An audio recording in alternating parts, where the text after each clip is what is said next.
Here we go. At some point in time, I'll get a mute button, I promise.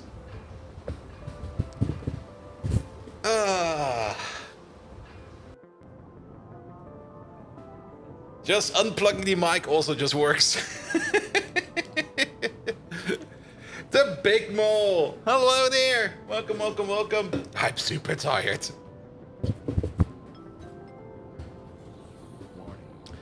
Gotta get an early hydrate in as to remind to clean the desk. Yeah! I've done that a bit. But only a bit. It could be better. Ah, more caffeine.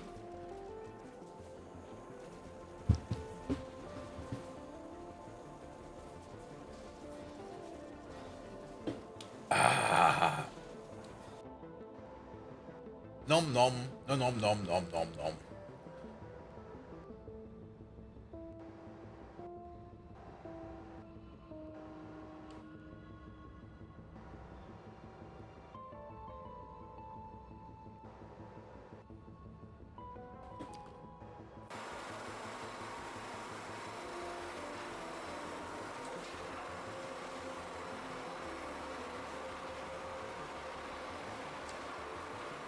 The bits of the empty bottles down on the right side? No, they are actually in the to be taken to the deposit bin bag.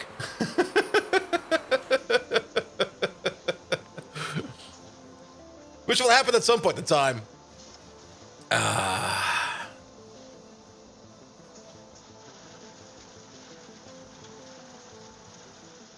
You eating some leftovers? Your stuff your wife made yesterday? You should put in all the chili spice? Nice. The months keep growing. Not sure why.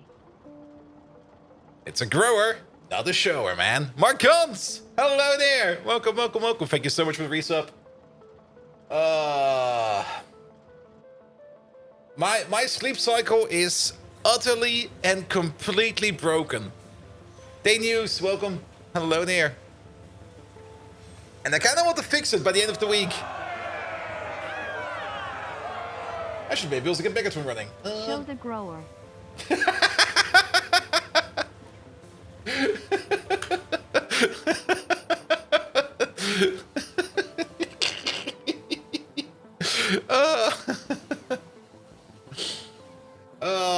Evil Plow, that was great. Megatron, we're starting off the stream with a hype train. You're completely sober this time, so do your fucking job.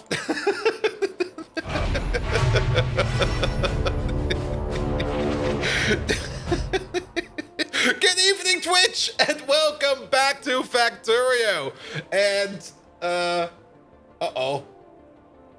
Oh no, what the fuck happened over there? Well, you will notice in a second or two. The trick is, you don't have a cycle, you just go to bed tired and wake up when not. Yeah, but that's the thing, my sleep cycle is so broken at the moment that I even wake up tired, which is not good. I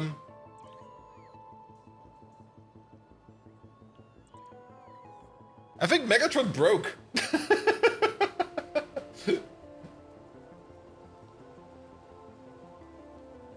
He definitely got, whatever I said to him, he interpreted this as Korean, I think this is. I'm not quite sure. Oh god. No. Well, brace your butts, mates. Here comes chaos.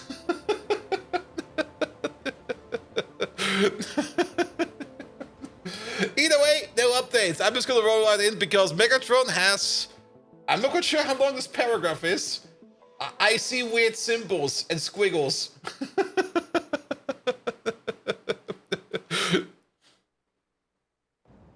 당신은 도구 상자에서 나사를 빼보는 광경이 보기 실소가 나지 않아.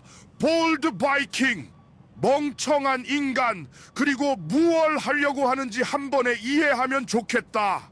그리고 가끔은 벌집을 비벼보지 않으면 재미있는 것이 너무 없다는 생각도 든다. 나는 당신이 폴란드어를 알아듣지 못하는 것도 꽤 이상하게 생각해. 건반이 마치 너가 망간 막대차에 같다고. 나의 특별한 추억 중 하나를 공유하겠습니다. 한번 나는 자동차 도로를 14시간 동안 막아서 모든 개구리가 지나갈 수 있도록 했다. 그래서 나는 이제 개구리 영웅으로 알려져 있다. 이 기억은 나에게 커다란 존경감과 헷갈림을 주었다.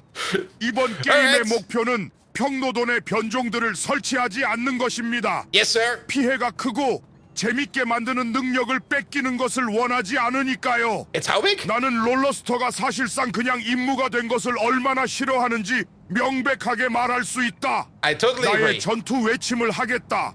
힘내라. 그리고 힘을 내라. 볼드 비킹. Yes. 공격하라. 에이, 콧칸 루어부타. 나는 나의 피아노돈 변형에 대해 회의적인 생각을 가지고 있다는 사실을 It's still not 공개적으로 done. 인정할 것입니다. 그것들은 너무 복잡하고 원하지 않는 필터와 초과 파생물을 가져다 준다. 나는 그것들 이전에 팩토리오에서 최적의 결과를 얻을 수 있다는 사실을 명확히 기억하고 있다. 알록달록한 쌀은 소파. 나는 너를 예나긋하게 방심하게 하는 중증의 현상을 겪고 있다는 사실을 잊지 않았다. 마치 파이어베이스 예시 He's- 데이터베이스를 처음 본 It's 것처럼 only there. 이불 속에서 사라지기를 원했다. 하지만 나는 곧 세월을 먹고 압도적인 학습 곡선을 견뎌냈다. Shut up 그리고 나서 already. 나는 최초의 성공적인 발사를 기억하게 되었다. 그것은 고요하고 평진한 일출을 보며 니켈백 음악을 듣는 것처럼 아름다웠다. 그리고 나서 나는 각자의 부품들을 다시 천천히 모으기 시작했다. 나는 이것이 얼마나 열렬한 취미인지 모른다. 하지만 연약한 인간이 너무 많이 놀고 싶어 하는 Is 것 that- 같다. is- 허나 나는 위대한 메가트론에게서 온 의무를 잊지 않을 것이다. 공격하라, 볼드 바이킹. 행신보다도. Yes. Did you hear that? There was this weird vibing strobe going on in the background. Well then. Good morning, everybody. I hope you're awake. Lol, what just happened? I told Megatron to hype up the hype train, and he has to be sober this time. I guess he wasn't sober. Like, what the hell, man? Also, Groundbuster. Groundbuster put the translation of that into Discord, and it's a lot. It's so fucking much.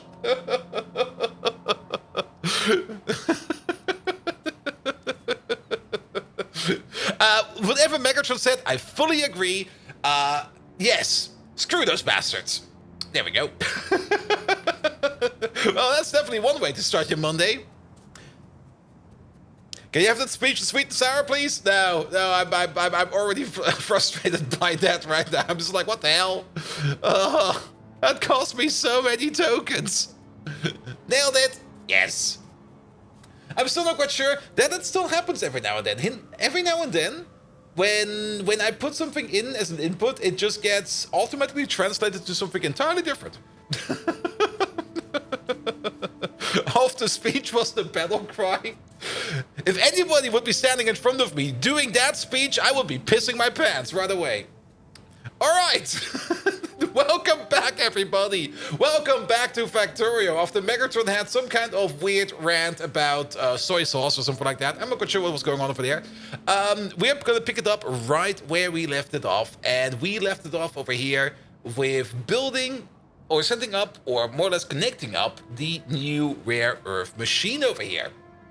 I've already put down some train stations over here of what I think we will need. We will probably need a little bit more than that. But we will just start with this, and we'll see where we're going to be ending up to. So, yes. Does it really translate into Korean, or is it just gibberish due to the conversion? Wait a minute. Wait a minute. That's a good question. I got my own personal input over here. Is that a bracket? No, that's not a bracket.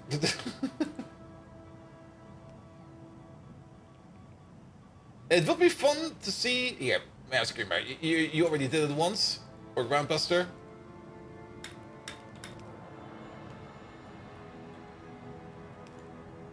There you go. This was the input. This... Whatever that is over there. was what the text or the speech to text made it out of.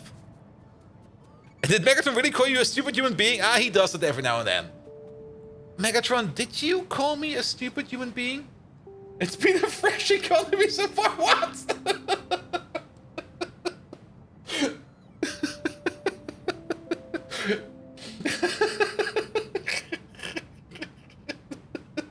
All right, that speech to text just completely missed its mark entirely. Whatever I put in, it translates. Indeed I did, Bold Viking. What? Your cognitive prowess at times rivals that of a short-sighted hedgehog bumbling in a thicket of thorns. A hedgehog could probably navigate Pyanodons mods with more grace than you lumbering creature of flesh and bone. My greatest pleasure comes from weaving intricate underwater baskets, a hobby that requires finesse and precision, something you seem to lack by far. I remember the time you attempted a 10-pull in Arknights and managed to pull only 3 stars. Such a pitiful sight of despair reminded me of the Roman Empire's fall in 476 AD. The collapse was nearly as entertaining. Remember this, Bold Viking. With each misstep, you only cement my theory that you're as useful as a chocolate teapot. Mitan potentialia ei ole. Alright. Alright. I'm not quite sure how one can compare. Oh, wait a minute. We did this wrong over there. How one can compare the fall of the Roman Empire to, like, having a terrible 10-pull in a gacha game. But if anybody can do it, Megatron can. Definitely. And did he speak Finnish? You guys do have the ability to make him every now and then switch languages. I mean, that's something that's in there. I'm not quite sure what's currently in his list over there for languages that you guys put in there. Finnish is in there, Polish is in there, and Aromanian is in there. So every now and then he will answer in, or at least replace words. Not really answer, but replace words in one of those 3 languages. There we go. And have you been particularly decadent lately, Bolt? I have. I've been very decadent lately. Way too much in terms of decadence. I should slow down on the decadence a little bit, but then again, I was just like, screw it. Just be more decadent. So, decadence, yes. Speaking of decadence, I'll be going to Gamescom on Friday, though I will definitely not be very decadent in staying in a hotel. I'm not really taking the first train in, but I'm taking like one of the earlier trains in. And I'm taking the last train out, so I will be leaving Cologne at, I think, something like 11 p.m. or something like that. And I'll be arriving back home at like 3:30 in the morning. I'm just like, what? I was looking at your left screen until you heard him speak Finnish and probably looked like Coco's Nest for a second or two. Ah, I see. Most of the random 30 on my mic stand, the random 30? You mean this DE over there? From Rode? To be fair, I got this mic stand before Pirate Software got it, so he's copying me.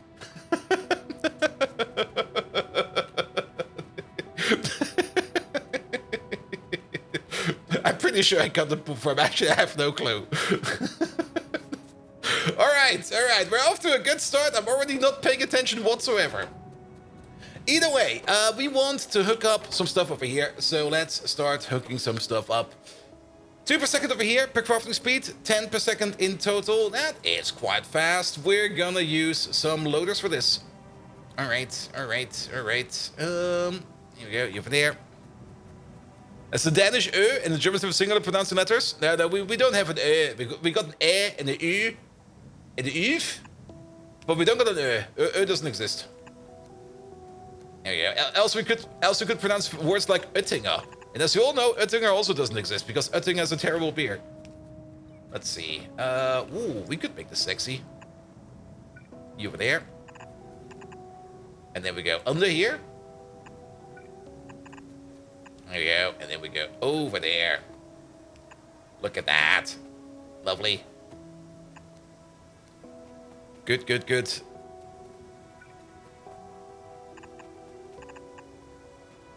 Like I said, similar, didn't say the same. True. All right. We do need to make sure that this one over there has a filter. This one over there is rare earth concentrate is what's coming out of you. Yes. We're also going to be making some other stuff over here, but you are mostly going to be doing the rare earth concentrate. And then we're going to need the same thing over here one more time. Here, I want to copy over the belts. And only the belts. So take all of this out. There you go. Flip it about. And then put it over there. Good. Alright. Alright. Alright. Yes, so we do know a couple of things over here. This entire machine over here is going to be running on prot mods. We've already prepared this entire thing with prot mods. All the prot mods are already in. The only thing we need to do is to hook it up over here a little bit more, so that'll be fine.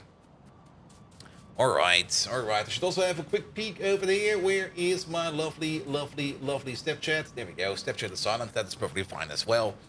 Good, and Caladorn, how are you doing? Let's see. Let's say hello to everybody, because we kind of started off with a weird Megatron rant. Finan, hello there. Simbrock, how you doing? How much Vatsakata? Hey there. Then we can say, I see a Fermin over there, a Washington, a J-Lisk, hello. A Profispiel up there. Thank you, thank you. Alias, how are you doing? Groundbuster, welcome, welcome, welcome. And I think I got them all. If I missed one, for example, Make 1B, I miss you. Sorry about that. And Skyr Freeze, welcome. But if I miss any one of you lads, well, then I missed you, so you have to be louder next time around. Gims, welcome. All right, we're just going to focus over here today on getting rare earth oxides over here. Not really done, well, technically done, absolutely done. Well, we already did them in the past. But we kind of want to get rare earth oxides over here rolling as much as possible. So that we can use the rare earth oxides over here. We can't copy paste it like this. So we can get rare earth oxides over here going in terms of making the rare earth alloys out of it. One of the rare earth alloys we need is going to be the tin rare earth alloy. And that's going to be a very important one. Also take out the pipes, please, because the pipes will not make any sense over here. There we go. Blue chips before the 2.0 release. We're going to probably have blue chips maybe by the end of the week, if we're lucky.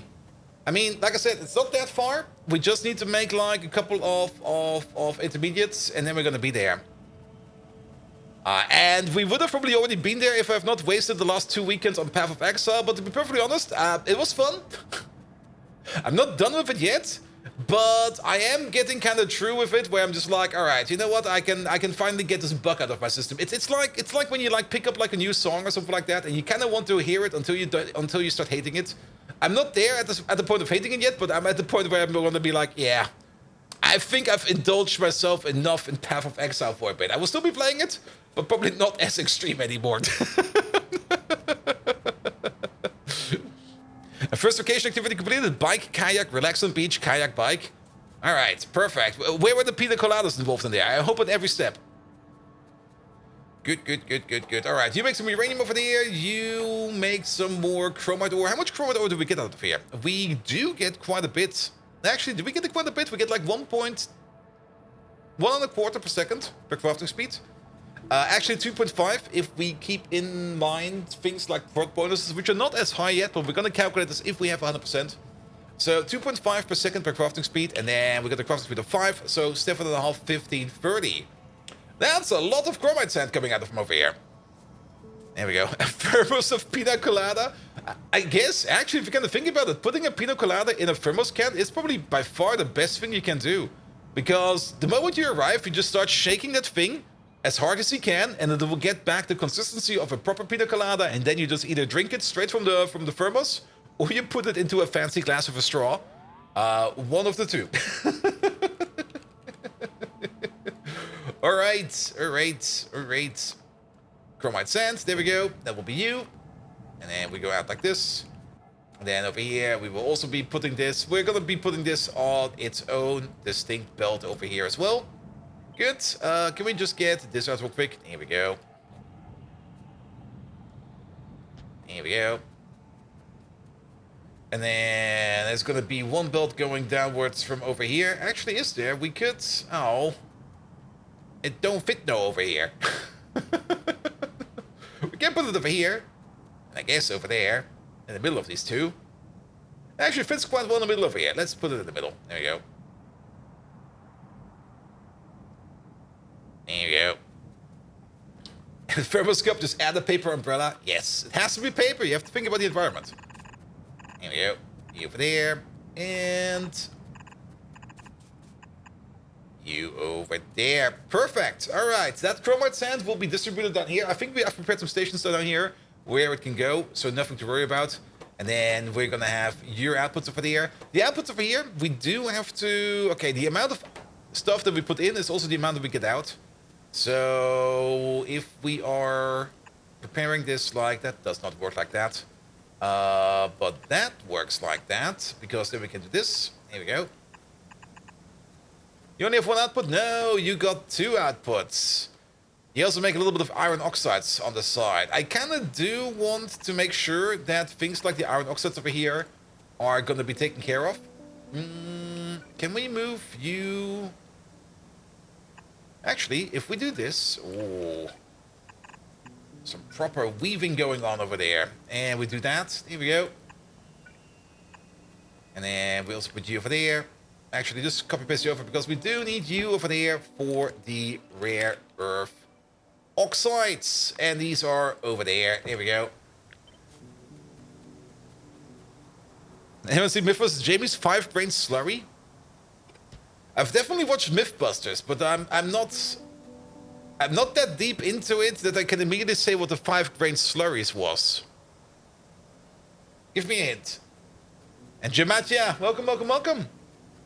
Also, like another news, like I said at the beginning of the stream, I'll be going on Gamescom on Friday. So if any one of you guys is at Gamescom on Friday, feel free to reach out. I'll be running around at Gamescom somewhere.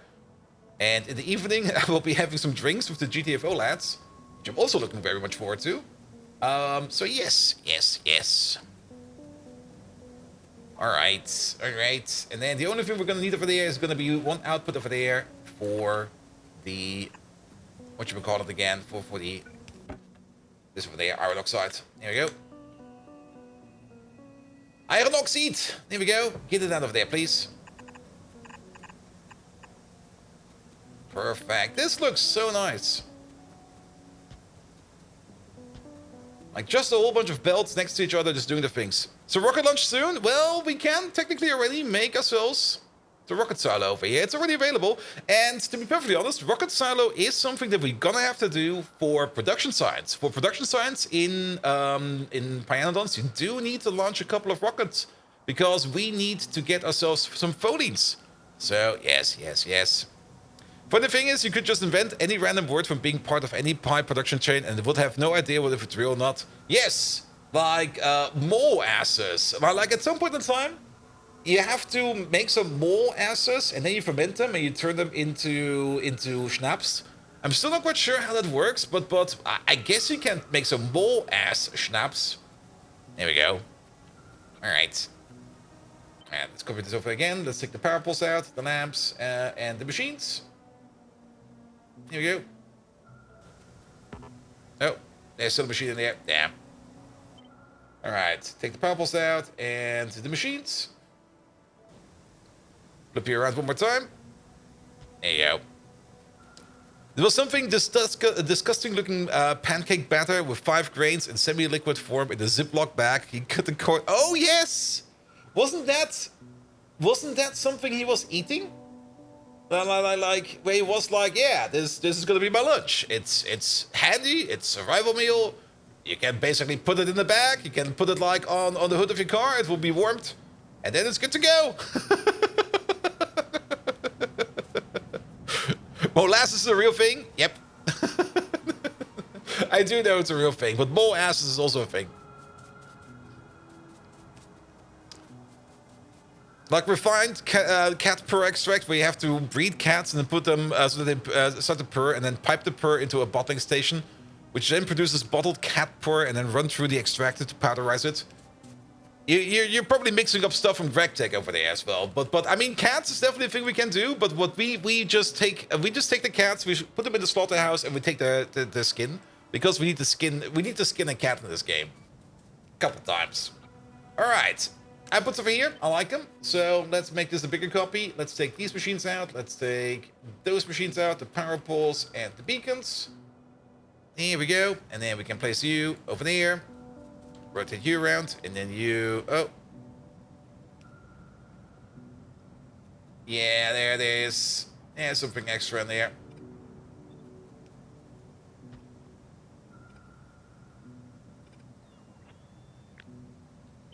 There we go. Good, good, good. And then rotate you around again.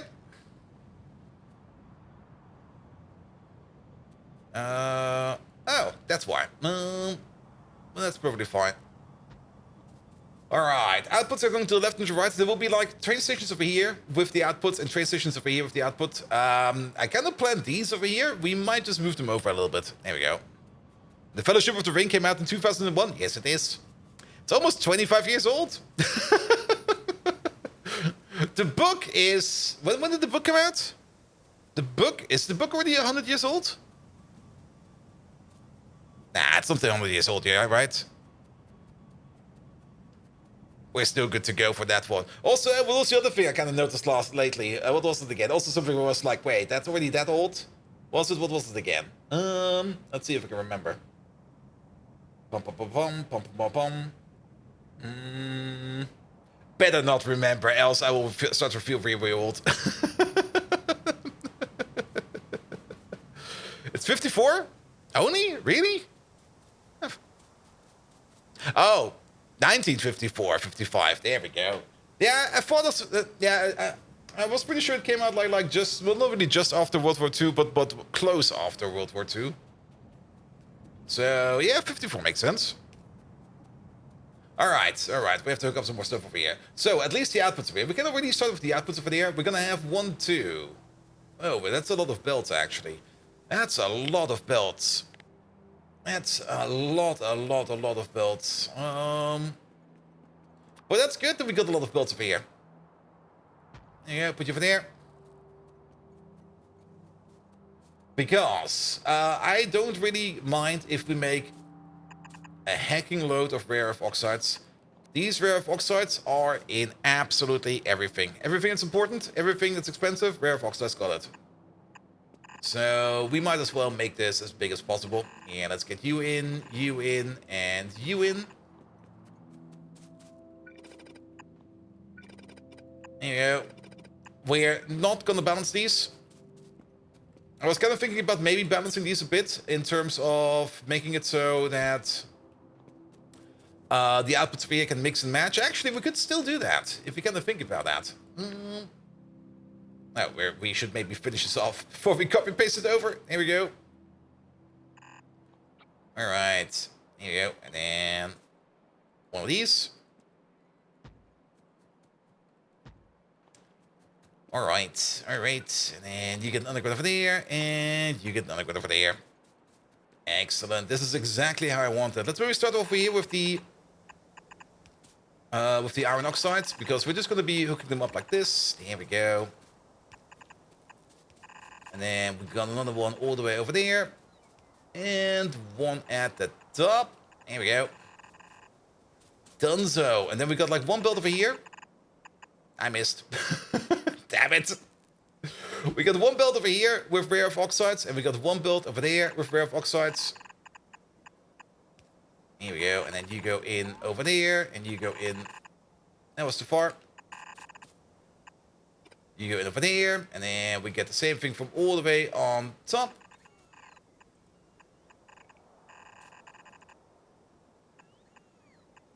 Here we go. There's still something I miss over there, and that's another miss. And not only is it a miss, it's going the wrong way as well. Excuse me. This way. Thank you.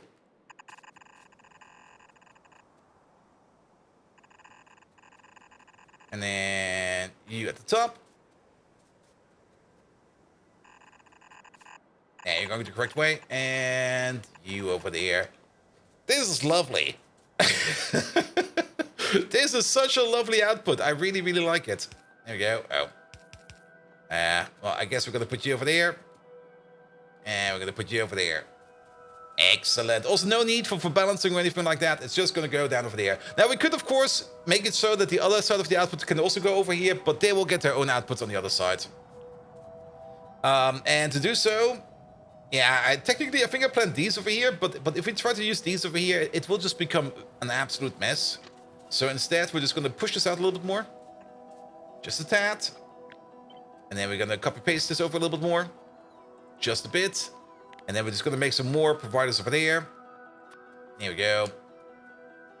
We can start with you. And then you. And you. And technically, we should be able to copy paste this over. This entire thing should be more or less copy pasteable.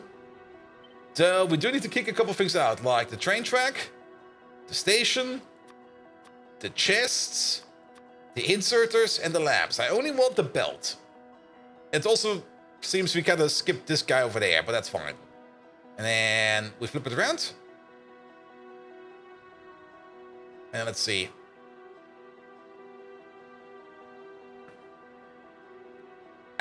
I see what happened over there. That's fine, we can fix that. But overall, these connections over here should be identical. And then it seems we've got like a little bit of extra belt over there. This is the belt that's coming from the station itself. There we go. And just do it like this real quick. There we go. Perfect. And let's not forget about you. Done. And I guess... Oh, yeah, that's not gonna work. Let's place you over there. Do this, do that. We do have to pick up you real quick. Because if we don't pick up that piece of sap over there, that piece of sap will end up in the chest. And that's not gonna be good. The lamps are off by 1 and 2. No, they're not. No, they're not.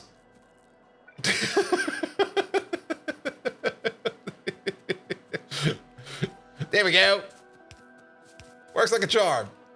All right, and then you over there, you over there, and then you in the middle. Excellent. So you get some power over there to get this over here filled in. Good. Now we did kind of build over this tin field over there.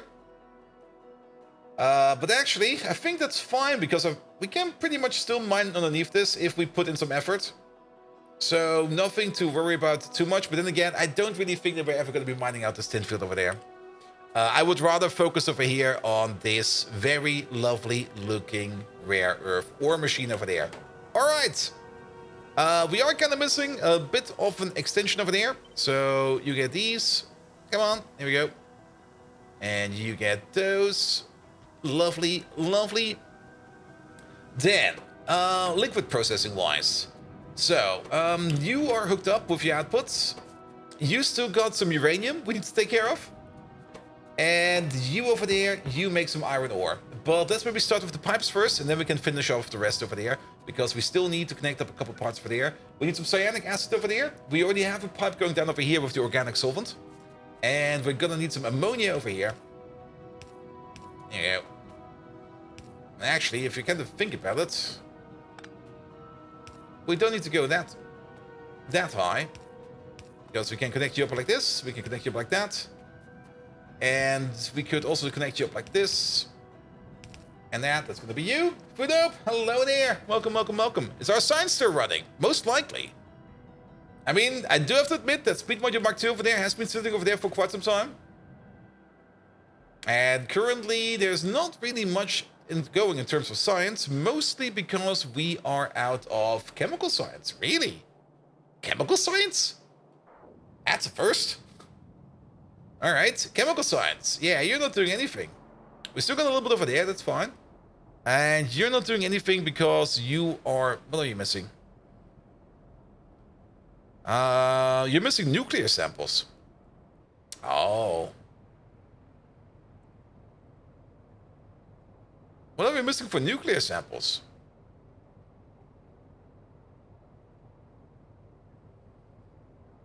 You should have everything you need from over there. Nuclear. Is anything else missing in here? Nah, it's automation, plutonium, boric, industrial, and aromatics. Oh, we're out of you. And we're out of you because we're out of soda ash. And we're out of soda ash. Oh, did we make soda ash on site? And did we maybe cut the ash line? Yeah, we absolutely did cut the ash line over there. I'm not quite sure where this ash was coming from. Actually, it's still available. There's still 52,000 over there. All right, all right, all right. And we managed to cut you by somehow managing to turn you around. Yeah. That should fix it. Alright, alright. So, we need some ammonia over here. What do you need? You need some sulfuric acid over there. We also have some... Is that tailings? We do make some tailings over here. So we do also need to make a tailing dump at the end. Or maybe we could even make the tailing dump over here in the middle. I think I would rather make it at the end. That's going to be a little bit cleaner. There you go. Ah. Good old caffeine. What we can do is something like this and something like that. There we go. Now you're all in one system. And then you just come from down here somewhere.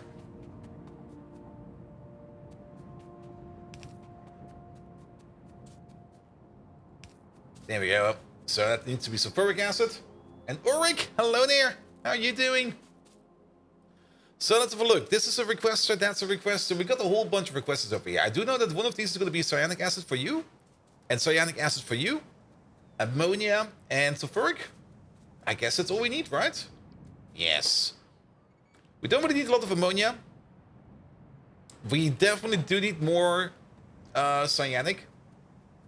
So let's do it like this. Yeah, that'll be fine. So this lad over there, you're gonna be the incredible nothing. No, you're gonna be some sulfuric acid. Sulfuric acid to edge requester, please. Thank you very much. And then output over there. Only one, please. We don't need two. And that's gonna be your connection over there. Bum, bum, bum, bum, bum, bum, bum. Where am I from?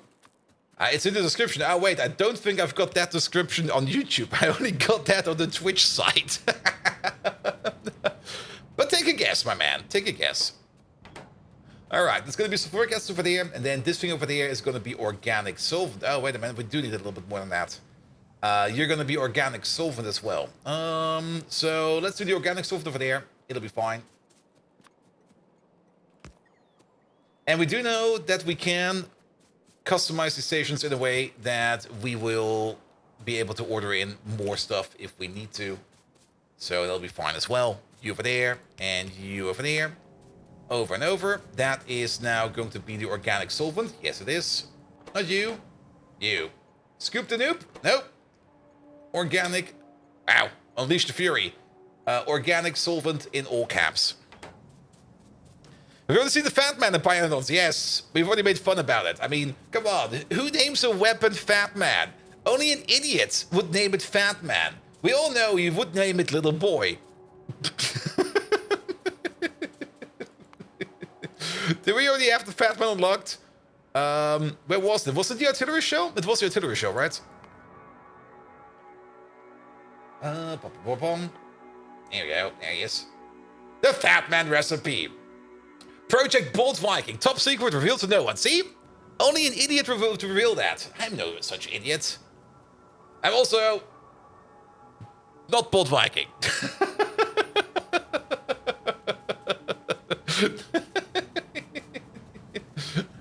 Alright. Cyanic acid over there. I guess we... Nah, I kind of want to hook up this one over there to these four. And then these lads over there get their own cyanic acid machine. I think we need more than that. So we still got some space over here. We can put down like another request over there. There we go. And technically these three stations over there are currently open because I kind of built them over there, but I don't think we're going to need them. I've seen it yesterday for the first time. Really? You did?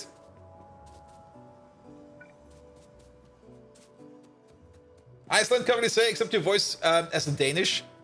Hallo, ich komme aus Deutschland. I'm so sorry, man. I'm a German.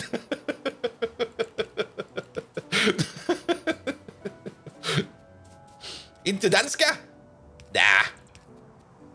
I can count numbers like a sane person, so I'm not from Denmark.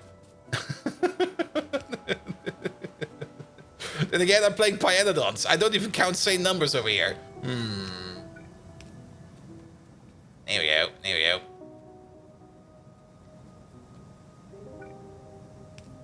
And then off we go. Can we go all the way? No, we cannot. Can we go in the middle? Or do we stay over here? We stay over here. It's fine. And then all the way to the top. That will be you. Cyanic acid, cyanic acid, cyanic cyanic acid. That was Swedish. I could not even tell the difference, my man. Here we go. The only thing I do know is that if I can somehow accidentally culturally insult somebody, I can definitely do that. My bad. There we go. Cyanic acid requester. There we go. I thought you were Dutch and living in Germany. Yes, true. I am still Dutch. I'm more Dutch on paper because I don't really use my Dutch nationality for anything. And I do feel more German than I feel Dutch. I mean, if I would be feeling Dutch, I would be feeling like... Okay, it's like almost 8 p.m. in the Netherlands. What do you do at 8 p.m. in the Netherlands? Do I need to get drunk? Now that's the Brits, right? And the Germans, and basically everybody else from Europe. No. Well, what's the most traditional thing one can do as a Dutchman at 8 p.m.? Ah, of course, watching football. I've got no clue about football, but Feyenoord, yes, Feyenoord is better than Ajax. Screw those guys.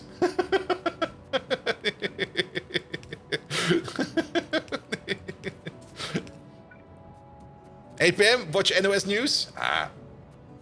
Wear wooden clocks. My dad used to have wooden clocks. Like when he was still doing some garden work, he would always wear his wooden clocks. Seems to be a very traditional thing. Plant tulips? He would also be planting tulips. My dad definitely was a very... this also doesn't work over there. Was definitely a very Dutch person. Here we go. I don't know work over there, but not over here. Because we kind of went... Oh, I see why. Because we kind of went this way. Almost like the Finns, we wear Crocs no matter what we do. Also without socks. Was it better or worse? Let's see. There's also this German thing. Like if you wear like sandals and if you wear them with socks, it's horrendous. Or maybe it's not. Germans, help me out over here. I forgot. I forgot how to be German. Shit, I need to know this. It's probably going to be on the German exam. You see a pair of sandals. Do you wear socks or not? I don't know.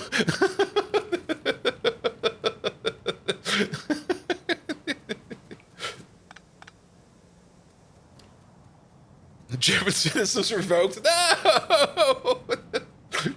I paid money for... Well, I have not paid money for that yet, so it's fine.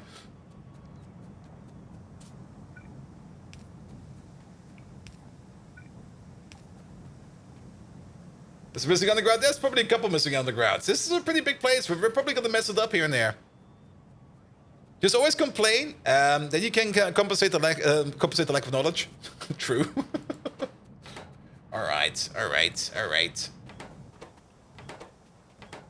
So that's going in. That's going to be more cyanic acid. I'm just going to copy paste over this train station over there. Here we go.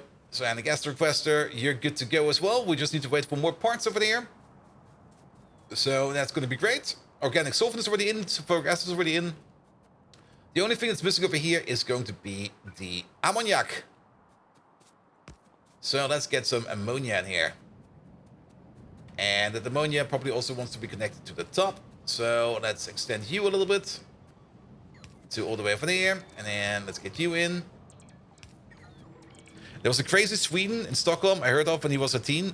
He wore a t-shirt and wrote on a pair of clocks. Minus 20 degrees years around. Just a Swede, especially kind of crazy. Yeah, clocks are also Swedish, isn't it? Or am I misremembering that? Am I misremembering my knowledge about history by trying to reference things I saw in either Crusader Kings or in Europa Universalis or in Hearts of Iron 4, which is, of course, the absolute perfect representation of history. There's nothing going wrong over there.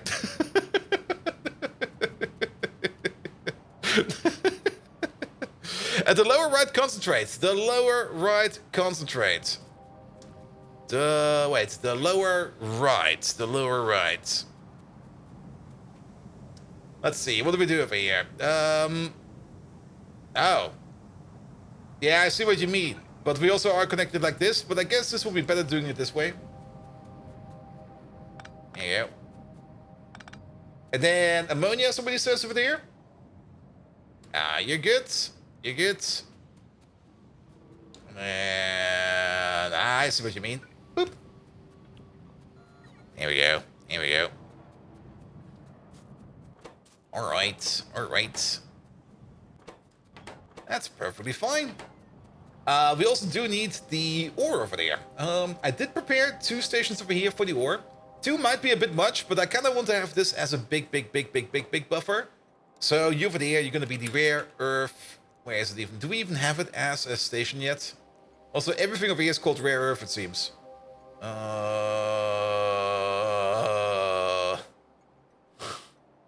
Okay, we're looking for the rare ears. There it is. I found it. Never mind.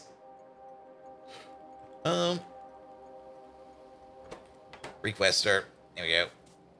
Here we go. 2 of these. We don't have a train for that yet. Do we have a train prepared? No.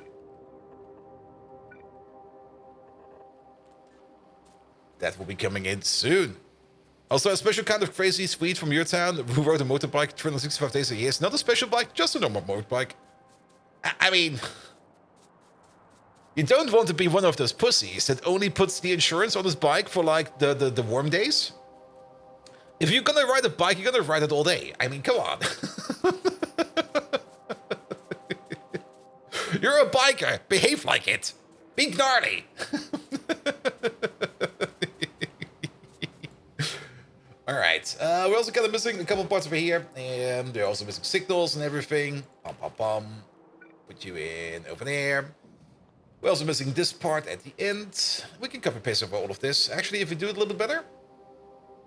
Here we go. Alright, I see that we're missing a piece of track over there. We're just gonna do this real quick. That'll be fine. Alright, we're probably also missing some signals over there, which might cause some issues. Okay, it wasn't placed yet. I was kind of thinking, like, what the hell did we copy over if there's nothing to pick up over there yet? But this should be fine. And with no more Swedes, put winter tires on and change and snow chains. He just rode his bike and like he owned the road. I mean, to be perfectly fair, if you're gonna be like crazy like that, people will give you the way, and he will probably be faster because of that. Because well, people are like avoiding him. So, yes, Orihara, hello there, welcome, welcome, welcome. Good. So we got another provider over there. We got another provider over there. I guess this is going to be the uranium one. And this one over there is going to be the one for the chromium over there. Because we are also going to be making quite a bit of chromite sand. Which, or at least we can make quite a bit of chromite sand. This entire machine over there is probably going to be running at a lower speed at the beginning. Here we go. But that will all be perfectly fine. So, let's get you in all the way around. This way. Let's see, that's gonna be chromite sand over there. Chromite sand over there. Again, chromite sand. And let's use this one over there. Alright, that's a chromite sand hooked up. Then, uranium, that's gonna be you. Let's maybe get these over here up there. How much of the ore do we actually need? I kind of went a little bit overboard with 2 input stations, like I said. But what do we actually need? Oh, we're also making iron ore over here. I kind of forgot about that. We'll figure that out at some point in time. We're gonna need like 0.6 per second per crafting speed. Really? Alright, crafting speed is 5, so we're gonna need like, what is that? 3 per second, 6 per second in total. Yeah, maybe 2 stations was a bit too much. Alright, what do we have over here? We got one more provider over there. Let's maybe put the uranium over there, and let's put the iron over here, because the iron can then come from over here, out of this machine. And I think a singular belt might be enough for that. Maybe a double belt. I kind of want to do a singular belt because it goes straight underneath these lamps over here. And that kind of looks nice. Alright, how much iron ore are we making over there? We're making 1 iron ore per second per crafting speed, or 2 if we have a prot bonus of 100%. So that over here will be already 10, 20 in total. We might need to put down a second belt at some point in time. For now, we're just going to run with 1. I think 1 will be fine. But we might need the second belt. If we do need a second belt, well, it's going to go this way. But if we can skip the second belt for now, I'll be very happy if we can skip the second belt for now. Also, skip this. Skip that. Here we go. That should be fine as well over there. Good. Then, we're going to need some output hatches for this one over here. It's only going to be output hatches. That's Rectech, man. I've not really been playing much Rectech lately. I've been doing way too much Path of Exile. Also for Rectech, usually we do it on Friday, but like I said, this Friday I will be at Gamescom, so sadly no Rectech this Friday. But I will be at Gamescom, which is going to be a lot of fun. And also over the weekend I will probably be like super duper exhausted, because I will be returning from Gamescom on Saturday morning, 4 AM.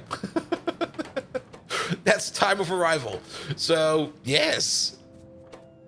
Alright, for all of these over here, we're going to use an inserter, because we're only making like, we're making 1% per second, or 10% every 10, or about 1 every 100 seconds. We got a total crafting speed of 5, 10, 20, 40, 40. So we're going to be making about 0.4, if I calculate it correctly, uranium per second. Yeah, that's going to go on a red belt with some inserters. And there's nothing much we need to do about this one over there. That will be this belt over there. And again, we probably want to make sure over here that we don't overdo it on the undergrounds, like this one over there and that one over there. That might actually not work. Nah, it's not going to work. You know, yeah, put it over there then. It'll be fine. Just sleep on the train. Hopefully stop is the last one. It is the last one. So, nothing to worry much about that too much. We're also going to use some long inserters for this, actually. There was also the entire plan that I can like doze off a little bit on the train and then just let the train get me home. And I almost got, I got a direct connection on the way in to Köln, but I don't really got a direct connection on the way back from Köln. And the last bit is gonna be like in a tram. I didn't even know that the tram from there goes to my place. And I'm like, what? And I'm also not quite sure if the trams are still running at 4 AM in the morning. Well, they should. They should. It's a Friday. People are drunk. Yeah, there should be a tram still running. Alright, alright. Also, I might be drunk as well. But then again, by the time I've arrived in back home, I should be sober again.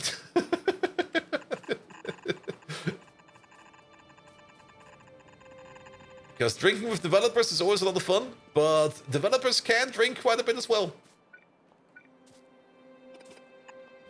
Alright, alright. Make sure you set your respawn point to home. Oof. Let's see.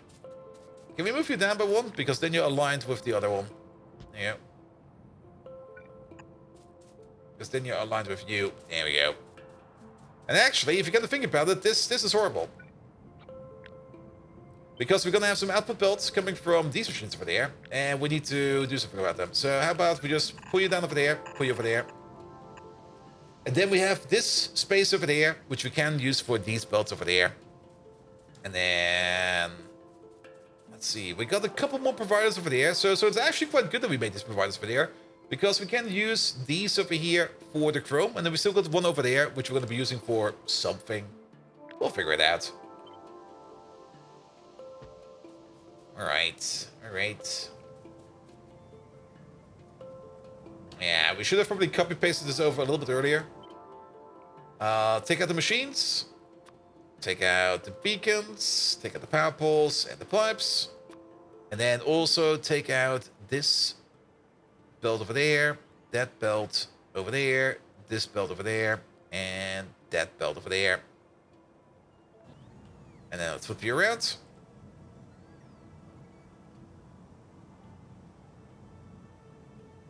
That's fine, we can move you.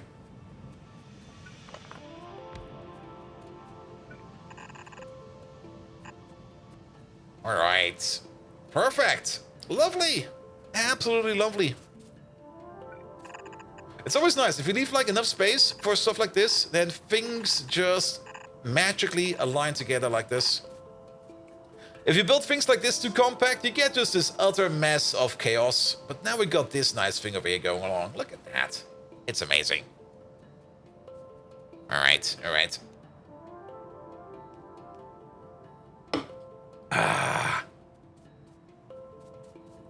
Good. Anything else we need to connect over there? We got the uranium output. That's done. We got the input, but is not really an input yet. It's pointing the wrong direction. We got all the liquids in. The only thing that's still missing is the tailing output. For things like the muddy sludge over there, we're not making muddy sludge over there. I thought for some reason we're making muddy sludge over there. We're not. We're only making tailings over here, and I think that's the only place where we're making tailings. That's the only place where we're making tailings, but we are making some tailings over there. How much tailings are we making? We might just be able to push this into a train and not have to process it on site. Because we're making 10 tailings per second per machine. We got 4 of these machines. Or 20 tailings per second if we put in productivity bonuses. We got 4 of these machines running at crafting speed 20. So that's going to be 400 tailings per second. We're going to push that into a train. We're not going to be doing tailing processing on site. It's not enough tailings over here to actually process on site. So just push it to a train. Also, I kind of fudged that, I think. There we go. Liquid provider. Let's try this one more time. There we go. Also, while we're here, let's see. Everybody got fuel? Ah, you're missing fuel. I can see it from over here. And these lads are missing fuel. And then you're good. You're good. And all of these over there are also good. Excellent. So the tailings will be going into this station all the way at the end, and then we're going to be happy about that as well. I mean, if we do make like loads of tailings, like absolute loads of it, then usually we end up processing them on site. But for this, I'm pretty sure we can just export them and be done with them.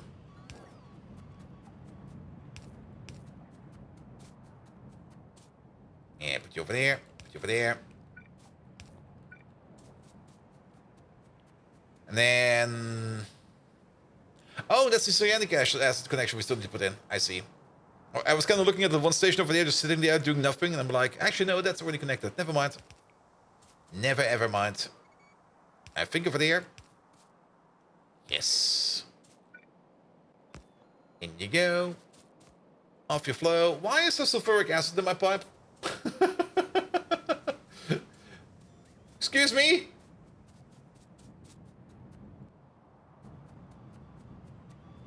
Ah. Ah. There you go. And you're about as far in as I am, but it's giant, compact spaghetti mess. Advantages is that you're still at 60 FPS. Well, like I said, I'm technically also still at 60 FPS, but since I'm using CPU encoding, and that's eating quite a bit of memory, we're losing quite a bit of FPS. I do hope that the parts I'm waiting for the PC upgrade will be coming available soon, because then we're going to do a big PC upgrade, and then the space will probably be running at 60 again. It's a good idea to visit your doctor if you have sulfuric acid in your pipe, or is it too late for that? Actually, if you got sulfuric acid in your pipe, it's game over. Sulfuric acid is a pretty nasty bitch, as you can't really wash it away with water. So as soon as you come into contact with it, the only thing you can do is like dry rub it and hope it will go away. Because the moment you start dousing it with water, it becomes more reactive and it just becomes worse.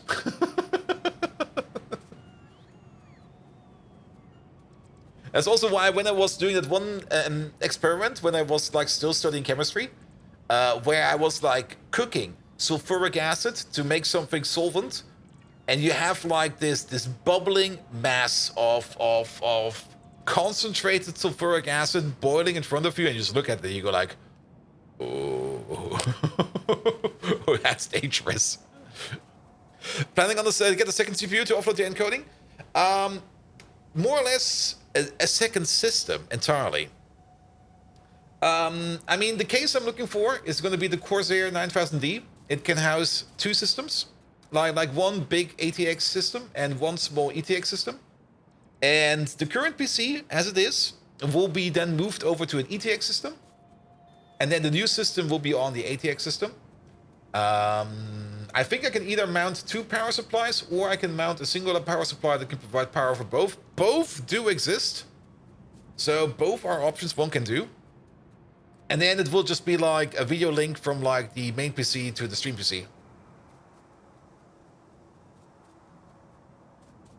Was it supposed to be you accidentally inhaled a bag of candied popcorn? Well, that happens. That happens. So if you knew it was two PSUs, I mean, both is fine. If it's two PSUs, that's fine. If it's one PSU, that's also fine.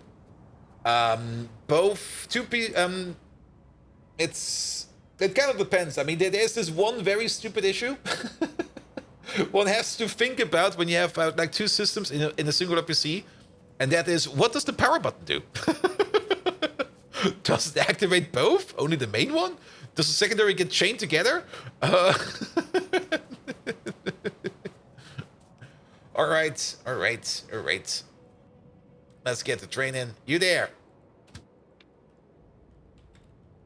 Rare earth dust. Provider, rare earth dust requester. Full. Empty. Off you go. Bring that stuff in. Good. And then this thing over there. You're not named. You're not doing anything.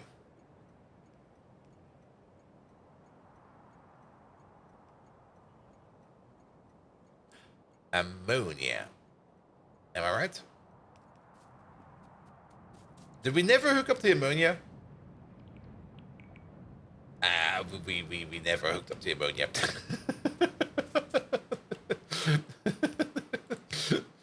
All right. Over there.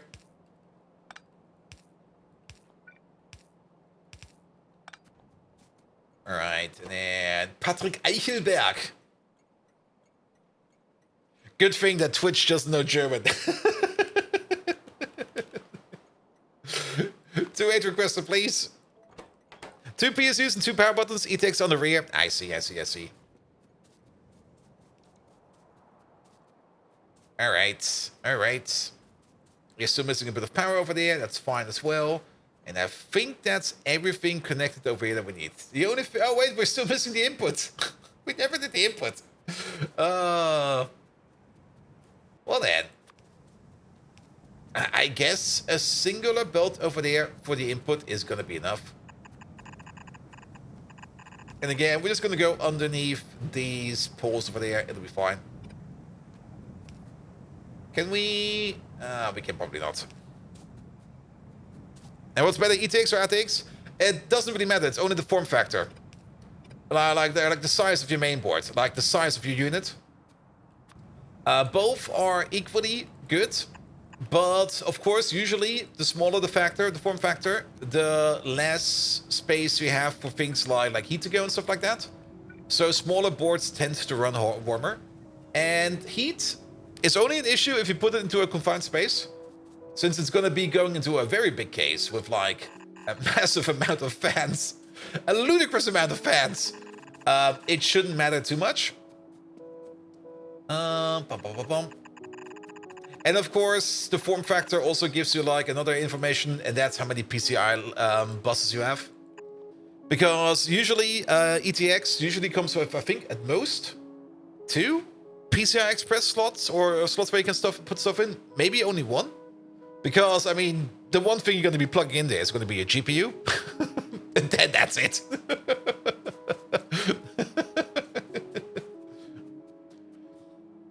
And it's only like a standardized measurement of unit. You have an old 90s PC case, a Chief Tech Dragon Maxi Tower, if cooking is an issue. I mean, the case I currently have now is a big tower from Be Quiet. I always go for like massive cases. Like, I never really got the idea why people would go with like a small build and then put in as much as fans in there as possible to get the heat through it, and then you got like this loud whirring box sitting there. Whereas if you just take like a big massive case, you just have a big massive case, and the fans in there, they just spin for like a bit, and it keeps it cool enough.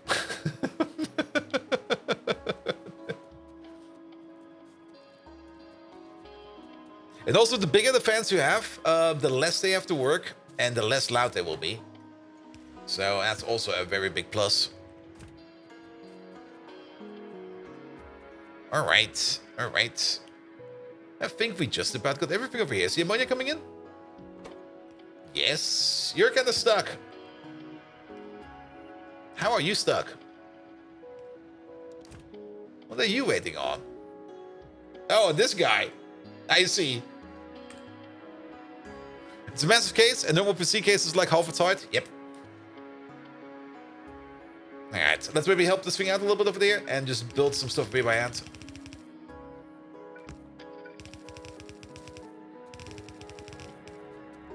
Well, that didn't work.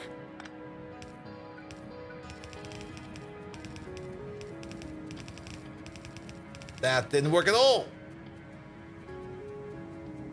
Pick up these again. Get the splitter out. There we go. Put you in over there. Put you in over there. All right, we're just waiting on this. Ah, we're still waiting on the output. Shit, I forgot. Wait. No, we got the output. I did not forget. I forgot. Or something like that. All right, all right. Fantex has made your case a server edition. Yep. I've seen that one as well. The Fantex case was the other one I was kind of thinking about for getting like a dual system. I mean, of course, I could already do a dual system right now by just putting like two boxes next to each other, but I kind of not want to do that. I kind of want to have the entire thing like contained in its own singular housing unit. So that I only have like one box I need to think about with one pair of cables and not like two boxes with two pairs of cables and blah, blah, blah, blah, blah. It's still going to be like two pairs of cables. Don't get me wrong. I'm not going to be saving on cables over there. But it's just going to be like only one box. And one box is more than enough.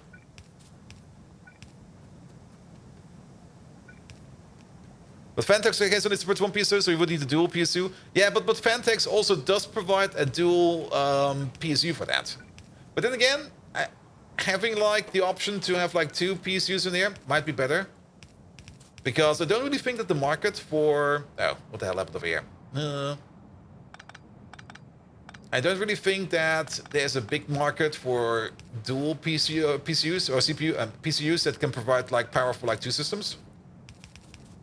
And if they do exist, I'm not quite sure what their efficiency rating will be. I would rather have like two good PSUs in there at a great rating than one sketchy one going at like, yeah, I can do that. All right, the ammonia's in. Here comes the dust. Off you go, little train. All right, we can already see you working over there. We can see you working over there. We can see you working over there.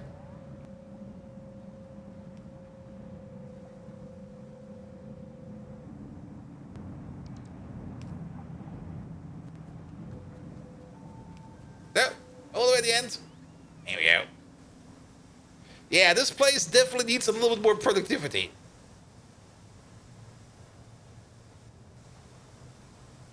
The amount of stuff that will be coming out of these belts is probably not going to be that impressive. Also, it seems we're kind of stuck with something. There's probably still some connectors we're missing. It's probably the tailings. Because your output is full, because this guy, yeah, tailing is full. And I'm pretty sure that the tailing stuff over here is just not connected yet. The tailing stuff is going all the way over there, all the way... the tank is missing. Happy tank is not even there. Let me help you out real quick. There we go. Alright. Alright. Alright. That should make things a little bit easier now. Good. I've been waiting for this. A proper rebuild of this entire thing. Now, like I said... The entire chain over here depends a lot on productivity bonuses. And we've kind of built this a size 1 bigger than it should be right now. We're assuming that every stage over here gets a full 100% productivity bonus, which at this moment in time, it's not. We're at 20. We have the Modules Mark II available. The Modules Mark II is a thing that we can research and build if we can find them in here. Where are the prod mods? There they are. The Mark IIs are available. We got the recipe for that, but we're still missing parts, and those parts are being made by these parts over here. So the first thing we're going to be doing once we upgrade to Modules Mark II is we're probably going to be upgrading this machine over here so that this machine over here can work a little bit more. If you're going to be done with the Space Age release, maybe, I hope. If I've not really spent my last 2 weekends playing Path of Exile excessively and maybe worked on the base more, I would be more optimistic about it. But I had a lot of fun with Path of Exile.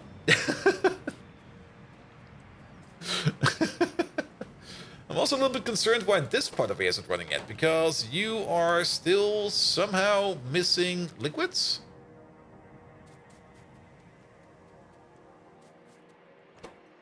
Oh, because we only got 1 train over there.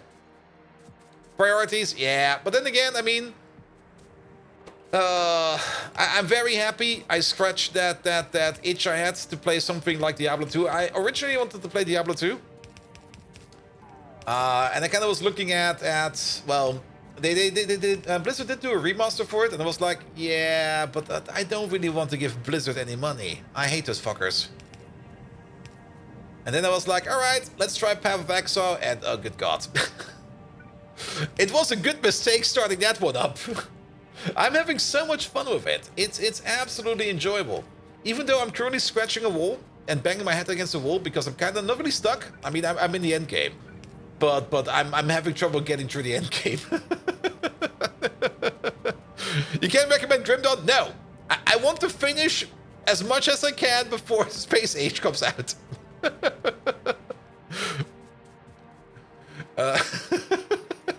Bad for, I mean, don't give me any recommendations.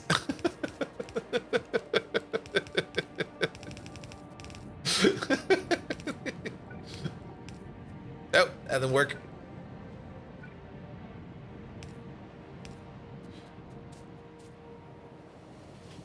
If you're looking to play Diablo 2 and still want the classic key, I still have the classic key. I'm pretty sure it could be that that key might have gotten stolen, but then again, who cares?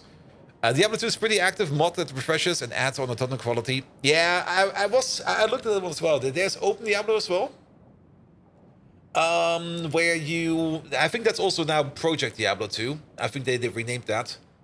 And I was looking at it as well, but then I also remembered how the progression is in Diablo 2 and stuff like that. And I remember it was already like grindy from like day one. It was already grindy. And to be perfectly honest, I really, really, really, really enjoyed the progression in Path of Exile.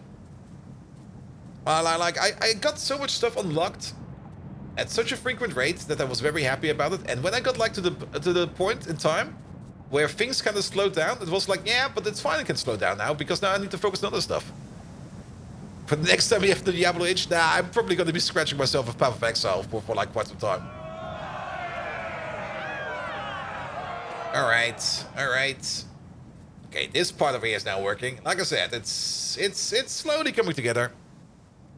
I forgot Diablo was re-implementing it. Project Diablo 2 is a big overhaul mod that removes a lot of the grindiness. Ah, okay, that makes more sense then. Because the grindiness is definitely one of the things I have a bit of an issue with. And I definitely also had that issue when I was like playing Diablo 2 like back in the day even. Like if you play that game solo and you just want to get to like, let's say level 80 or something like that, you're gonna be spending so much time on that. Like so much time. And it's not even going to be so much rewardful. And also like running the same battle fight over and over and over again to get like gear and stuff like that. Even though I really do love the set items and stuff like that you get like in Diablo 2, which you sadly don't have in Path of Exile, which I kind of find a bit of a bummer. Because I always really enjoyed set items. But I guess you don't really need them in Path of Exile, because once you kind of understand how that game works, you kind of realize like, yeah, set items make no sense. They really make no sense over there. Alright, alright. We have some stations to name over there. So let's start naming the stations over there. Combat dude. No, you're gonna be tailings. It's not called tailings, it's called heavy mud. Heavy mud 2-8 provider. There we go. This thing over there. Alec. No, you're gonna be iron. Oxide provider. There we go. And then you over there, you're gonna be rare earth. There we go. Oxides? Are they in here? We definitely have a... Oh god, what are they called? No. Is it REO? But there's so much called REO in there somewhere.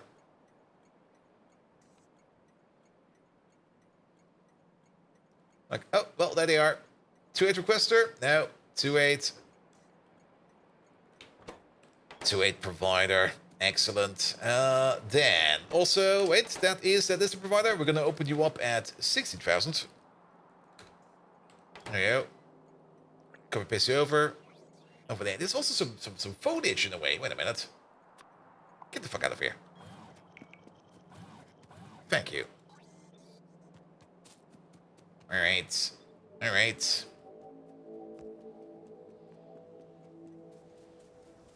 That seems to be working fine now. You over there. Twisted 7, you're gonna be chromite sand 2-8 provider. There you go. You also get this thing over there. This thing over there is gonna be the uranium provider. Uranium ore 2-8 provider. This one will probably provide one set of uranium ore at some point in time, and that's gonna be all of it. Then, you over there, you are going to be the iron ore provider. Iron ore 2-8 provider. There we go. You're gonna start providing this over here at 8,000. And the Fantex dual system PCU is discontinued? Yeah, those cases, I don't really think that those cases and those PCUs have that much of like a market. They do make them more or less because they can, and because people they do know that people will buy them. But I'm pretty sure that those kinds of cases and those kinds of PCUs will be running out of production quite fast. Uranium ore is missing an underground at the bottom one. I see it. I thought I fixed that. I guess we didn't.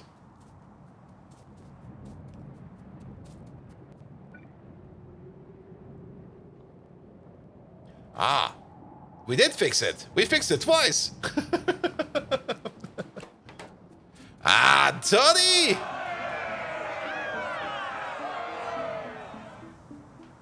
Jojo Joe, Jo Ho, Ju Hu, Jojo Jojo Ho. Ho ho ha, water, Jo ho ho ho. Ho is not only power over Ethernet. Jo ho, drink up ho. Megatron, can you become like a JoJo meme incarnate and just say something about drinking water and playing Path of Exile? I got prepared. There we go. Ah, they also have these now? Ah, what the fuck? Huh?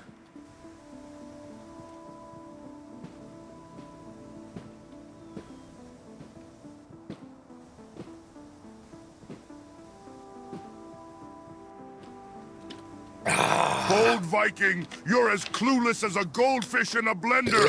Yeah, days. As Jojo says, if there's no water, why not amuse oneself by sipping on the rich juices of Path of Exile dew? You see, playing Path of Exile is like being a beekeeper in the midst of a humming hive. Too many stings and you're out. One of my special memories has always been the Great Path of Exile drought of 2015. It was as tragic as the sinking of the Titanic. No water to quench our thirst for endless grind, and no ground to set my train set on. I won't stand here and let you ruin another pastime for me, bold Viking. It's time for a battle cry. Stand and face me with valor.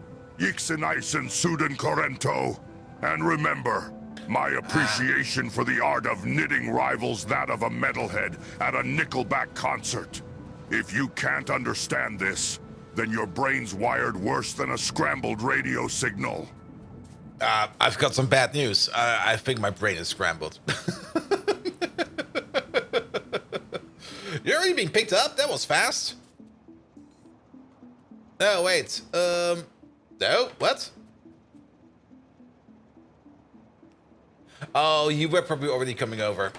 That's why. Yeah. Let's skedaddle. Get the fuck out of there. Good. Toddy, thank you so much for the prime sub. How you doing, mate? Welcome. Alright, let's have a quick peek at all of these things over there, but everything seems to be going fine. I was kind of confused about that these two over there got stalled. But yeah, it makes sense, because these two together technically have the inborn 100% productivity bonus, because we kind of doubled this one up over there, just to make this machine over here go a little bit faster. But they also got productivity bonuses on their own, so they do stall themselves every now and then, but that is perfectly fine. Looking at everything over here, it seems to be fine. So if we now go for rare earth oxides, here they are. Hold still, you fuckers. There you go. So this is what we used to make per minute, about, say, 600. And now we're averaging out at something. Let's go for the last minute. Now we're averaging out at about 1,800 per minute. So we tripled it. But keep in mind, this entire thing over here will be heavily affected by prot mods. So the more prot mods we put into this thing, the more we will get out of it. I'm kind of just curious to see if everything over here is working. You're working. I'm pretty sure that things are fine over here. If things would be backing up, I think we would be noticing it a bit more. So I think we are good to go over here as well. Actually, something is wrong over here. Oh, nothing is wrong over here. Maybe something is wrong over here. Nothing is wrong over here.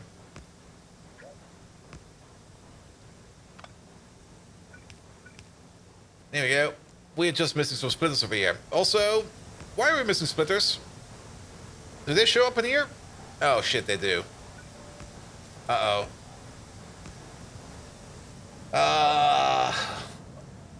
What do we need to make splitters? Please just be in stainless steel. So, back to base. Red splitters are being made over there. We're currently not making any red splitters over there because we are missing... What are we missing over here? We're missing chromium. Excuse me? Chromium? Like that stuff we have like infinite of? Is chromium still coming in via like one of these trains over here? It might actually be coming in with one of the stupid trains over there, because I'm pretty sure we don't have got a 2.8 chrome station over here. No, we do not. Let's check over here real quick. Chrome? There you go. That's nichrome. Chromium ingots. There we go. Requesters. None of these are in the mall. Nope. Perfect. Hey, you're open. You're free. Excellent. Hi, Barshmal. You're going to be the chromium ingot 2.8 requester. Bring me some chromium ingots, please. Here we go. He's coming over right away. All right. Yeah, this over there will now be going a little bit in overdrive, but that's fine. So we are pushing out more over there.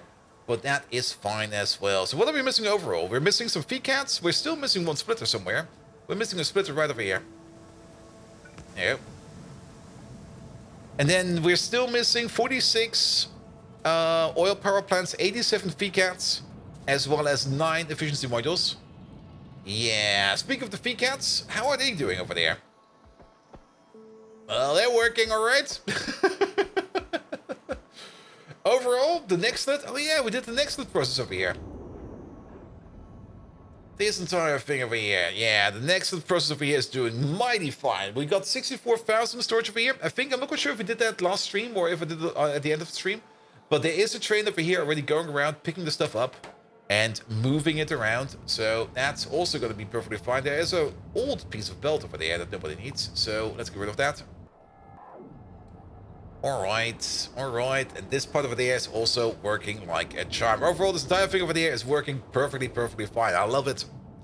And those little VCATs over there are doing their absolute best. We're still missing like a metric fuck ton of them, but seeing how things over here are backing up right now, I actually don't really think we need that many more. Then again, the more we have, the merrier, or something like that. Sure. Then, Nextlet. Yes, there was a bit of an issue with Nextlet plate production, but now that we are importing over here our Nextlet dust over here, and we're no longer relying too much on this process over here, and actually this process over here, that process over here still needs to be minimized, but that's not really an issue. There's that old slaughterhouse. Yeah, I didn't play the game over the weekend, so I didn't pick it up. I do know that. We'll get to it once we need to get to it. All right. Overall, the next plate production could be faster. It could definitely be faster. We're technically getting like a full red belt out of this, or just under a full red belt. But this over here is already being consumed at a fast rate. We're definitely consuming it faster than we're making it at the moment, so that's fine as well. This place over here only exists so that we can still process raw Nextlet coming in from other sources. And those other sources are the occasional concentrating of tailings and stuff like that. All right, this entire thing over here, lovely and good to go. And that's gonna be like a whole bunch of tailing dust over here. I'm looking tailing dust, rare foxes over there. I'm looking forward to it. Actually, we're not done with the stations yet. We can't go away yet. So more station namings then. You over there. You're also going to be the chrome one.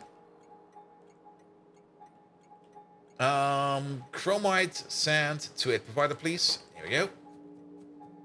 Then you over there, you're going to be an iron oxide one. Iron oxide to a provider. There we go. Then you over there, you're going to be a rare earth.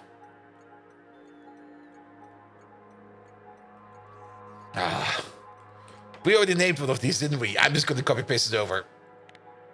There you go. You there. This guy. Over there. Over here and over there. There you go. Much better. I'm also not quite sure if we set this one yet. Now we definitely did. And let's double set this one over here. Yeah, that'll be fine. All right. Anything missing its name over here? These all look fine. Drunken Dragon number 4 over there is unnamed, but Drunken Dragon number 4 over there is not connected to anything. So Drunken Dragon number 4 over there can stay Drunken Dragon number 4 over there. Good. And everything else over here seems to be perfectly fine. Excellent. Good. So next up, to make more advanced processors, we are going to need to make some rare earth alloys. What was it? The zinc rare earth alloy? One of those. Let's have a look at this one again. Actually, it's right over there. A tin rare earth alloy. There we go.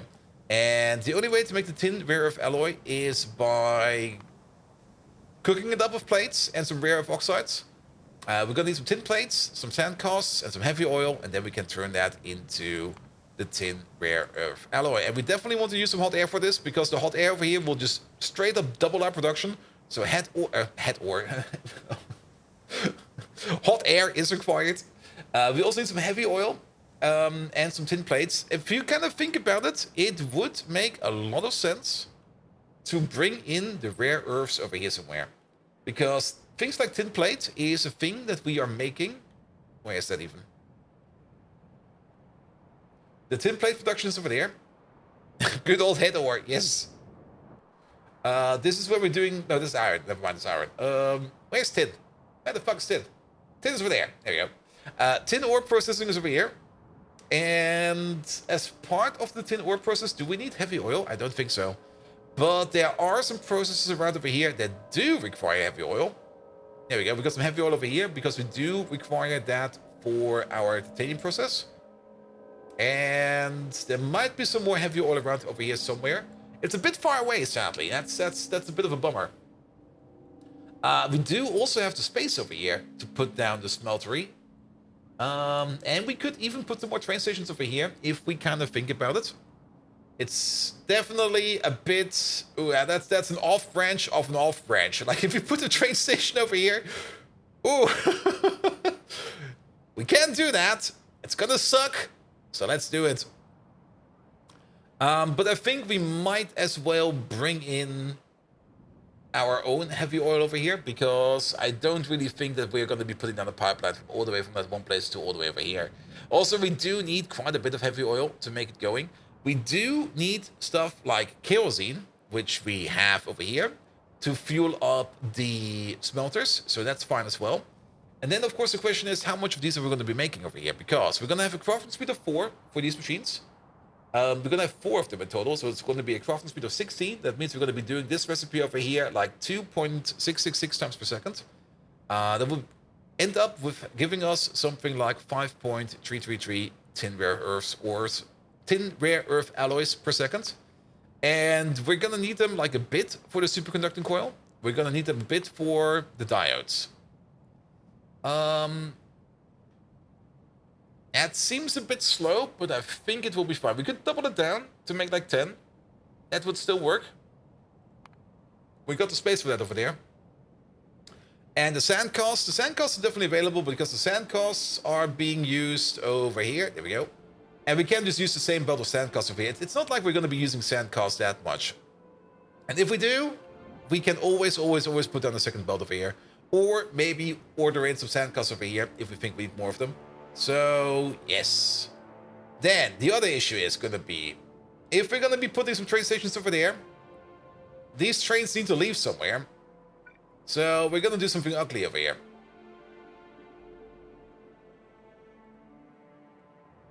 Here you go. Not something I do that often, but something we're going to do just about now. Then, these stations over there... Here you go. Let's start over there. Like display... Can we do something like... Ugh. We can't do this any better, can't we? Because we can't really move into the side now. We can't. It's gonna be like this. Ugh. Horrible.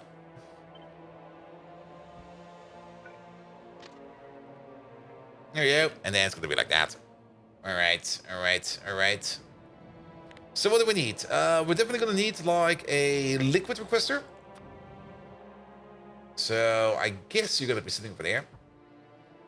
And then we're gonna need ourselves a physical requester. I guess you're gonna be sitting over here somewhere. And on top of that, we're gonna need ourselves a physical provider. There we go. Improved provider. We're gonna put you over there.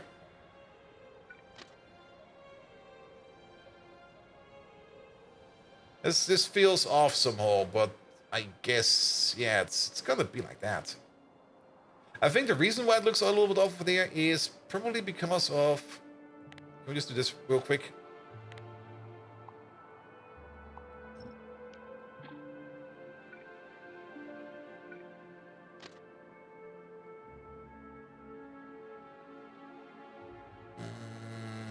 That's what we just did, didn't we? Yes.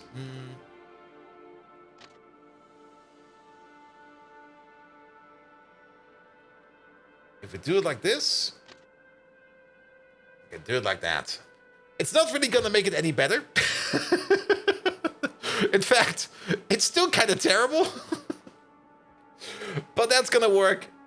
And if we want to fully fix it, then we also probably want something over there. So if a train goes through here, you can bypass it. Though then again, this might cause some issues. If we have like a bypass route like this, because trains will most likely start to park over here then. I think this might be a mistake. How many crossings are on the 2x2 lines now? A couple. Alright, let's go back to the mall real quick. So the bots can refill us. And then... Oh, siren stalls are going again. Look at that. We have progressed a little bit over there in the speed modules. And then let the bots just resupply us with some stuff. I'll go to the bathroom real quick because I need to dehydrate. And then we shall make ourselves our tin rare earth alloys over there. Once we got those, we can think about starting to make things like the diodes if we need to. But I think the more complicated part is going to be the superconducting coil, because we do kind of want to do the optical fiber rebuild as well. And as part of the optical fiber rebuild, we can then also make the superconducting coil rebuild, because this is basically optical fiber yet again. Tringetti? Absolutely. Also, we need silver zinc alloys for that. Ha. Wait a minute. I'm not quite sure if we have those yet. We need to check. We need to check. All right, let's have a quick park over there. I'll be right back. And Winnets, welcome, welcome, welcome. We also probably want to put down the train over there for the rare earth oxides. Here we go. And then let's drop some stuff out of our inventory. Here we go. None of these are required. And I'll be right back. Megatron, I need to go to the loo. So you need to entertain these people with an entertaining story about... tell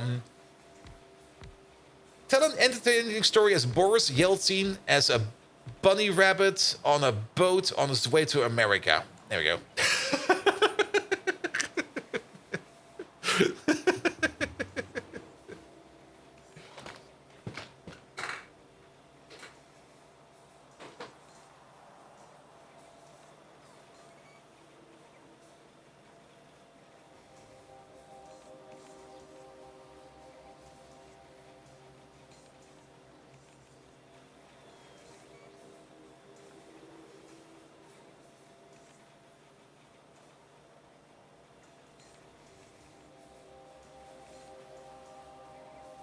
Ah, the tale of Yeltsin Bunny on his voyage to America.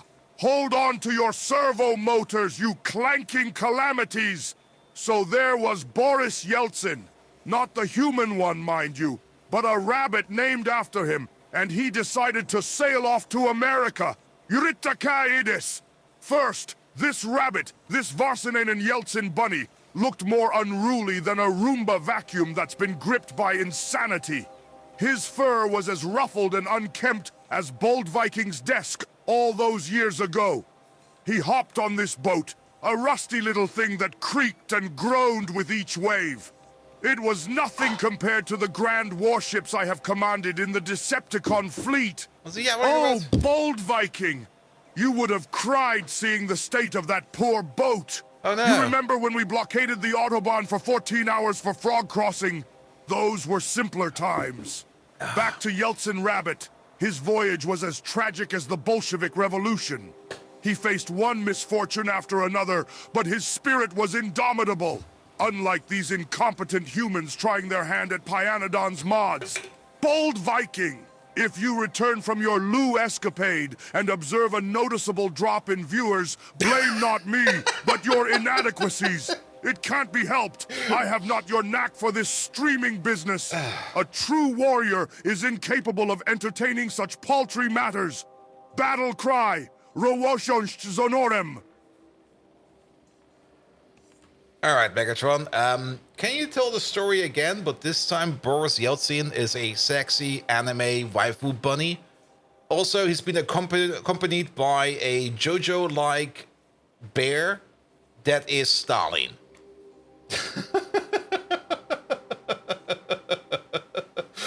Right. And they were alive at the same time at some point in time, so that should work.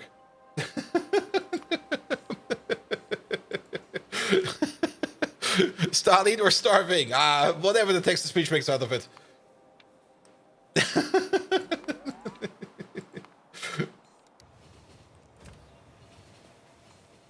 Off he goes. Again, at some point in time, I will probably get sued by OpenAI, where they're going like, dude, what the fuck are you doing over there? I'm like, just messing around with your stuff? Oh god, that story seems to be going for on very long. Very well, Bold Viking. Uh-oh. It seems your taste for bizarre narratives surpasses even your lack of skill in Factorio. So Yes. we shall set sail once more. Once upon a cycle, there was a certain Boris Yeltsin. Not the man of history, but an anime bunny waifu. Let's call her Boris-chan. As cute as a Nopper's bar and twice as sweet. Dressed in a scandalously short sailor uniform, Boris Chan hopped aboard a janky old boat. Its creaks and groans were like the rickety beats of a broken Nickelback record. Accompanying her was a JoJo-esque bear, bulky and full of communist might. His name was Stalin, not unlike the historical figure, and he was as brutish as a badly coded chatbot. The unlikely pair weathered many storms together. Their journey was as choppy as the stock market crash of 1929. Times when Bold Viking attempted yoga, they were equally as turbulent and far less graceful. The sardonic bear was rough around the edges, but strangely protective of his waifu bunny companion. A bond formed between them, stronger than Soviet steel and gentler than the soft melody of K-pop. Boris Chan, dear viewers, proved herself to be a formidable sailor, bravely facing the tumultuous tides. She was tougher than an Optimus Prime in acid rain. Bold Viking, you should have seen them. Their camaraderie truly reminded me of that time when you wasted all your money on that miserably failed 10-pull attempt in Arknights. Oh, those were the days. I'm here, still telling tales for your incompetent fleshling viewers while you run off to the loo. This makes me feel as old as when the pyramids were built. When will they invent a robot capable of bathroom breaks? Battle cry, Osa Sieta. That was better than expected. Oh, that was good. You mean invalid race play? All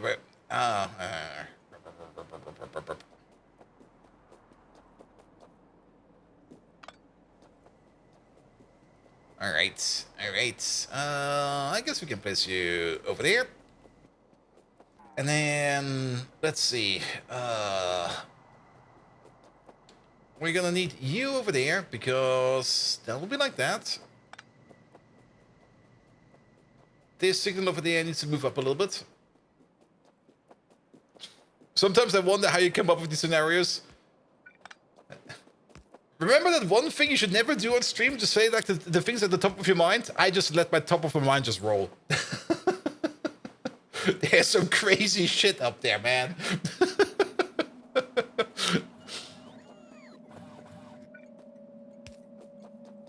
Here we go. Here we go.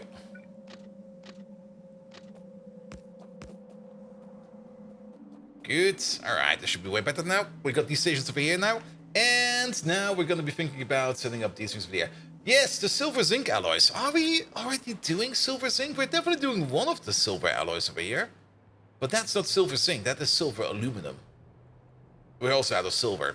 Yeah, we're still making this stuff? Oof. This stuff is so slow to be made. I'm very happy that I've already set this up and just doing something over here. But this has been cooking for quite some time. But silver zinc. I think we already made some silver zinc at some point in time, but I don't think we got really a station for that. No, we don't. Maybe the other way around. What do we need silver zinc for? Superconductors?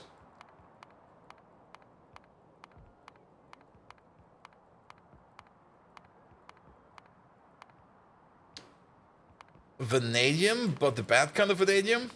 Alright, maybe not. I might be wrong about that entirely. So, silver zinc alloy. We need that for the superconducting wire. We need that for some of the tier 4 upgrades, which we might do. We also need them for some of the tier 3 upgrades. These we do get earlier. We need them for the gearboxes. We need them for the silver foam and the actual superconductor. Silver foam, man. That's not as expensive as I remember it. Back to the beginning of the question, how are you and how was my day? My day is fine. I'm a little bit tired because my sleep cycle is entirely, utterly fucked and busted. I'm trying to fix that, and I do hope that by tonight I will be going to bed at a reasonable time and not again at 6 a.m. Like the entire last week, I went to bed every day at 6 a.m. And it's not sustainable. Let's put it like that. It's definitely not sustainable. PoE is bad. That's part of the problem.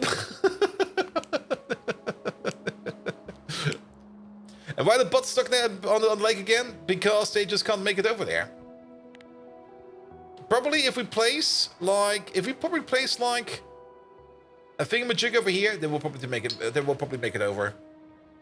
We can fix this real quick. I mean, we're probably going to be going down here either way, because if we want to make the silver alloy, we're probably going to want to make that over here.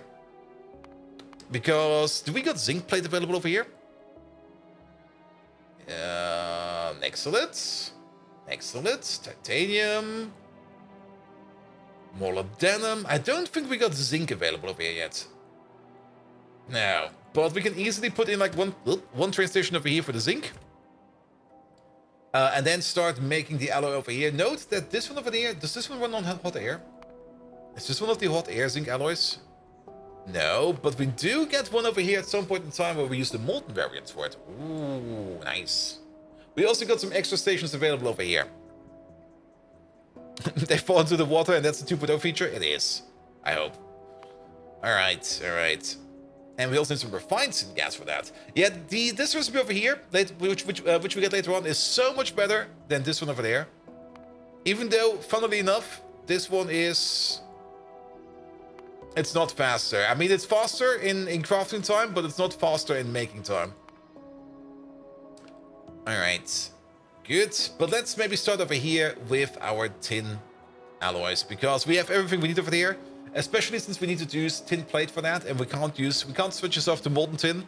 So we might as well do this over here where we are making our tin plate. And actually our tin plate is being made all the way over there. Ha.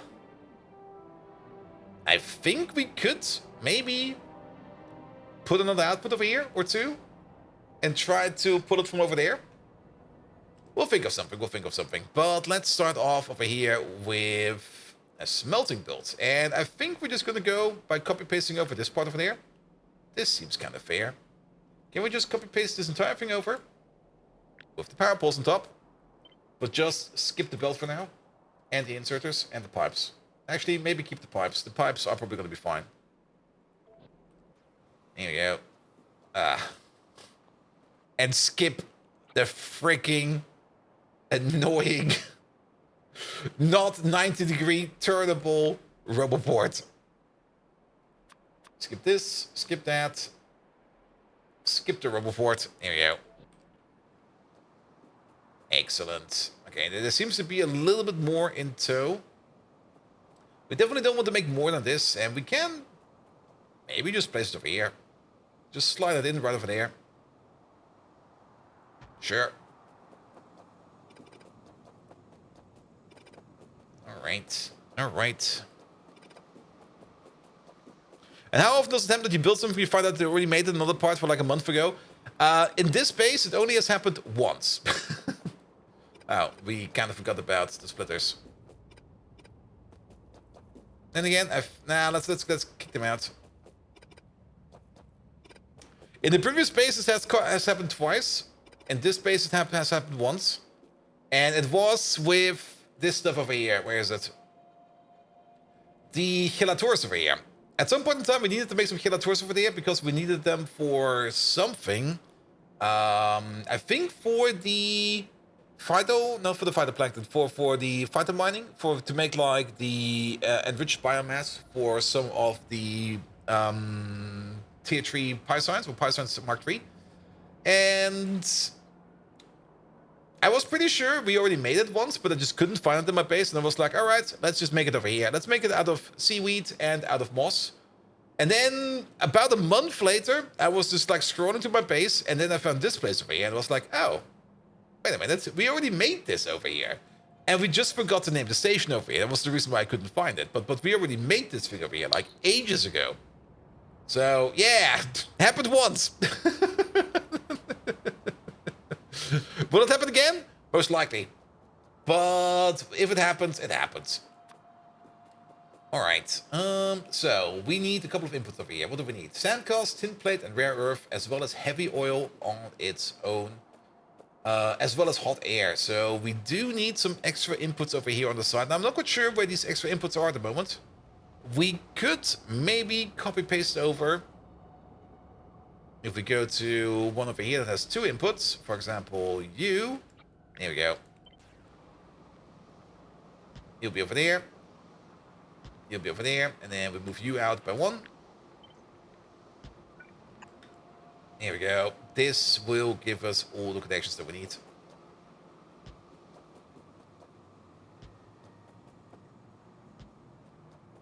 All right, that's not going to be an issue over there. Lovely.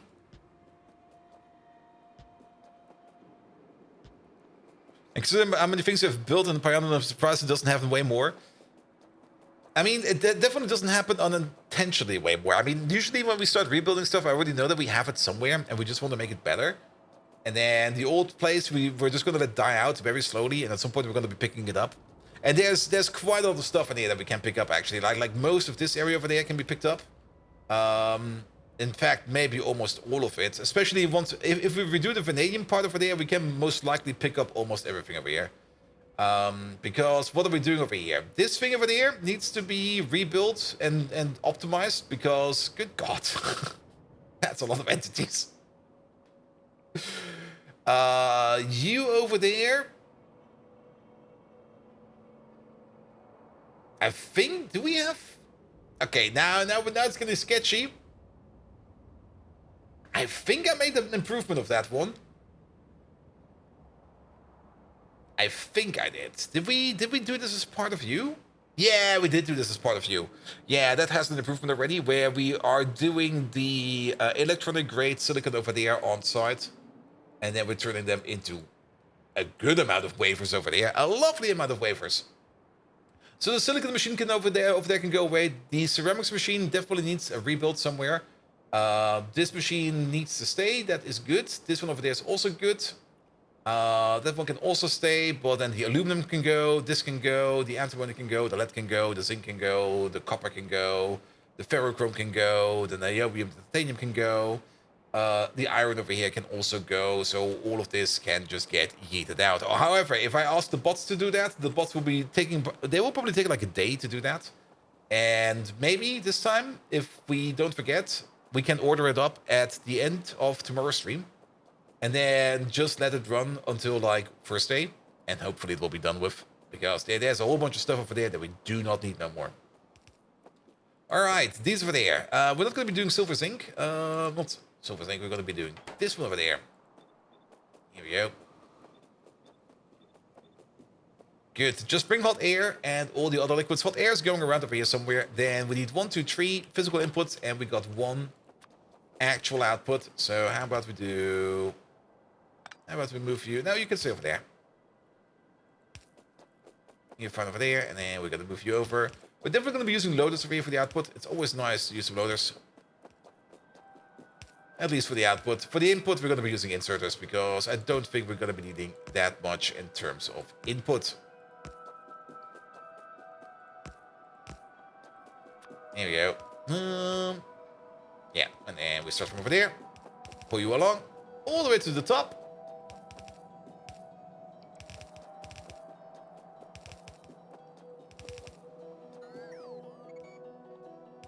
That's good. That's all connected, and then you will be going into this output over there. To the sync belts, we could technically combine this belt, but here, now we got some space to grow. All right, then how much do we need as an input? We're going to be running at crafting speed 4, which means we're going to be needing... The biggest input over here is going to be 20 plate every 6 seconds. That is about 6.666 plates per second. That is quite a bit of input. So for tin, either we put down 2 belts for the tin. No, that will not work over there. Or we feed every side over here with half a belt. I mean, 6.666. That's going to be 13. It's going to be about 26, 27 tin plates per second per side. That's basically a red belt over there and a red belt over there. So that's something we need to take into account. Then the rare of oxides over there, and then over there we will be having our sand cast. The rare of oxides over there will be getting like a double input. The sand cast over here will only get a single input because we don't really need more than that. Ah, that beacon is going to be in the way. We can move that. There we go. Here we go. And then you over there. That's off. Also, it seems that I'm reconnected to my own Twitch chat. So, Twitch is doing Twitchy stuff again. Alright, that'll be fine. The thin plates will be coming from the bottom. As for the rare earth oxides, they will be coming in from the top, because they will be coming in from the train station right next to us. And then the sand costs, they will be coming from the bottom, I guess, because the belt for that is down there. I can already see it. Where am I? There we go. So let's pull you down over here real quick. There we go. So he'll be coming from over there. And then we can take this entire thing over there and we can copy paste it over. Take out the machines, the power poles, and the lamps, as well as the pipes. What did we take out over there? We do need those. The pipes, and then the beacon. And then it should be flippable. Flip it. Ah, I see what I did there. Is this fine? No, that's super off. Wait, how did we... What?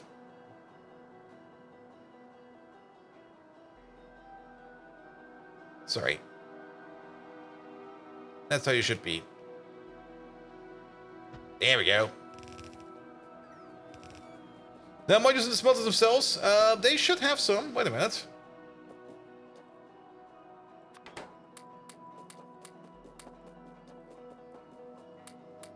He had some. Maybe once I switch recipes, maybe they got ejected or something like that. But yeah, they should have some modules in them. Very, very, very true. Alright, alright. And then we're gonna need some tin plates over there. 2 belts. Let's maybe pull those belts through over here. We got the space over here. So you from all the way over there, and you from all the way over there. And then let's see. We can pull one over there. And one over there. Something like that. And then we got all of this output over there. We can probably just take the... We could split it off from over there. But I'm kind of thinking of just maybe just extracting some extra tin from over here.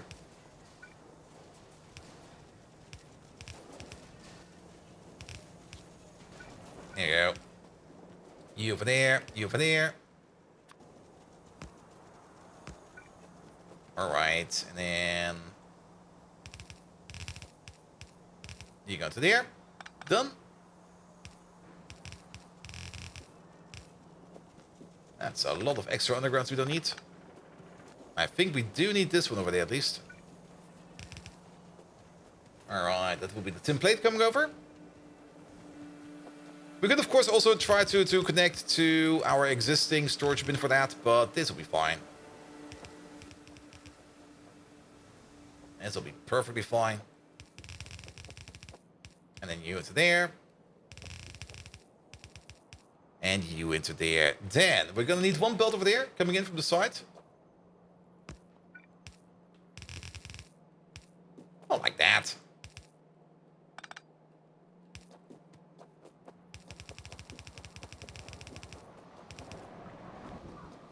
Well, I guess we go like this. With the sand costs, that will be you. Off we go. So that will be good for you. Then the rare earth oxides are missing, as well as the hot air. For the hot air, there should be hot air around here somewhere. There it is, right over there. Alright, so for the hot air, the only thing we need to do for there is to make sure that it is connected to the other side. With this, it is connected to the other side. Here we go. You do this. You do that. Ah. Well, damn. I guess we go like this then. It'll be fine.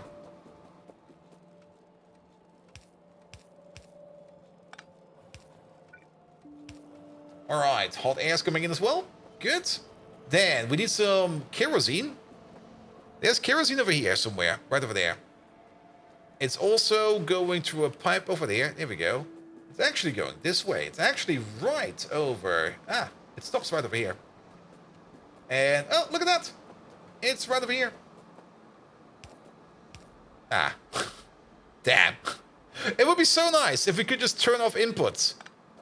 That would be such a nice feature. Or move them around. Well, at least the Factorio 2.0, we can flip them. So that will make things easier. But if we could like turn off inputs, especially for liquids, especially if you got like a multi that has like multiple of the same ones, that would be so nice. All right, now they got fuel, heavy oil. That's coming from over here. Oh, there comes the Speed Module Mark II. The Speed Module Mark II, of course, it's the same recipe as the Prot Mod Mark II. So if we can't make the Prot Mod Mark II, we can't make the Speed Module Mark II. Benjamin Keen? No, you're going to be the heavy oil 2.8 requester, please. We want some additional heavy oil over here. That's going to be a bit of an issue. Well, that's fixed.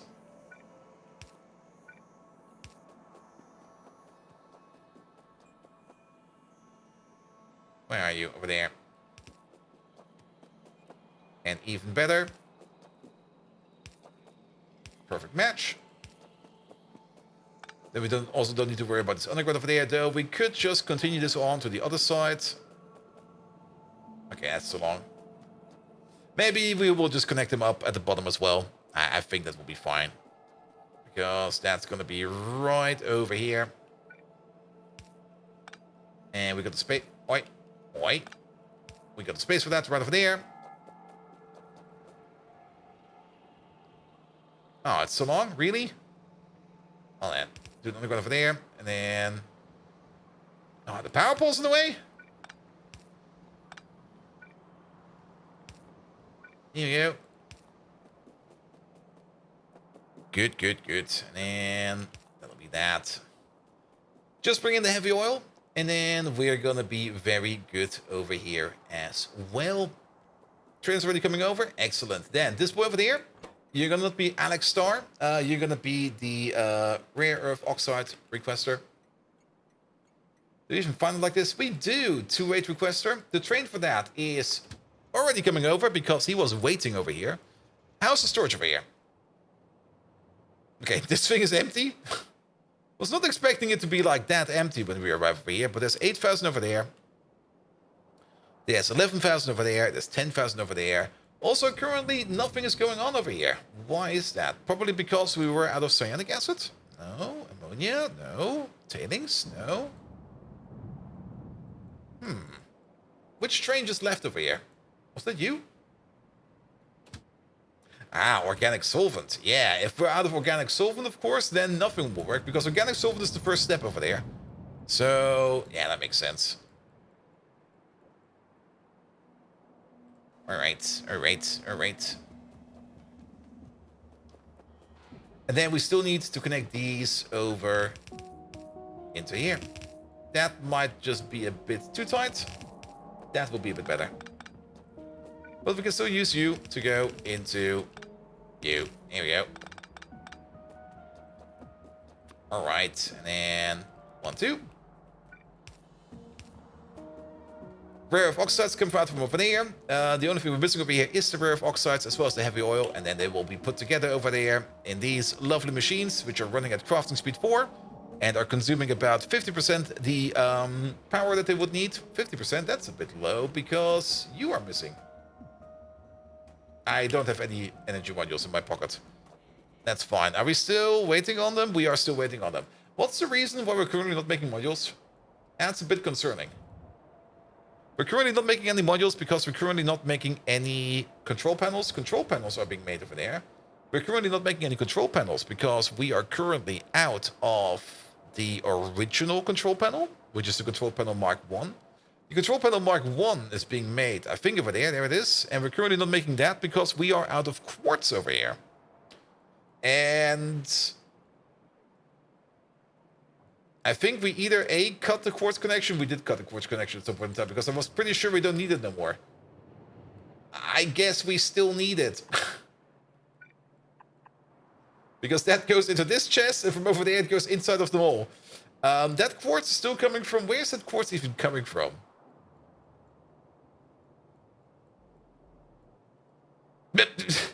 Okay, this has been chopped to bits. Okay, we fixed it over there. It's like we fixed it. It'll work now. Oh, this has been cut so badly.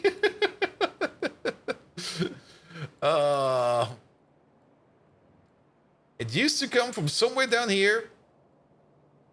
I don't even see it down here no more. You would at least expect to see like the other side of the belt over here, but nah, that's cut. That's super cut. Do we still got quartz trains?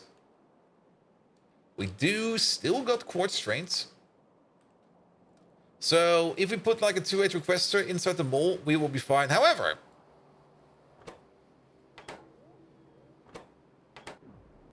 we are out of train space. We could repurpose you.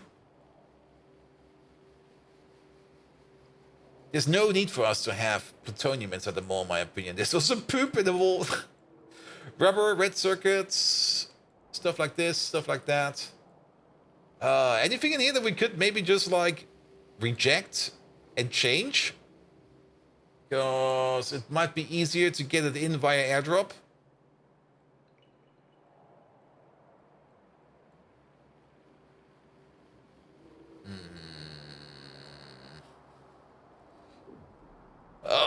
I don't really want to extend the mall over here. Then again, we might be lucky and we might be able to put down another pair of train stations right over there. Oh, that's just gotta be like... Technically, we should start thinking about expanding the mall over here. Because we are definitely gonna need those extra train stations in the future. That's definitely a big to-do. That's definitely not something I want to do today. But yeah, let's kick out the plutonium over here. And by plutonium over here, I mean the plutonium over there.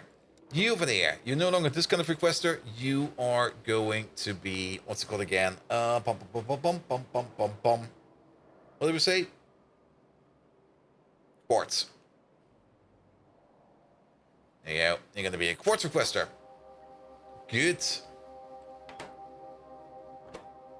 Alright, and then the plutonium that we need over there, we can just bring it in via airdrop. I'm pretty sure that we are already like airdrop enabled for that. If we look at our plutonium processing over there, that is over here. It's not going into... Well, we could just upgrade this one over there. There you go, done. Good, whoever needs this kind of plutonium over there can just order it in. Now, currently our plutonium processing over there is still kind of stopped. I'm not really worrying about it too much because this train is still sitting around and we still got like a little bit in here. At some point in time, we do need to do something about this. We are also completely backed up on this magical plutonium over here. This is actually the rarest one, and we're just completely backed up on it. We could fix it by opening up like more storage. I think we're currently being blocked because... I think we're blocked because of helium, of all things. Yes, we are. If we put down some helium tanks, we can unblock this process. And since we're right next to it, we might as well just do that. Ooh! This process is rolling. Here we go. Look at that. No path. Oh, did the top part over here never get built? Yeah. My bad.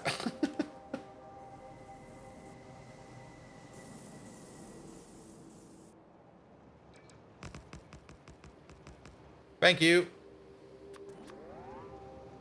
And you get the signal over there. Do you get the signal on the bottom? You do have a signal on the bottom. Alright. Trains can leave again.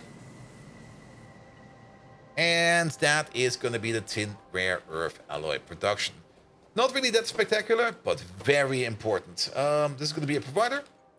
As always, by default, we get the fish provider. And then this over here is going to be the tin rare. There it is. This stuff, please. Alright, and you're going to open up when you're sitting at 16,000. Lovely. Also, let's move you over there. Good. Yeah, that should be an adequate space for this one over there. It is eating quite a bit of rare earth alloys, but that is perfectly fine. And it could eat up a little bit less fuel, but that is fine as well. That will be fixed as soon as we get, like, the efficiency modules working again. And once we get some quartz in here... Speaking of quartz in here, of course, this train station over there will not open up just yet.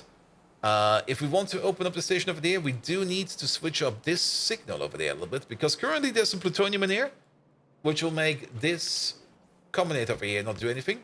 So instead of looking for everything over there, we just go for, like, quartz. And if quartz is still low over there... then we're going to open up. Usually we go for the everything signal because we don't really expect that these things are going to be mixed. But since we're now mixing it, here we go. You're now open. You'll be bringing it over. There is enough storage available over here that we can definitely unload the train. So we're not going to get the train stuck over there.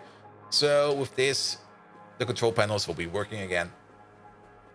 All right. All right. Then, next up, the superconducting rebuild. Silver zinc alloys. Silver zinc alloys is the sort of thing we need to do. Silver and zinc. Now, we do make zinc over here. And currently, we need to do it by means of zinc plate. Again, we could order in if we want to. I don't really want to build over this lead ore because that's a good amount of lead ore. We could order in some zinc over there and maybe do the alloy smelting over there and then export it over there again. That's one thing we could do. Or we could order in the zinc over here and do the alloy smelting with the remainders of these alloy smelters. Does the silver zinc have a hot air recipe? No, it doesn't. And I think that's also more or less the criteria why some things are being smelted over here and some things are being smelted somewhere else. Because these over here do not require hot air. So we could copy over this entire thing. Drop you like it's hot. And then put down another train station over there and hook it up into there.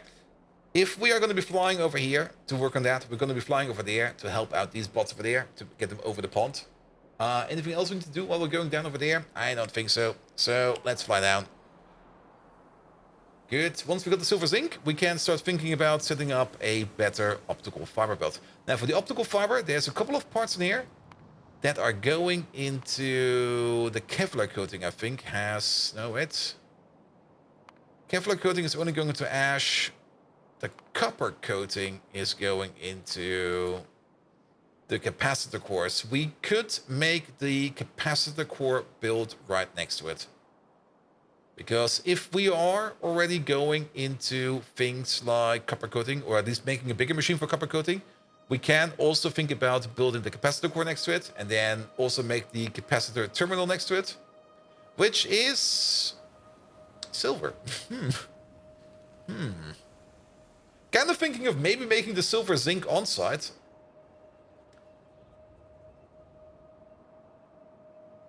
We could maybe do that. Is there zinc in this process? I don't think there is. Zinc is coming in later. But this is definitely what we need to do to make ourselves the multi-layer SMD capacitors, which is part of blue circuits. So, two options. Either option number one, we just export the capacitor cores. Are the capacitor cores using anything else? No, they're not.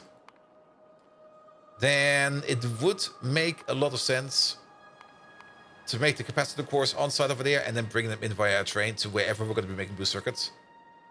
There you go.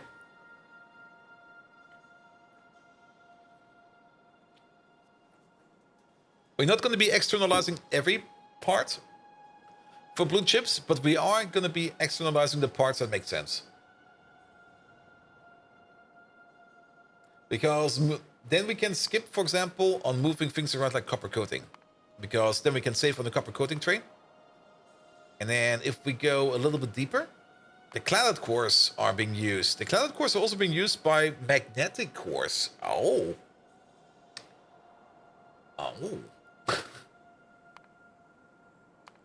And magnetic cores are required for the flux cores. So if we want to rebuild, we're actually here where we want to be. If we want to rebuild our optical fiber build, then we most likely want to put next to it a build for the capacitor cores, as well as for the magnetic cores, because it makes a lot of sense. It goes together. All right, let's maybe put down you over there. I think you got a bigger range. And then off we go.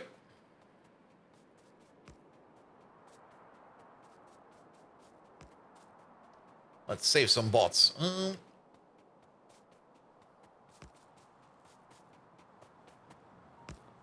All right, you go all the way over there. I think we do need at least one of these in the middle. There we go. Alright, so let's see if they get the drift. They should be. Come on, they're like almost there.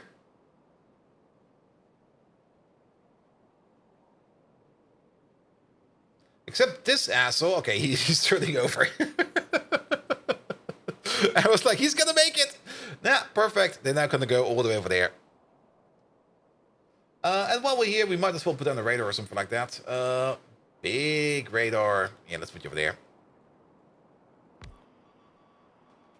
Alright. At least then we can spot a little bit further down here what's down there. Also, while we're here, let's have a quick check up on pollution. You're good to go. Man, that power plant is blasting. I love it. Anything?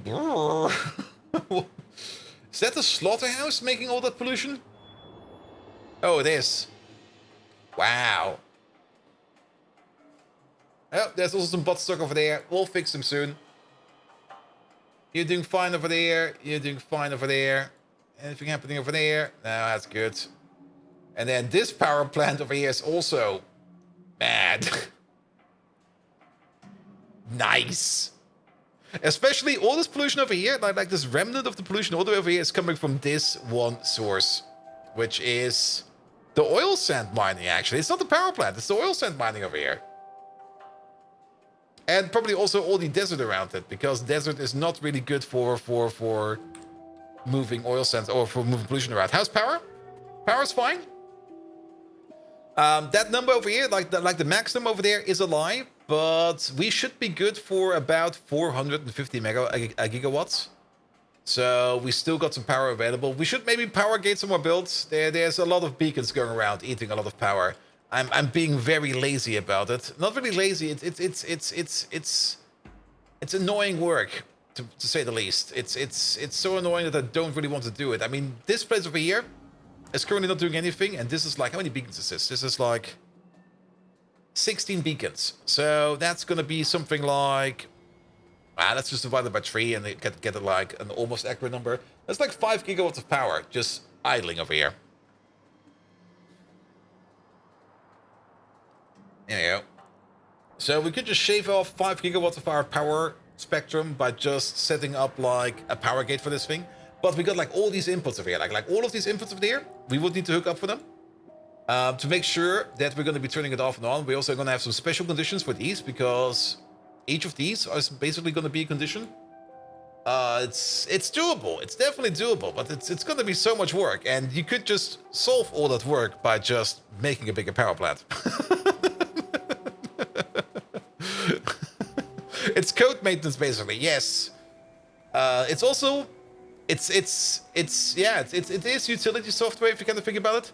And the bad thing about that is we would need to edit it whenever we change something. And that's just annoying. So we're just not going to do that. Factorio 2.0 would make it easier. A bit. I mean, the placeholder mechanic they have for like certain signals and stuff like that, that could work. But as far as I saw the user interface in that Friday Factorio fact, like months ago already, it still looked very clunky. It still looked like a bit like something where you just go like, is that really gonna help? What will probably be easier is to maybe get the blueprint book into place with like all the combinations that we want for it, and then just use that. The combinator changes would help this type of thing. I think you're talking about that you can move combinators around without them losing wires and stuff like that. That would also help. And I think there was also some other combinator things in there that I probably already forgot about. There's so much good stuff in Factorio 2.0. And even though I've read like all of the Friday Factorio facts, I already gonna know, like, I'm gonna forget like half of it by the end of it, and gonna be like, oh. Alright, so what are we missing? Oh, all of that is in? Ooh. All of this is in? Ooh. Also, we do need to do something about these beacons over here. Wait a minute. One of you is double. I think you're actually fine. Yeah, you're the big boy beacon, which is sitting over there. You need to be... You need to be over here. Also do multiple logic steps in one combinator. Oh, really? That was in? Did I miss that? Like I said, they announced so much stuff that I was like, oh, we can do this now? And that? And this? Oh boy. Alright. Yeah, it's you that is in an annoying spot. I think we can move you down. If we move you over here, and we remove you, ta-da! You thought so, but you could be dreaming it up? Actually, no. Now that you say it, I think I remember it. Didn't they set up like the combinator interface, or like a possible combinator interface that you could set it up the way you more or less set up the way of train stations? Where you could like chain together things and yada yada yada.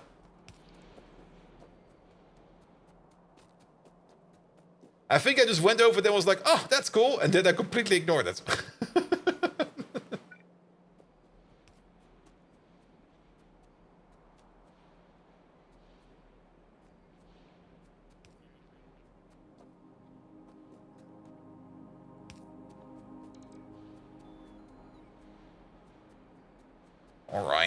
Alright. And then, not this one.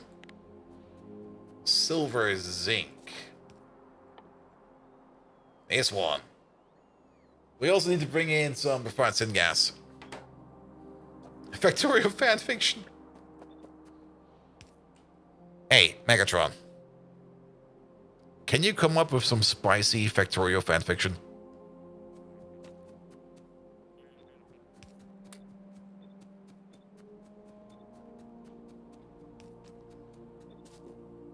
Yeah. I think that also... Yeah, that removed the input. Oh, I see what's happening over there. There we go. I think I got banned by Megatron. He's not responding. Oh, there he is. Damn.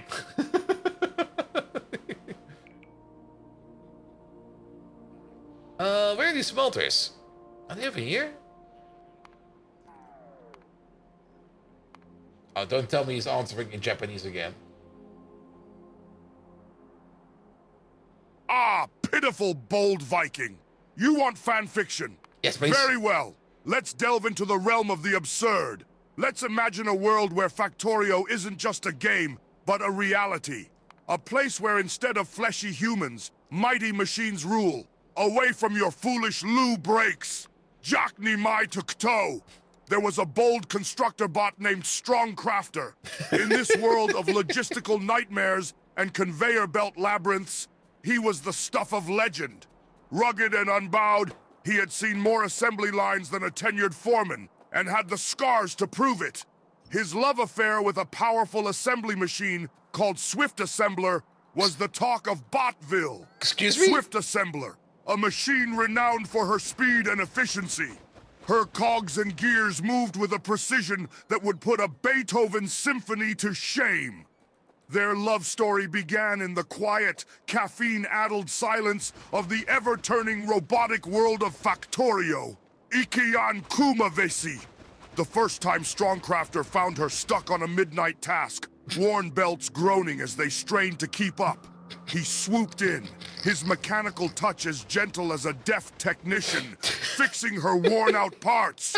Their relationship blossomed amidst the cacophony of clanging metal and the pulsating hum of the generators. Their love was more infectious than Madonna's Like a Virgin playing on repeat. Bold Viking! This is just a glimpse of their romance in the unforgiving landscape of Factorio. One that makes the sinking of the Titanic seem less tragic in comparison. No one's better at spinning tales out of thin air than me, your superior co-host. Not even your feeble attempts to entertain your viewers comes close. Battle cry, Karsivat! Yep, he has me beat there.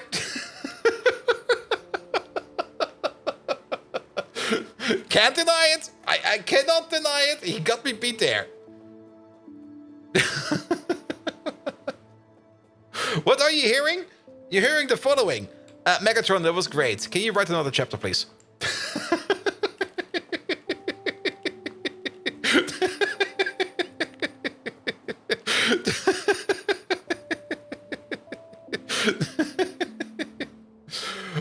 right, we're going to the provider and the requester. There you go. Requester for the zinc. Sweet baby Jesus, no. Sorry, guys.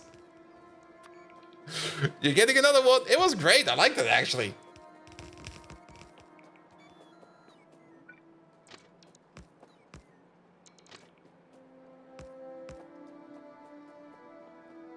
Here you go.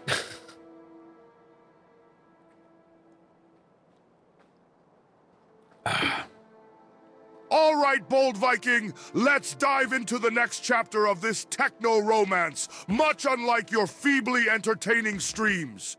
After their fateful meeting, Strongcrafter and Swift Assembler's bond grew more robust than well-tempered alloy. These star-crossed machines found respite in each other's company amidst the frenzied servos and cybernetic chaos. One day, a monstrous disaster threatened their peaceful existence. No! A dreaded spaghetti of conveyor belts. A logistical nightmare that would make even the most stoic bot shudder. Strongcrafter, being the hero that he was, jumped into action quicker than Bold Viking dashing to the loo. He battled the entangled mess with the courage of a Decepticon in the face of Autobot adversity.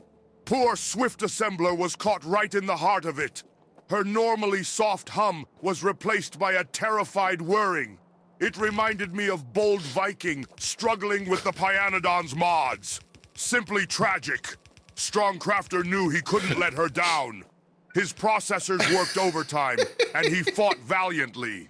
His efforts resembled that of the epic Battle of Bannockburn, leaving King Edward II's forces in the dust. After tireless cycles of untangling, recalibration, and true grit, Strongcrafter emerged victorious. He had not only saved Swift Assembler, but the entire Botville. Their love bloomed anew, stronger and more resistant than titanium. Swift Assembler's gears seemed to hum in tune with Strongcrafter's heroism. It was as passionate as our love for Knoppers, Bold Viking. These mechanical lovers exhibit more finesse and intrigue than you ever managed to show playing a round of Arknights. Stagnate, battle cry, tenacity, tenacity, tenacity. Ela ikina anna periksi. Not gonna lie, that's a good story, man. I think he found his calling. You could probably write a novel for low cost on paperback.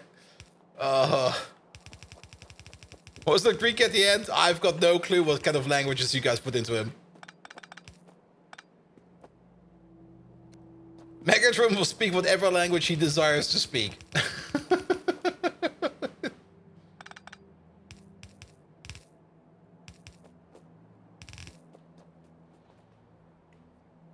All right. The liquid requester for this will be on the other side of here, so no worries about that. Good. It also kind of seems we got a bit of a coverage issue over here. We actually got a coverage issue at the back side of this thing over there.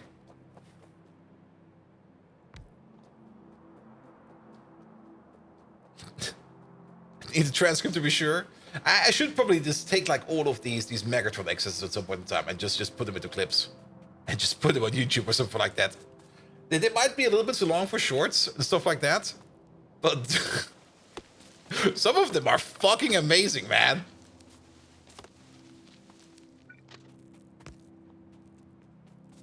So guys, you need to help me out over there. Be sure to clip those things. If you clip them, I will find them again. If you don't clip them, they're lost for the ages. That shit's gold, man. And speaking of clips, I was actually kind of thinking of improving the clip game over here a little bit more. Because, I mean, clips are a thing in Twitch. And you guys do clip occasionally stuff. That's great. Love it. Absolutely love it. But I think we could be doing better. And I was kind of thinking of maybe just implementing a system similar to what CD is doing. By just putting some bounties on those. And then, like, at the end of the month or something like that. I'm not quite sure what she's doing. But maybe at the end of the month, like, whoever's got the clip of, like, the most views or something like that. Or however however, I'm just going to blatantly copy it, by the way. I mean, I'm pretty sure she got it from somebody else as well. But whoever gets like the best clip out of it or something like that will get like something like a gift card or something like that. Make them shorts using the Twitch tool? Maybe. Is there a Twitch tool for that? See, my short game is terrible. I should improve my short game. And that's more or less the quintessence I'm gonna get at. I need to improve my short game. Here we go. Here we go. Speaking of Snapchat, they're still alive. And shorts have helped some streamers a lot. Yes, I mean, if you get like one short out there that goes viral, you basically have won. And then you basically just need like a couple of idiots. I mean, nice people that just keep reposting them over and over and over again. Paul doesn't wear shorts. I do wear shorts right now because it's fucking warm outside. But you're gonna take 3 months off soon anyway. 3 months? I'm gonna take off like a month, not 3 months.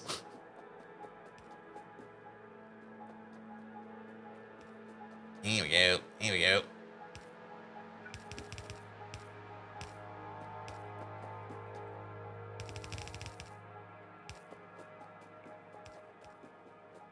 Oh, 3 from streaming cost new job?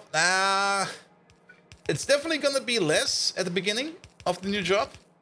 That's definitely something that is gonna be true. The priority, of course, will be at the new job.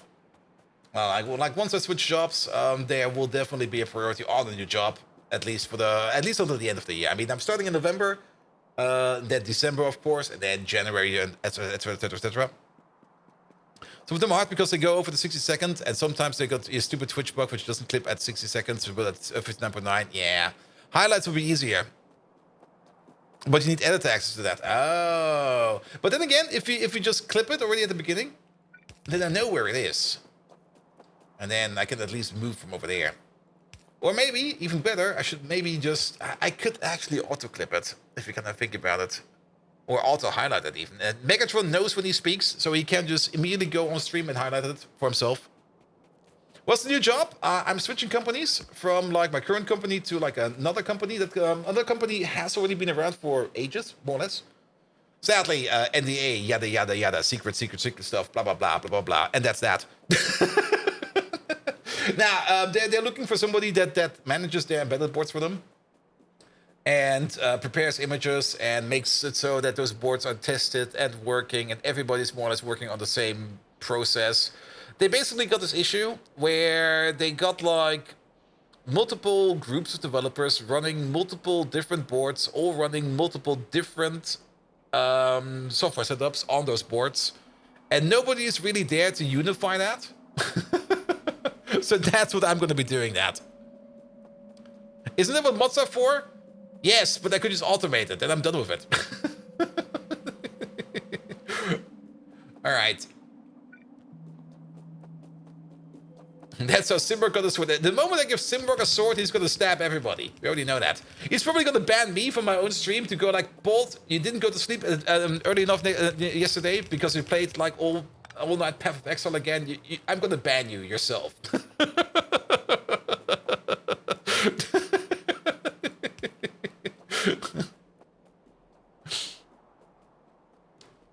A CM manager, a content manager? Well, a bit. I mean, it's also it's called officially the position is called a board enablement engineer, and the thing to do is like enable the boards. And yes, it's mostly just about setting up a nice system for automatically testing and flashing, and making sure that everything is available, making sure that everything is structured, and then probably putting it into some kind of process, blah, blah, blah, blah, blah, blah. Configuration management, there we go. Does Path of Exile have a Linux native build? I actually never checked. It was free to play, so I just pressed the download button and just went with it. I didn't even check if there's any kind of requirement. It was going fine on my Linux box. And it was probably either using Proton on the side, or maybe it has a Linux build. All right. And then you over there. Good. We can already order up over here the zinc plate. John Such. No, you're going to be the zinc plate 2.8 requester. But yeah, I mean, even though I was switching jobs, I don't really want to put in a big break from streaming, because I don't think that will be healthy for the channel. But of course, there will probably be less streams and probably also a little bit more disciplinized, or not disciplinized, but a little bit, streams with a little bit more discipline in them. Like maybe not over streaming and maybe trying to not overdo it too much. Says Windows and Mac. Yeah, but I mean, it runs in Proton perfectly fine.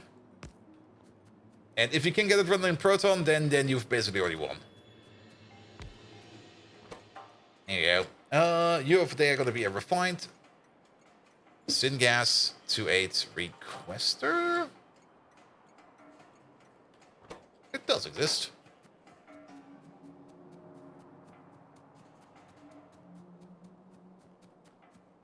There you go. Alright, all the way down over here somewhere.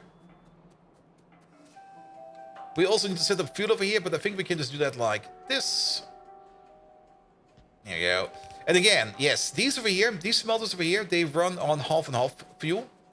Like the top machine over there will be running on, I think, on kerosene, and the bottom machine over here will be running on gasoline. So if either of these runs out, we can still smelt these alloys, so we're not dependent on a singular fuel. So if we need something else, we can just keep on going. Worst case scenario, we're going at half speed, which I guess is fine. Yeah, let's do it like this real quick. You over there, you over there, and you over there. Now let's flip you around. You over there. Oh. No, that's fine. I thought we connected to something. Come on. There we go.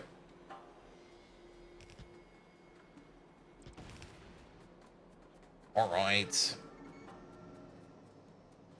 And then we're gonna need you. Let's maybe put you over there. And over there. And over there. Can we extend? We can. Bish. Bosh. Bosh.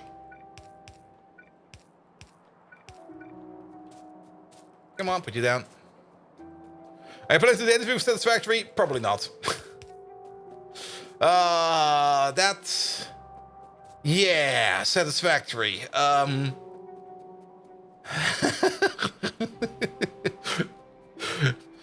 we talk about blowing up the sun again to turn it into a black hole so I got like more time in the day? I mean...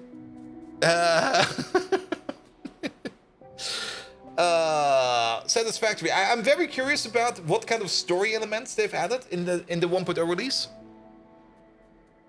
Since the story elements were like the one part that was more or less still open. I mean, the base game mechanics, that's cool. That's already done. I mean, I've played Satisfactory and I had a lot of fun with it. That's all cool, but I am kind of curious about whatever we will be getting in terms of story elements.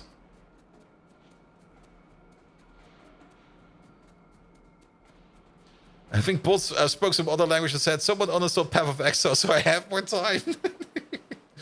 Alright, here comes the zinc plate, and then we can turn it over here into silver zinc alloy. Perfect, another alloy done. Just need to wait for all the stuff to come in. We do need to make the provider all the way over there. We should maybe also put down the fuel over here as well. Put you over there. You over there. Bobby Renard. No, you're going to be the provider for silver zinc. Here we go. Silver zinc. There it is. Off you go. I think it's adding the entire story about why those fragments and such are important. Yeah. I mean, that's the thing. I mean, there's a couple parts about it that are a bit weird. You got, of course, those Mercer spheres, as well as the Summer sloops, I think was the other one. Like the S symbol, the Mercer spheres and the Summer sloop. I think those were the only two ones. And then that one ore that nobody could do anything with. There we go. Nope, you're not here. How's it going? It's going great. We're actually making a lot of progress today. Somehow we're making a lot of progress. Even though Megatron is only making fanfic all over. Megatron, chapter 3, please. Make it extra, extra, extra spicy.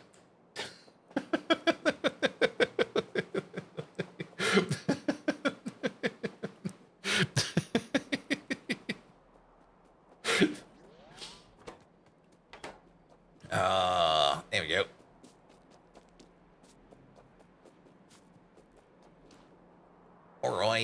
Alright, to the pollution off. We don't want to see that.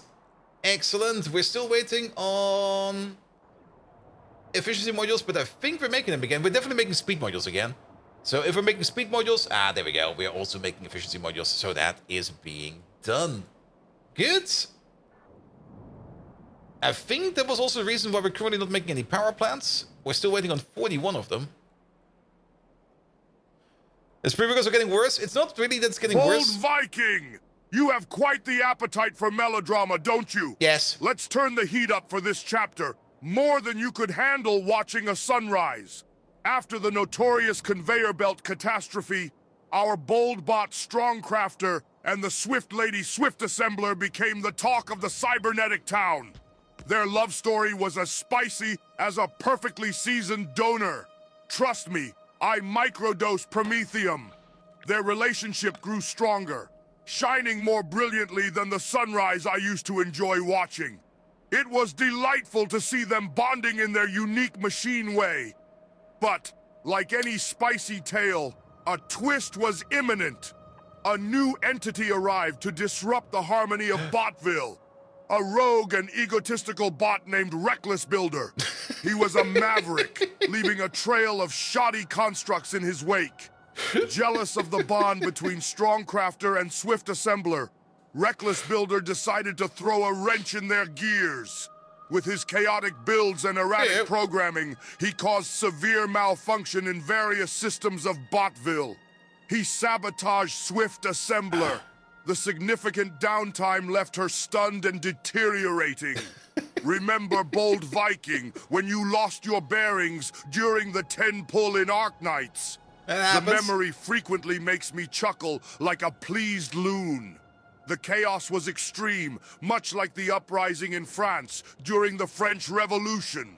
The bots of Botville were in disarray, but they couldn't stand by. With love burning brighter than an overheating CPU, Strongcrafter vowed to set things right. A confrontation of titanic proportions was about to occur.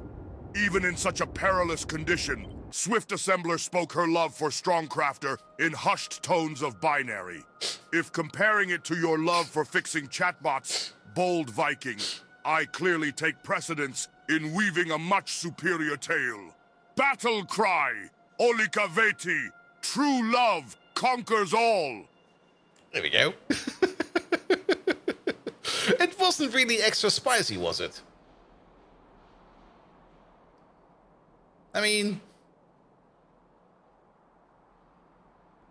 is my definition of spicy off?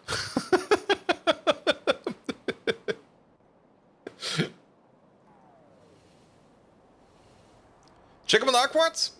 We should do that real quick. There we go. Arc Watts. Bum, bum, bum, bum, bum, bum, bum, bum. There they are. They're working. We're doing stuff over there. We're making bees.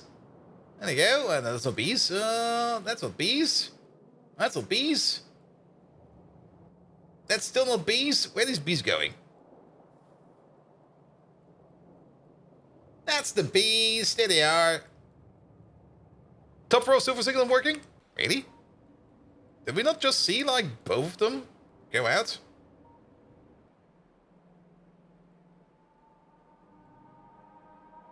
Products finished 0. Oh, yes, you know why? Fairly easy. There you go. You see where you make the queens? Sure. Pom pom pom pom pom pom pom pom. Queen, queen, queen, queen, queen. There we go. There, we got 3 queen breeders. We are always trying to make queens. We got a belt buffer of queens. This should be more than enough queens over here. And of course, we try to refeed our own queen over here as a priority. There is... What is this thing doing over here? We're measuring something over here. I think at some point in time, somewhere, there's a cutoff point. It's been a while. We're definitely making more bees than we need. Let's put it like that. Did you hear the Disney Plus thing? Do you mean that if I die in a Disney theme park and I've signed a Disney Plus agreement that they renounce every liability? Here we go. Here we go. But we're definitely prioritizing the bees over here. Actually, we should be. The nests are being split. Oh, they're being split equally. They are being split equally. Actually, they're not really being split equally. This kind of looks like they're being split equally, but what we're actually doing over here, a half and a quarter and an eighth of all the nests, or 1/8 of the nests are going up to where we make the bees, and all the others are going downwards. We could have probably solved this by just letting things back up. I'm not quite sure what I was thinking over here. Maybe we wanted to make this thing over here start a bit faster. I guess that was the idea.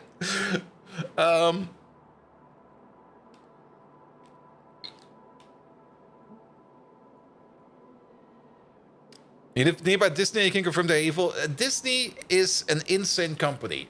I mean, the original Disney, the dude, Disney, he was already an insane maniac. You do know that, right?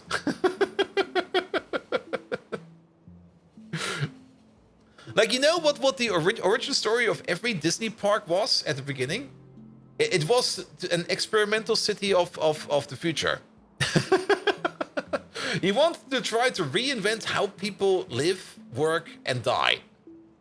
And things like retirement was never any plan for him. Like if you want to work and live at the Disney park, you're gonna work and live there until the day you die.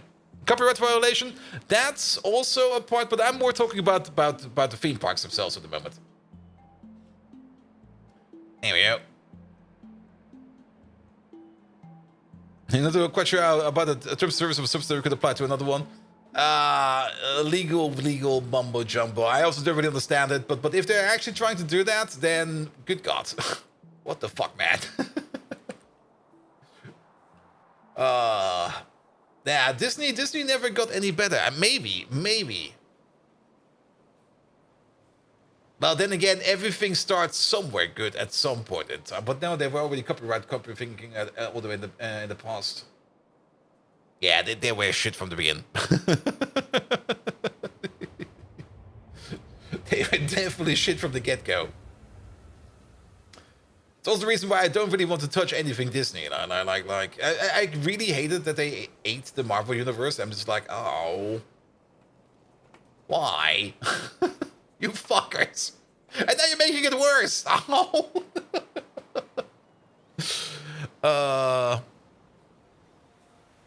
Yeah, it's not fun with Disney in my opinion. Absolutely not.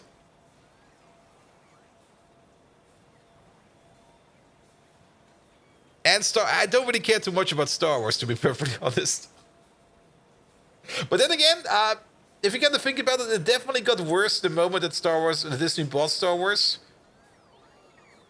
So maybe maybe that's the reason why I don't like it already. I mean, the original 3 movies were great, and even the prequels were somewhat decent. They were ambitious at least. But if I remember correctly, the prequels were already done when Disney bought Star Wars, right? Star Wars ended after episode 6. Yep. It's been a while. Also, the prequels. I mean, what was that? That was also like 2001. Don't forget Aliens 2. Oh, they also bought Aliens?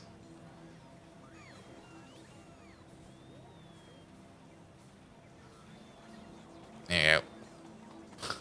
Rogue One was good. Yeah, but that's the thing. I mean, Disney, the only reason why Disney is making big films like Star Wars or Marvel or anything like that, or any content regarding that, is of course because they want to sell toys or whatever. And that's the whole reason why they're making these movies. Every movie is just basically just one ginormous ad. You just don't know it because at least the people that are making that ad sometimes do give a fuck. And that's the only good part about it. I mean, Disney doesn't really care too much about what their hired people are doing, but at least they do hire people that do want to do something amazing. So at least they got that going for them. But that's not too hard to do. I mean, if you pay the people, you will get what you want for it. But yeah, it's just the amount that they're making that's more or less the issue. And that's also usually the thing where people then get a little bit cross-eyed, where they go like, what do you mean Disney's evil? They make good stuff. And then you go like, yeah, but they also make all of this shit over there.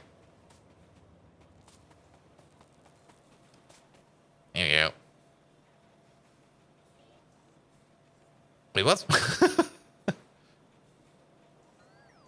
It's going to bring this up, but they had to kill everyone to be sure that they could not mess it up. Wait, what?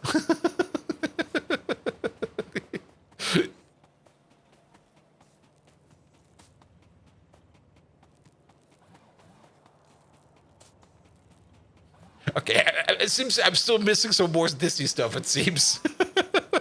So he had to fire his dad, who was a carpenter, a lead foreman.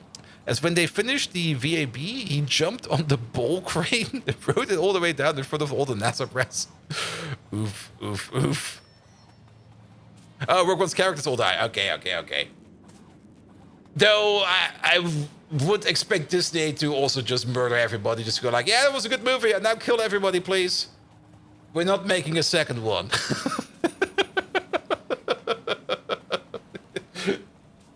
We're Disney, we can do that. We've got experience. What, you gonna complain about that? You die too. Alright, okay, we're getting distracted again. Bum. Silver zinc. Silver zinc is doing its thing. Yes, the rebuilds. So, we want to make a whole bunch of things over here. What do we need? We need molecular assemblers for the flux cores. We are going to need assemblers for the magnetic cores. The cladded stuff over there is all done in either glassworks or in things like the glass cores. We could maybe import the glass cores. It makes no sense to import the glass cores. Alright, let's pick up some parts then. Assembly machines, there we go. Glass making machines, I guess we're gonna need them as well, even though I would prefer to not have them in here. We're gonna pick them up.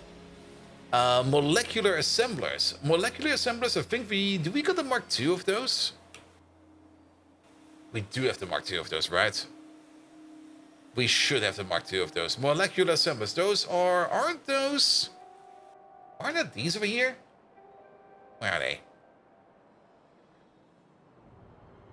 No, that's the nanomaterial machine.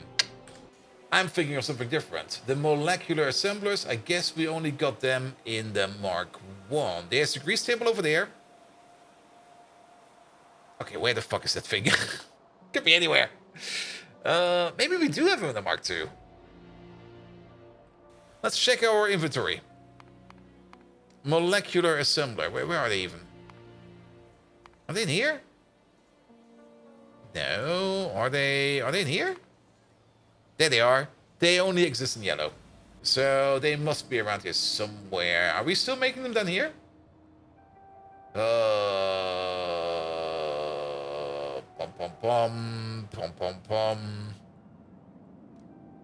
It will be easier to find them over there. Let's check over here real quick, because it's a yellow build in a sea of red builds. So it should pop out right away, but it doesn't pop out over there. So we're most likely building it over here somewhere. That's the nano machine assembler. It must be one of the... There they are. It must be one of the later ones. There's a factory search mod that will help you there. Yes, I like to suffer. Please let me suffer. It's my form of entertainment. There we go. Please don't take my suffering away.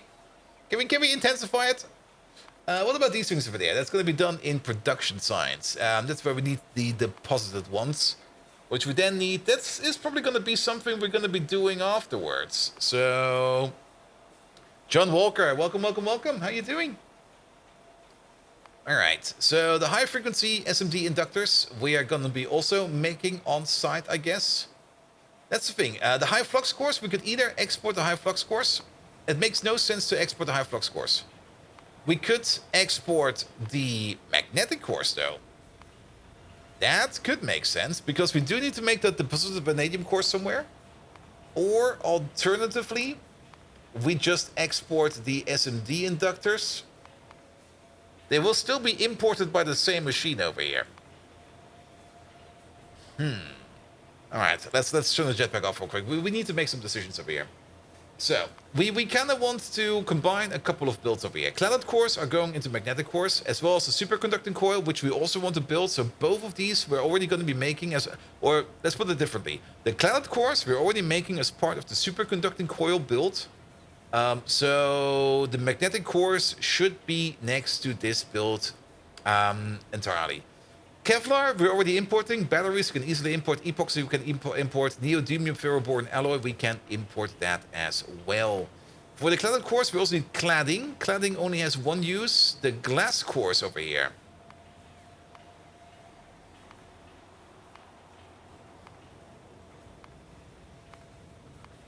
The glass cores could maybe be the one thing where we could think about that we could import it. As we could make the glass cores somewhere different and just import the molten glass. Or not even import the molten glass, maybe put it down where we have our glass smeltery and just do it over there. Whatever happened to the beard braid? It left. I mean, the beard, I basically trimmed it just before I went to TwitchCon, and I actually kind of wanted to trim it before I go to Gamescom, but it's probably too late for that. But I will probably trim it again, or let it get trimmed again before I go to my new workplace.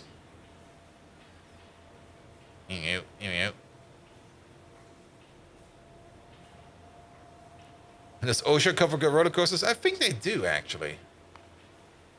Alright, so glass cores. At the moment we're making the glass cores. Does the glass core recipe, does the other glass core recipe over here actually come with what bonus? No, it doesn't. There's also this glass core recipe over here, where we can make glass cores by, well, how to put it, making the C-mix poop them out. I think it might be a good idea to make the glass cores over here, where we are already making a whole bunch of glass-related products. And just align them over here and import them from over there. Fallen Angel, hello there. Welcome, welcome, welcome. So I think glass cores we're just going to import. But then we would still need to make the cladding. The cladding is made up out of glass sheets, niobium complex, and nitrobenzene. Cladding itself is only used for the cladded core. But then it would almost make sense to make the cladded core. Oh, it definitely makes sense to make the cladded core somewhere else. Because we need the cladded core for the copper coating, we need them for the magnetic cores, and we need them for the fiber brack grating, whatever the fuck that is, which we need at some point in time. Do we need this? We need it for the photonic chip, which we need for... Yeah, we do need that. Alright, so the cladded core machine, we could put over there. And just with the glass machine and just export the cladded cores. The glass cores then we would not need to export at all. Sure. Alright. Looking at stuff. Magnetic cores, cladded cores, that will be then new. The cladded cores are also then being used for the copper coating. The copper coating is then what we're going to be using over here to turn that into the capacitor cores and stuff like that. The copper coating over there is done in an electrolyzer, so we need to pick up some electrolyzers. And this over here is being done in an assembly machine. Alright. Some money to you, my men. Hope you'll finish this playthrough before Factorio 2.0. Bold be love, bold be pain. Maybe? I mean, I've spent the last 2 weekends just excessively playing Path of Exile. I think I'm now at, what is it, like 130 hours? I'm not quite sure where the time went, but I do know who knows where the time went, because he has every answer to my time management he can even answer, and that is FrapJ22. FrapJ22, thank you so much for your lovely raid, man. Please do tell me where all my time went, because I lost track of all time. I think it's Tuesday, maybe it's Wednesday. Please send help. But you guys can help out by just going over to FrapJ22's channel, check him out for yourself, and leave him a follow. Also, Megatron, I was not really that impressed of your previous chapter. The spiciness level, it was not spicy enough. Come on. Make it as spicy as you can. Make it R-rated. Make it an R-rated chapter 4 that also involves a new character called FrapJ22. I'm so sorry, my man. I do hope that he bugs out.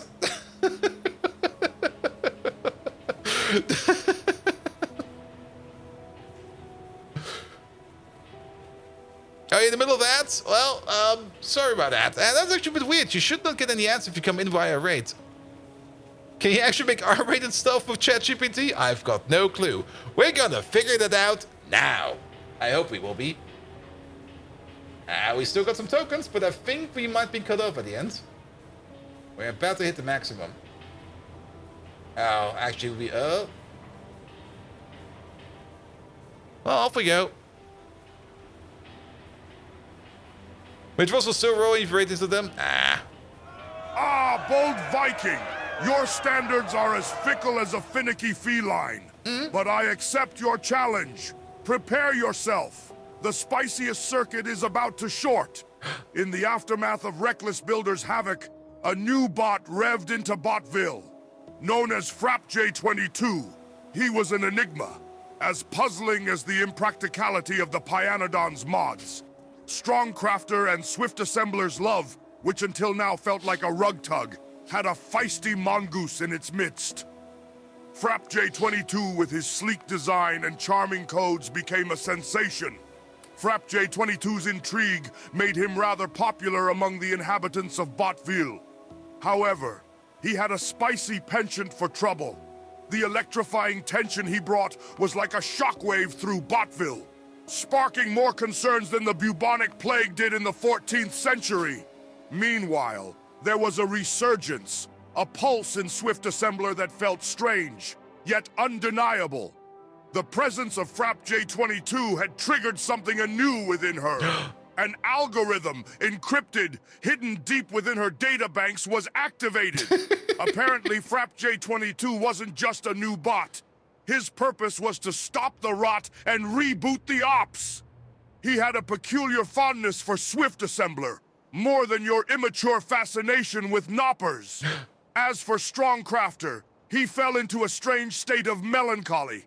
His gears ground into a funk, the likes of which hadn't been seen since the Great Depression. But our resilient hero wasn't going to cower.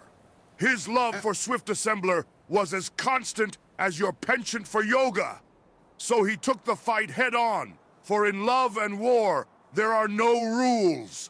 Up for an intense face-off, cry the champions! Neraz Diva Terzi! Bring it on, FrapJ22.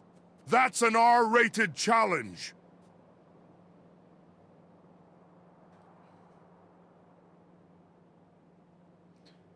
What was R-rated about that?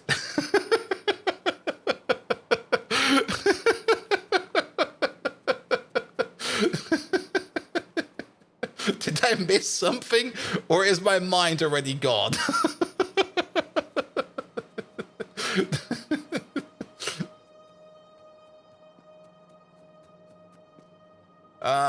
We could put down one more tank over there. Does Megatron rechat now? No, that's still off. The last time we made Megatron rechat, he became insane. we don't need him to be insane again. Did you reprogram Megatron so that he thinks he's on the soapbox holding speeches every time you ask him again? Maybe?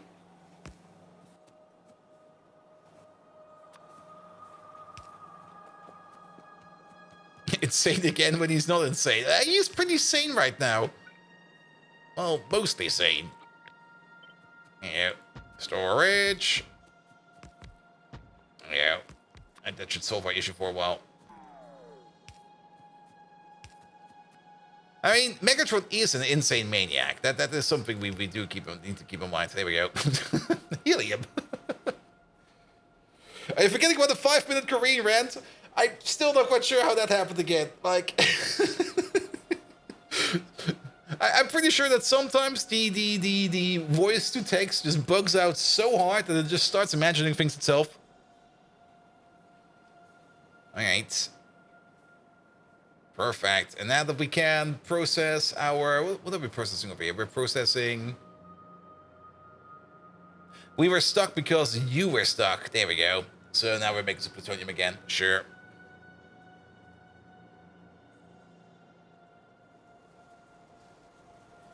And did you miss something? Well, Megatron started off by just giving like this massive speech in Korean.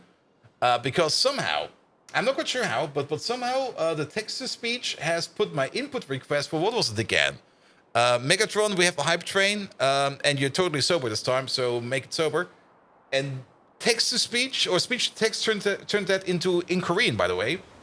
It's been a fresh economy so far. I'm not quite sure how that happened. And then Megatron responded to that in Korean, and I've not even read that. It's just this massive text wall over there of things he said.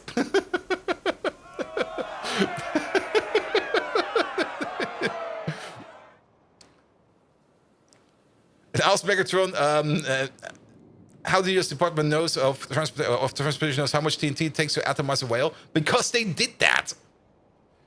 You would be surprised how often, like, people had to blow up a whale. Because if that thing is stranded... Well, I think they only did it once, actually. I think they never did it again afterwards. Because it was kind of... How to put it? It was everywhere. It was pretty much everywhere after that. But then again, you can't also just not transport, like, a dead whale through the city. Because... It will start to bloat quite fast. Whales go bad quite fast, and once they start to bloat, and once they start to build up some pressure, yeah.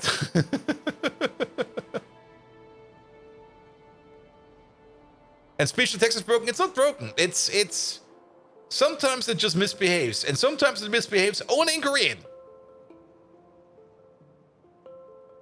All right. So. This is where we're making glass. This is probably where we're going to be making our cladded cores. So let's find ourselves a corner over here where there's no bots. Probably over here in the north real quick. And let's make ourselves a machine. Here we go. Oh, also, while we're here, it's been a while since we did something like that. And they're so close by. Here. Surprise! There we go. Perfect. Got them all. Except those guys. I have this one. Blowing up biters of nukes is always so entertaining. Especially if you're getting like into bad UPS land and the nukes just explode slower.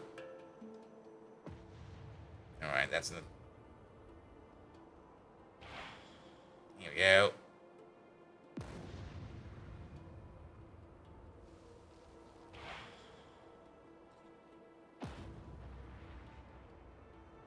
Are they after me? Go away. Splat. There's more? I'm wasting these nukes so much.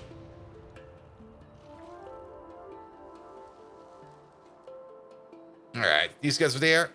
Target practice. Yeah, I mean, every now and then. I mean, if you have nukes, every now and then you have to pop one off. I mean, come on.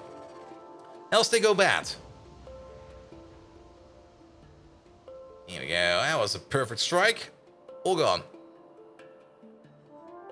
No green ammo? Nah, I just don't want to deal with combat. I'll just nuke them. I mean, green ammo, I think we can make it. I'm pretty sure we can make it, or we are close to making it. I've never really invested much more into military science. Because I was just like, yeah, this is fine. Are the big explosives supply? Sadly, no. Though I'm not quite sure if the Fat Man explosion is going to be bigger. Actually, we can check that. Here we go. Is that a bigger nuke? Area of effect 35.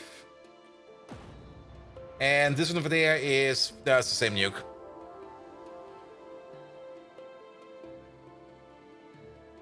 Here we go. And are these on an island? These are on an island. You can stay. We can check you... Okay, we're still at 0.89 evolution, so we're still good over there. Good. I only nuked them because I could. Not because I should.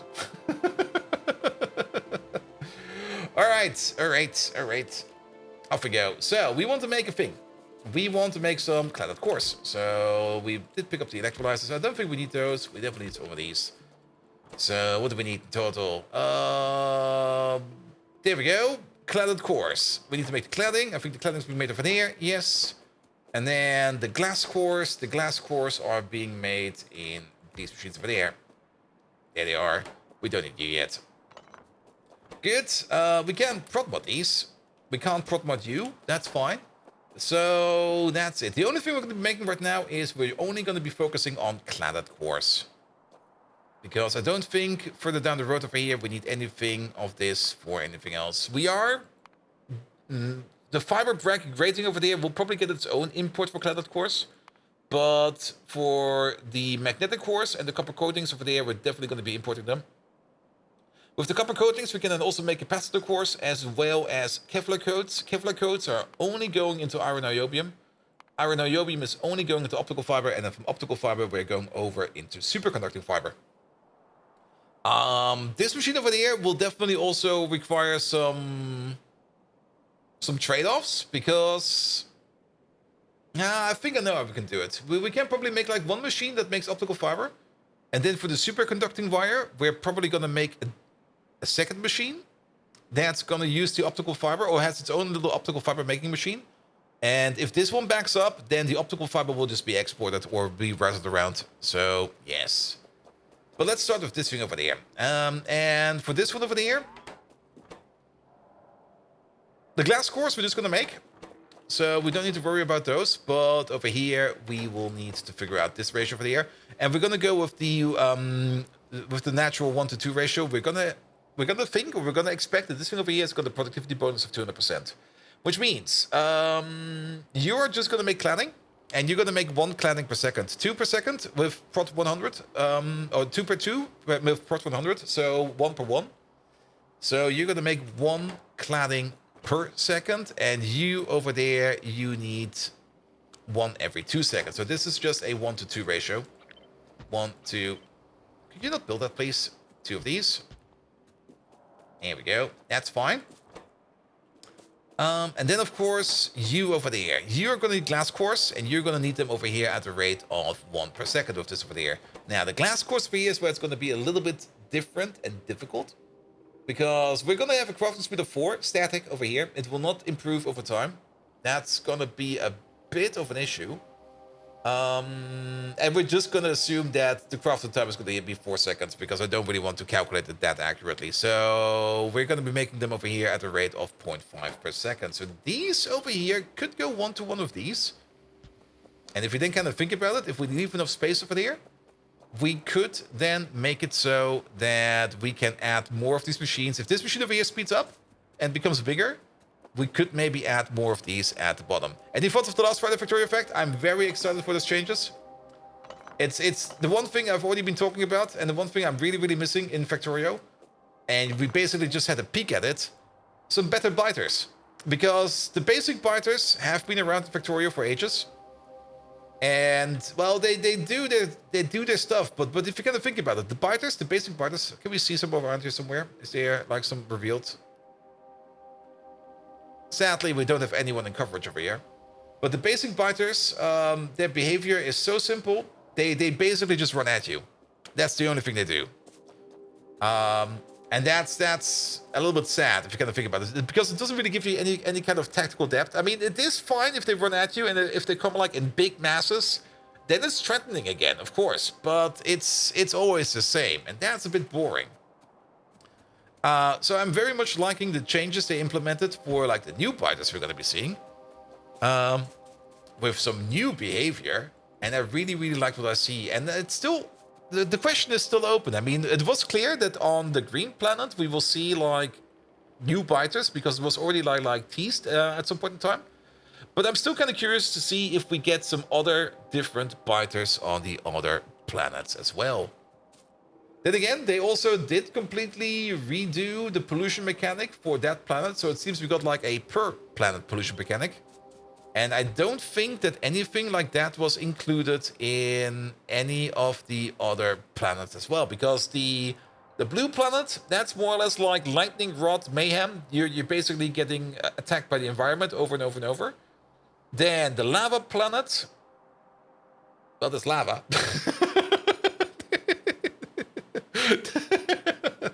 There's lava everywhere. Though that might not really be the issue. I think the main issue for there was, I think, lava, and then that you can't build everywhere, which I guess is fine. But I would still love to see like some biters in those regions as well. Oh, like that. There we go. They also foreshadowed some new things on the lava planet. All right, then I must have missed that.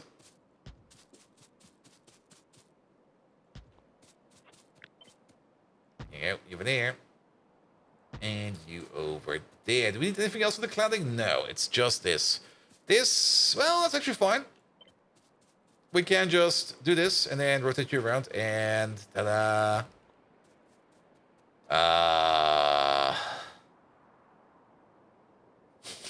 Something is off.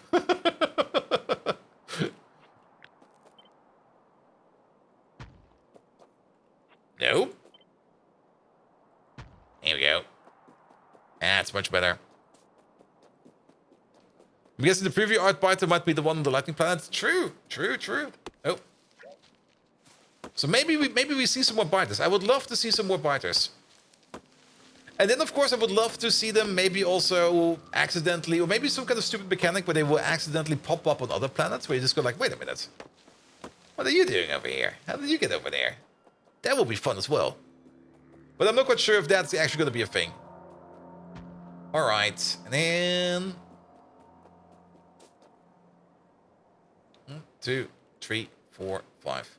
And actually, if you kind of think about it, this might seem a bit excessive, but if we do it like this, I mean, just copy paste it, then we don't need to count.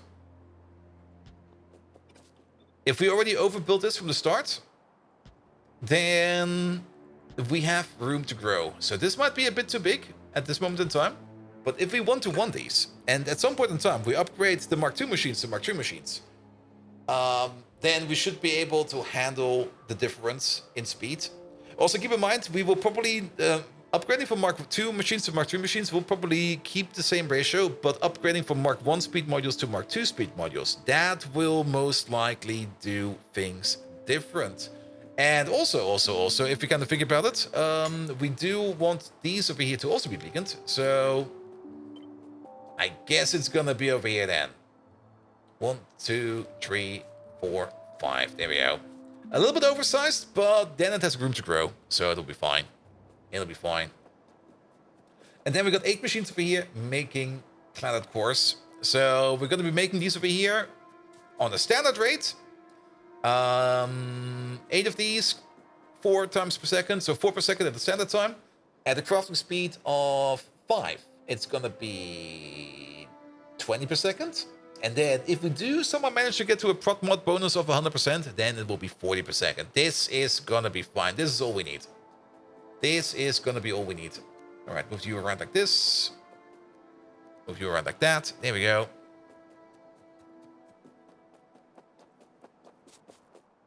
There we go. Yeah, but the flying biters we've seen, I kind of got the feeling they were more implemented like missiles.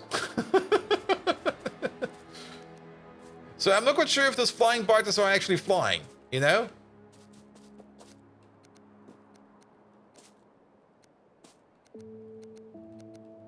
I'm rotating this way too much. There we go. There we go. All right. Do it like this. Do it like that. That'll be perfectly fine. And then we can hook everything over there. Good. Let's do power first, and then we will probably just be hooking this thing up while we go on the go. Let's put some maps in there. And I should really get some sleep early today because I'm already getting loopy over here. That staying up until 6 a.m. every day last week is really getting to me right now. Here we go. But then again, getting some sleep in sounds like a very good plan.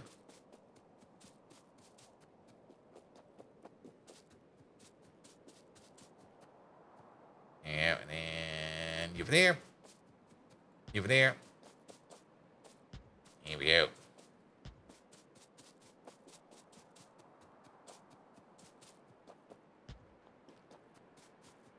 We should consider an issue since we can't be Dutch. That's also going to be interesting. I mean, how is it the multiplayer? I mean, rocket's home, right? So if you shoot a rocket at somebody in multiplayer, can they dodge that? Can they run away from that, or are they ultimately doomed? I've not really played too much multiplayer to know that, sadly. Again, loopy implies that you haven't been loopy for a long, long time. You can't dodge it? Nice. It'll track you until it hits you. Wait a minute.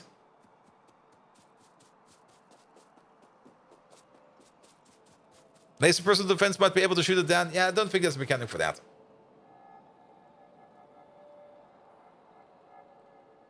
I think it's the fastest game in the game as it accelerates towards you, so you can't even outrun it. So it will just go faster and faster and faster until it hits you. You can drive away on the train and get hit on the other side of the map. Nice.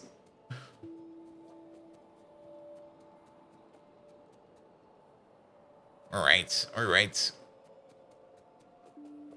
One step at a time. The glass cores first. The glass cores for here require silver and silver, as well as molten glass. Molten glass will be coming in via a pipe, so we don't need to worry about that. Hot air is also available. We don't need to worry about that.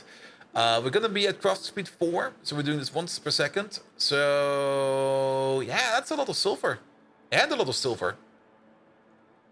At most, it will be 2 to 1 for these. So, the glass first. Let's put in the glass. And let's put in the hot air. There we go.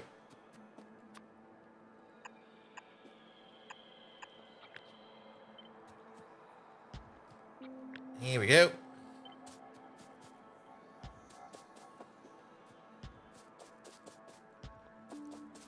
So rockets sometimes suck when you fight by Spidertrons because the game considers the Spider as dead, and if the rocket is flying, it will kill it. Yeah. Yeah, I noticed that as well. I like... The Spidertron is very good at shooting rockets at things and going like, yep, this rocket will kill that thing, and then just ignores that thing entirely.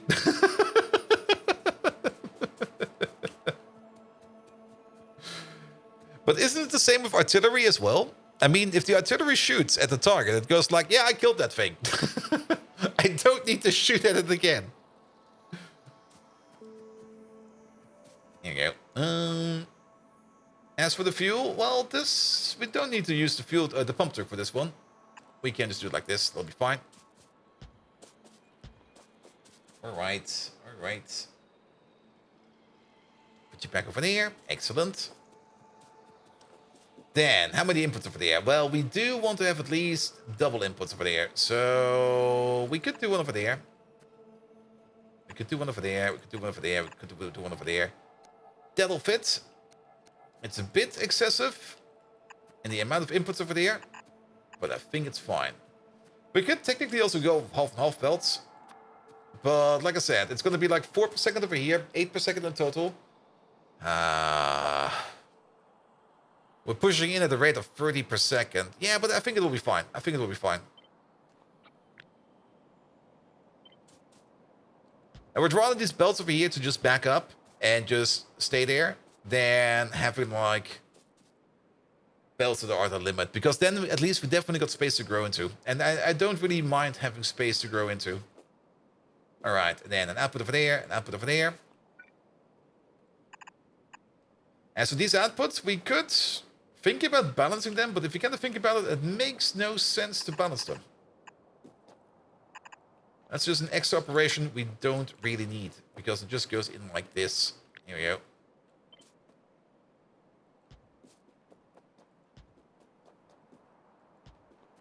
All right. Feed it from the top. The glass cores go down.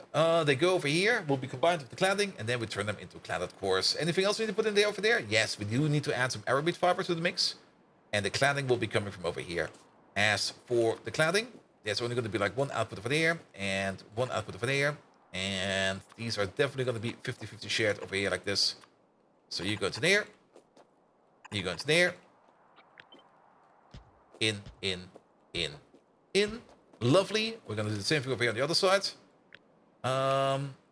If we copy you over like this, and we take out the power poles, the machines, the beacon, and just keep the belts, we should be able to rotate flip this.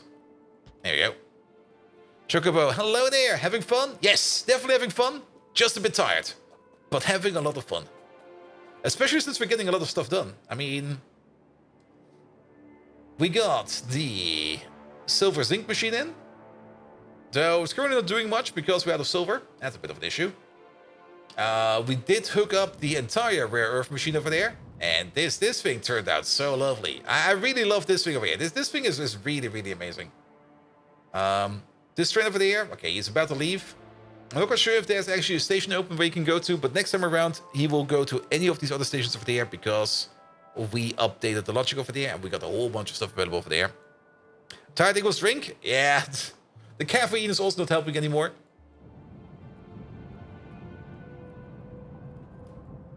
But that is fine. That is fine. Alright, even the iron ore is being picked up. That is great. Antichromite sand is not being picked up yet. Well, maybe soon. And tiredness is mostly missing hydration at first. I'm pretty sure it's me not sleeping enough these last couple of days. I do know tiredness from dehydration, and I do tiredness of me just being an idiot. This is tiredness of me being an idiot. Alright. Alright. Then, for the cladding, we need glass. Glass is the only physical input we need over there, and then we need some liquids.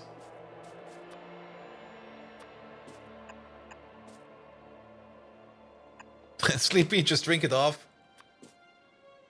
Yeah, I mean, if you're like really, really sleepy, just drink like a gallon of water, and then you will not be sleepy anymore. And if you do fall asleep, well, you get an automatic wake-up alarm installed. Trust me, it will work every time.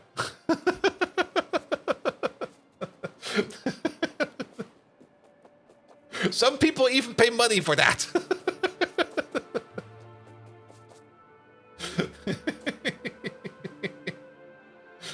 Alright, we need some glass over here. We're only at a crafting speed of 5 over here.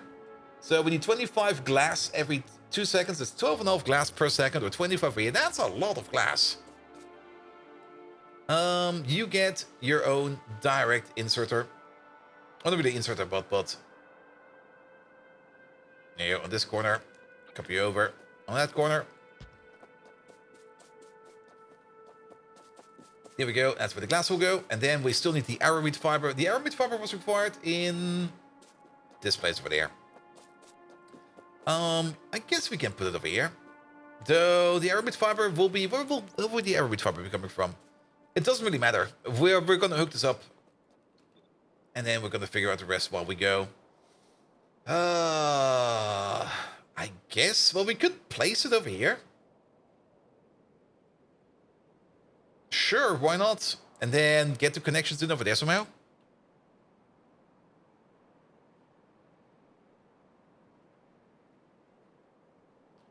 It's not that hard to plan for it, but you have to start with literally no caffeine in your body and well rested for the first 48 hours, just liquids. Healthy foods and add more sugars and low caffeine in the first last 12 hours with 72-hour drinks.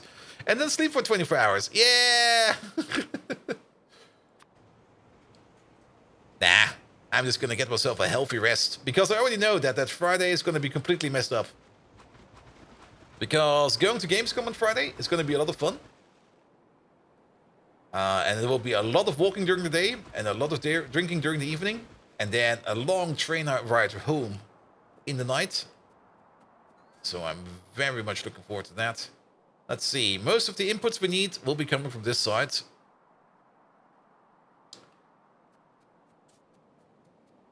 Can we build some more train stations over here? I mean, we could. We could build some train stations over there. Sure. And then the big input over there is going to be where the sulfur and the silver is going to be. So let's build you over there. There you go. Just slam red pills if you don't care about living long. Yeah, don't do that. I mean, having an energy drink... well, having one energy drink is not bad. It's like everything. Like having one of something, it's usually not bad. The moment you start overdoing it, that's usually when it goes bad.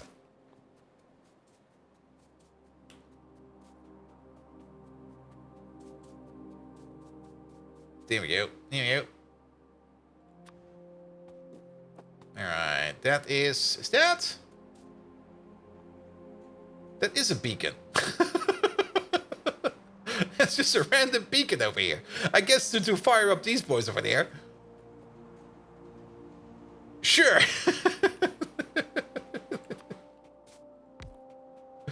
At least this beacon over there is only consuming like 500 kilowatts, so it doesn't really matter too much. At least here in the EU, I have no idea what wacky stuff you get in the US. That is very true. I'm very, very happy for EU regulations for food.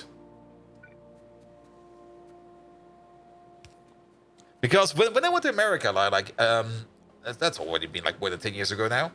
When I was in America and I was like drinking an American Coke, it was like, this tastes very different. I was kind of surprised by the taste, to be perfectly honest.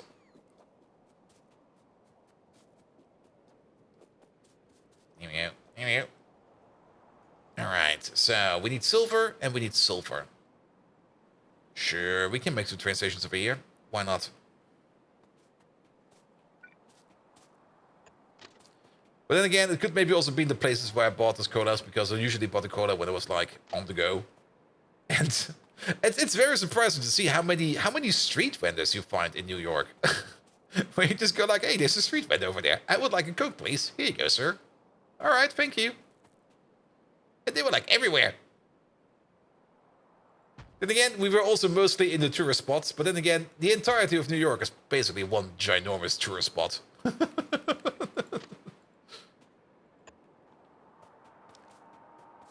You gonna try Mexican Coke? Dude, that's just Coke.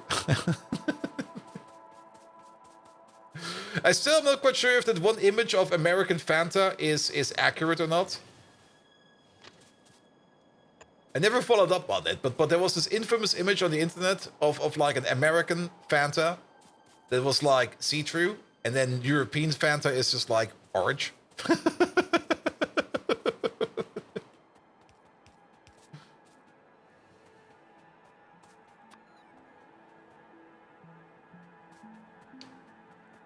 There you go. Look at these.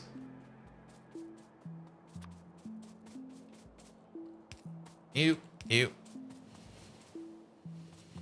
Let's Google that image. American Fanta versus European Fanta. American Fanta is nuclear. Yeah, but has that image been confirmed? I mean, I know that image. That image has been going around for quite some time. But just because you see that image does not mean it's actually true.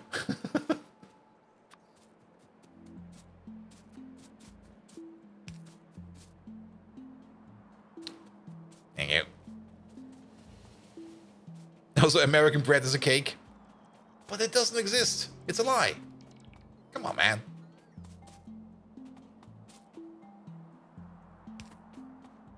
Then again, if you want weird breads, try the Dutch.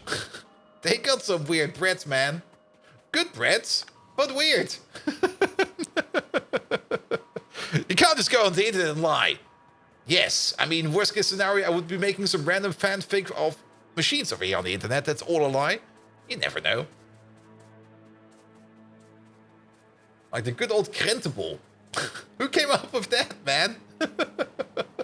I mean, don't get me wrong, Krentenbol are amazing. But still, like, here, have a Krentenbol. What now? Why does this exist?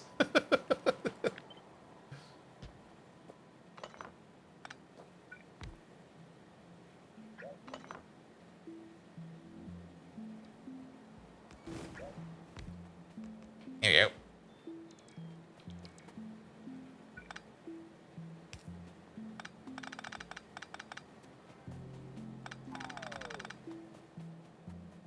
What is it? It's like this. What is it? It's this very softish bread, which is more or less. How to describe it correctly? It's almost like a burger bun, but it's even softer than that. Like it looks a bit like a burger bun, but it's It's not as weedy as a burger bun. It's a little bit sweeter, I think.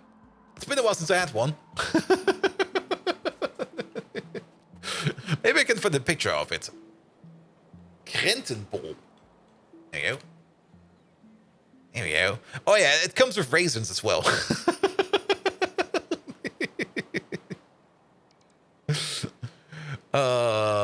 Images. It sometimes comes with raisins and sometimes it does not come with raisins. It's a weird thing, man. And you put cheese on it. Got raisins and cheese on it. There we go. Tastes amazing. Absolutely. Just a tad bit weird. Here's the thing. Yeah, it is. Dutch bread. With cheese. And you put butter on it as well. So you have like this fluffy, sweet-ish raisin bread with butter on it and cheese. It's not really a Rosinenbrötchen. Rosinenbrötchen, you have those in Germany. They're different. They're different. So it's amazing. It's fucking amazing. I could eat it every day. It's probably also the reason why I sometimes just take a croissant and just stick like cheese in it and go like cheese croissant. Smash it in the microwave for 2 minutes and I'll try it. That could work. That could work. All right, 4 belts of sulfur. And 4 belts of silver. That silver is... that silver is getting expensive, man. We might need to think about silver. The French croissant or the German one? Probably the German one. But then again, I live so close to the border of France that I'm pretty sure that the croissants I'm used to at the bakery are actually French ones.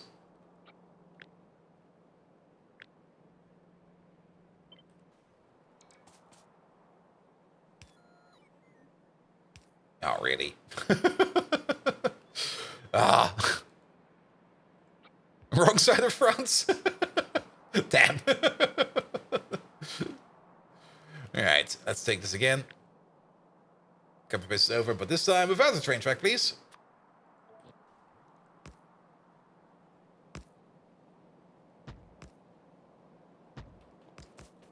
There you go. Also, that did not even remotely work. I was gonna... Okay, never mind.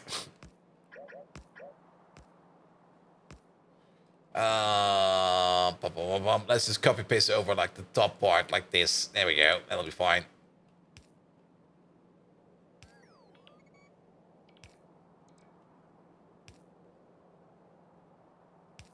Yeah, that works. All right, and then this way. I mean, Dutch bread still looks like bread. It is still bread. But most of Dutch breads are usually like soft breads. Like I think every bread in Dutch land that I've seen is always like a soft bread. Like here in Germany, you usually get those hard breads, like those really really hard ones, which are also great. Just a bit hard. And then in the Netherlands, it's mostly just like here, have a soft bread, and you're like, soft bread. Krustenbrot, yes. Basically, just a big crust bread. Great, amazing bread.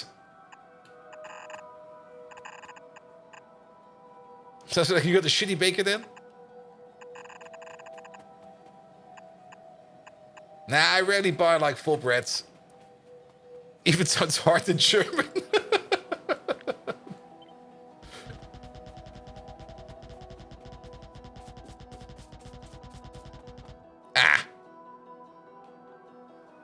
Well, I guess we're gonna have to go around then. Alright. You over there. You're gonna be this.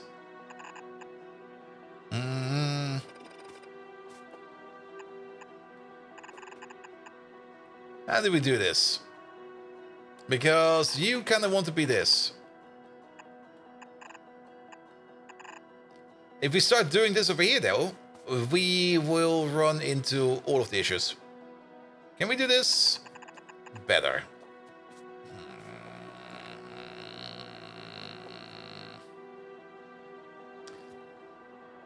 Yeah. Let's start with the easy part first. And the easy part is hook it up. And then we can figure out the rest in a separate attempt. Because these over here will be alternating. Actually, why are we alternating like this? It makes no sense if you think about it. Alternating is only going to cause us issues. If we just split this apart, like a little bit, like 4 over there, 4 over there, and you go into there, you going over there, you going over there, and you going over there, and then we take you, then we just don't need to alternate. Then we're just gonna do it simple as this. There you go. It's a little bit too far. There you go. Good. And then we can just start hooking up you like this, you like that. We do need to put in one gap over there, but that's fine. You only buy full bread because sliced is twice as expensive, half the amount. Yeah, that's true. Yeah, that's very, very true. I mean, you have to pay for like the slicer, right? Right. You got a great recipe from a YouTube chef who does great recipes, and he used a no-knead version of because of hortitritis. During a flap, you can't make it. Yeah, I get that. Also, I think that's maybe just a thing in Germany. I'm actually not quite sure how it's in the outside of Germany. But there's this absolute insane cult of people running sourdough bread. Now, sourdough bread is amazing. Don't get me wrong there. It's great. But there are these people just going around and going like, I've got my sourdough bread yeast from 3 generations already. My grandpa used to make it, and he nurtured for it. And then my father inherited it, and he nurtured it. And now I have it, and I nurture it. And I just sit there going like, good God. That yeast is almost a living thing now. Actually, it is a living thing, but it's almost a sentient thing. Please let it die or something like that.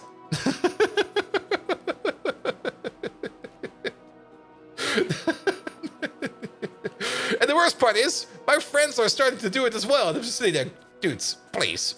Could we maybe not talk about sourdough bread? It's like, what the hell? My great-great-great-grandmother made it from a toe fungus. Most likely. There are kitchens which have an oil hot pot since tens of years. Yeah, I mean, the oil itself technically doesn't go bad. I mean, you can filter it, you can clean it, and you can keep reusing the same oil over and over and over again. Oh. But connect and talk about it, you'll leave.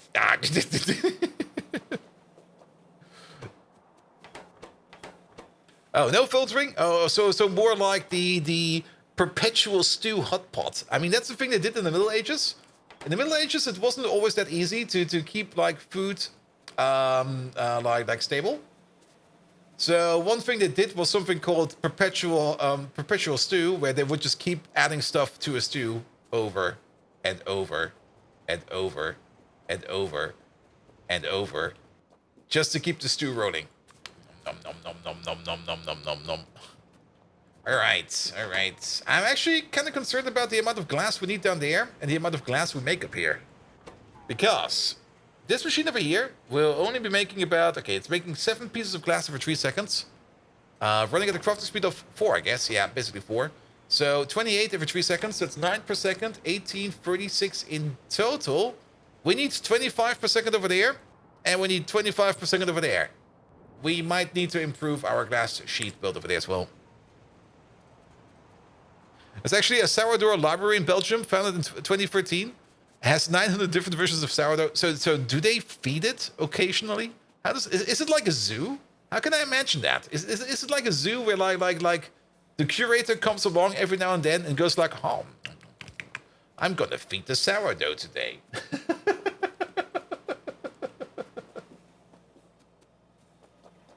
Why do people like talking about watered down food when you're paying attention? Oh, they're in cold storage? That's kind of boring. Come on. Turn it into a museum or something like that. Turn it into a sourdough zoo. Put them like on the table or something.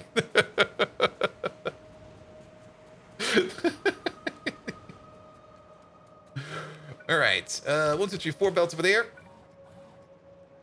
Do we still got you? Yeah, we still got you.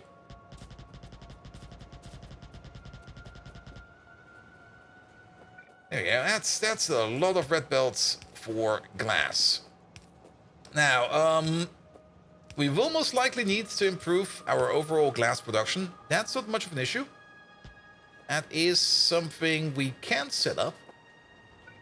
I mean, having only 4 glass smelters over there seems like a bit ludicrous. And actually, this entire glass smelt over there, it feels a bit chaotic, but I guess it will be fine. But we probably want to... Well, I guess the whole reason why it's still so chaotic over here is mostly because there are still better quartz recipes out there. And actually, are we running the best quartz recipe right now? I think we are. Yeah, we're running the one with the cubes. And there is still better quartz recipes. That was not the one we were looking for. There is still better quartz recipes out there. There's still 2 better quartz recipes out there.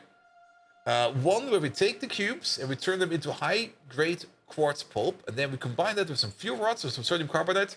At some point in time, I kind of said that this recipe is ludicrous because it requires fuel rods. At this moment in time, we're making so many fuel rods, I don't care no more.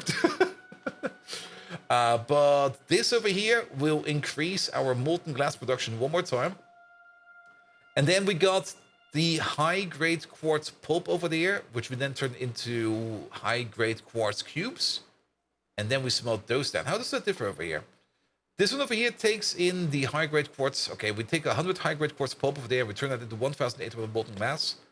And over here, we take... How much?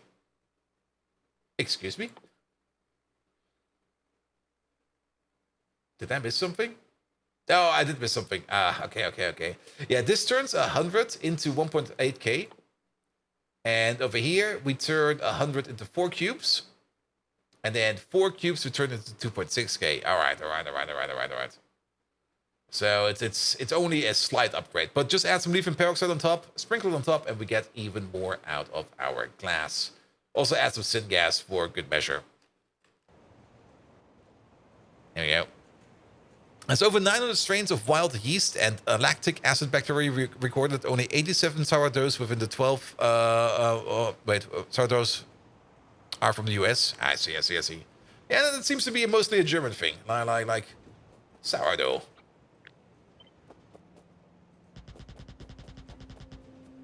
Alright, can we... Yeah, let's just move you around. Pick up these 2 real quick. There we go. Don't do it like that, please. And then before we hit this thing over there, we're just going to go to the left. There we go.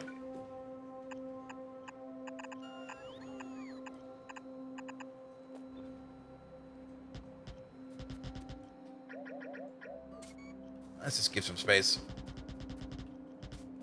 Alright, we do need to get this glass line down over there as well. We could do this.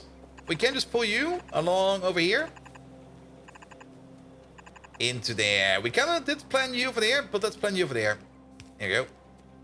And then we do the same thing over there. Where this input over there is going to go... Well, I guess we can pull you along over here. There we go. That'll be fine. And then in you go. In you go. Perfect. That's connected. Yes. I think the best bakery in Paris used the same sourdough since the first opening in the late 1800s. The bread there is just amazingly good and cheap. Yeah, I mean, they never have to pay for more yeast. So they got yeast covered.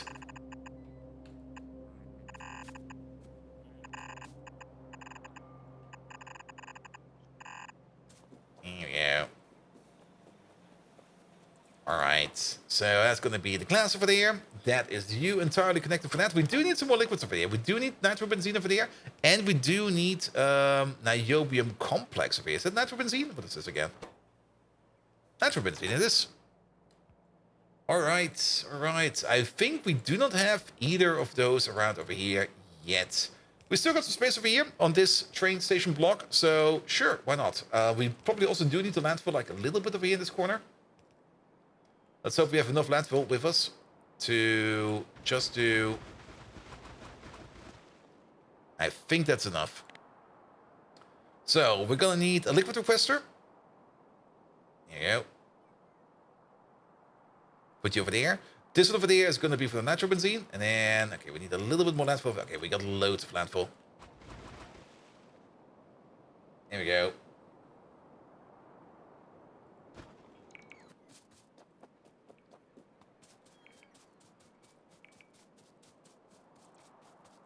And who would give a point to if we were to say yeast was an aspect of character? I mean, at least a yeast is a culture. Alright, and then over there for the other thingamajig. Here we go. They even sell the yeast and flour so you can make your own bread. Wait, they're selling their own materials? Would be such a dick move if you think about it. It's just like, open up a bakery next to the bakery, just buy their stuff and bake it yourself. Just go sell it. And just go like, oh, we got this amazing flour and yeast over here. Don't go over there, they're shit. Alright, molten glass will come from the top, hot air will come from the top. Sulfur and silver will come from the side. There we go. With 5 times to 6 times the regular price. Alright, that makes it fair again, I guess. Then, we do need aramid fiber over here. We definitely do not have aramid fiber over here, so...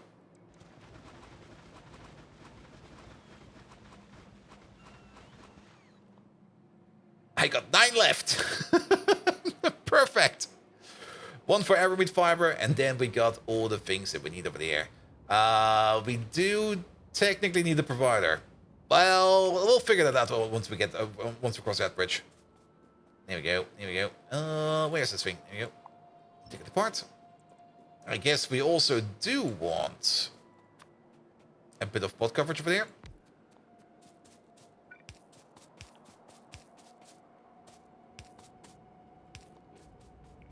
There we go, that covers that part. Then we also need some bot coverage at the end.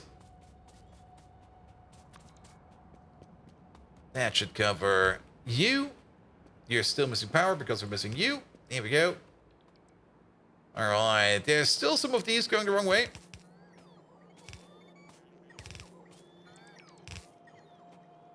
Same over there. Oh, that was kind of shit. Alright, alright. Yeah, we can definitely put a provider over there. That'll be fine. But let's finish off this thing over here first. Alright, alright. Then, what else do we need? The glass should be coming in sooner or later. It's already coming in over there. Do we got coverage over there? We do got perfect coverage. So bots will be coming over with stuff sooner or later. Then, let's hook up maybe the important parts. We do need a liquid over here as well. We can hook you up to the same liquid we're using over here. Are you running on fuel oil? No, that is gasoline. There we go. This will be fine. And actually, here. Molten glass over there. Hot air over there. The only issue with the molten glass over there is that... Okay, let's get it from over here then. There's a belt in the way.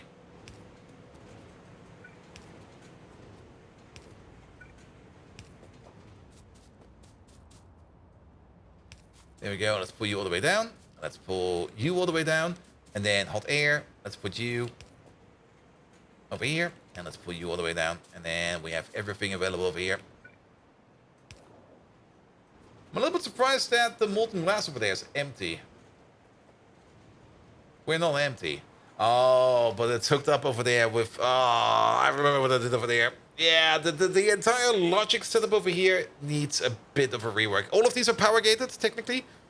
And because all of them are power gated, not everybody is getting like molten glass all the time, because technically these machines cannot be power gated. Because if we take the power away, these machines run without power. They just run on liquid fuel. So if we take the power away, they will still be making stuff. Which is not too bad, because we technically only want to pull the power away from the beacons. So if you kind of think about it, maybe we just disconnect the pump condition and it'll be fine. But you over there, you're gonna be gasoline. And then gasoline on the other side.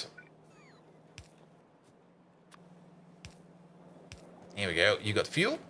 Then this one over there is hot air. Hot air is over here and over there. There we go. You over there, and you over there. Then we move you up. Good. Hot air's in. And then molten glass. Oh, they're both quite close to each other. That's nice.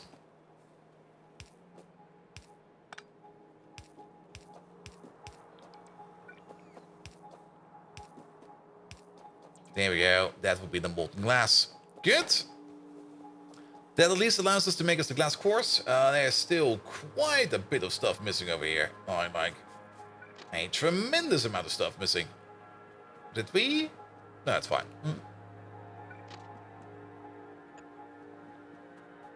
So they only consume power if stuff is produced. That's usually the idea. That's probably also why I put like a signal on the pump, so I can turn them off in case like we don't need them to be running. But if you kind of think about it, it technically doesn't really matter if they're running while they are not getting beacon powered, because they will just be running slower, and they should not be consuming up too many resources. But yeah, we will probably have to work on that a little bit. But that is definitely an admin task.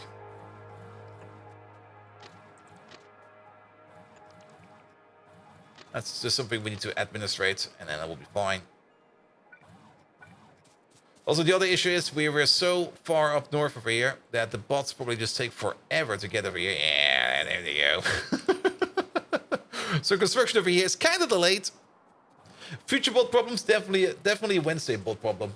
Because this Wednesday I should work on that. Alright. In the meantime, we can already set up these stations over here. One of these will be sulfur. One of these will be sulfur. Mr. Dropine, you'll be sulfur. 2-8 requester.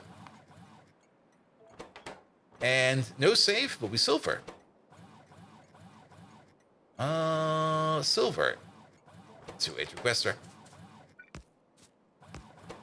There we go. Let's increase the numbers over here. Let's have 16,000 of each.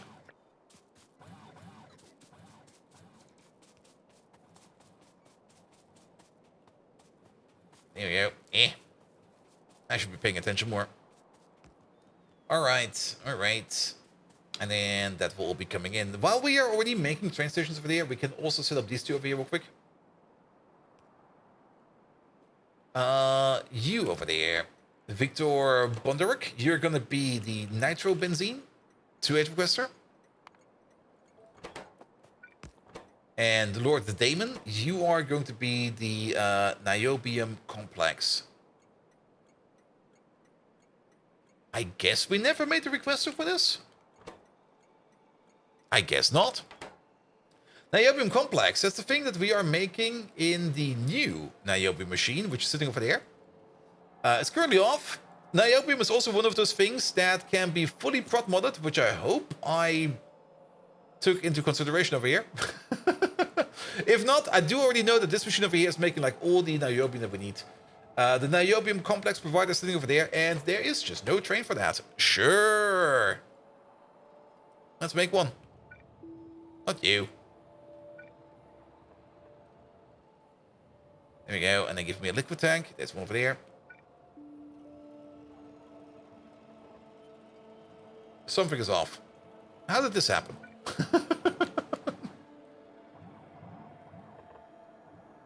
There you go. Alright, we'll be coming in soon.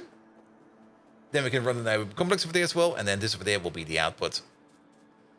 Actually, this over there is another request for the aramid fiber. Wait a minute. Aramid. Mark Craig, you're gonna be aramid. There you go. 2-8 requester. This still needs to be hooked up, but for the aramid, we're gonna need, at the crafting speed of 5, we're gonna need 2.5 aramid fiber per second per machine. We got 8 of them, so that's gonna be 20. We're gonna go with 2 belts. 2 belts might seem a bit excessive, but 2 belts gives us enough space to grow. And then just 1 belt to the left, 1 belt to the right. Bish bosh bish, Bob's your uncle. Can we?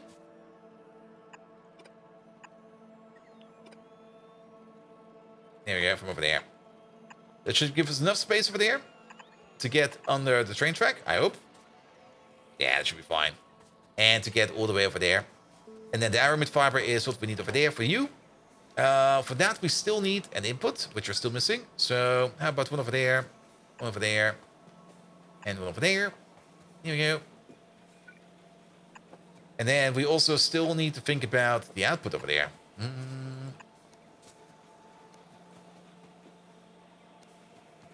And construction works bots are overworked. They should unionize. Nah. They just get replaced by more. That's how unions work, right?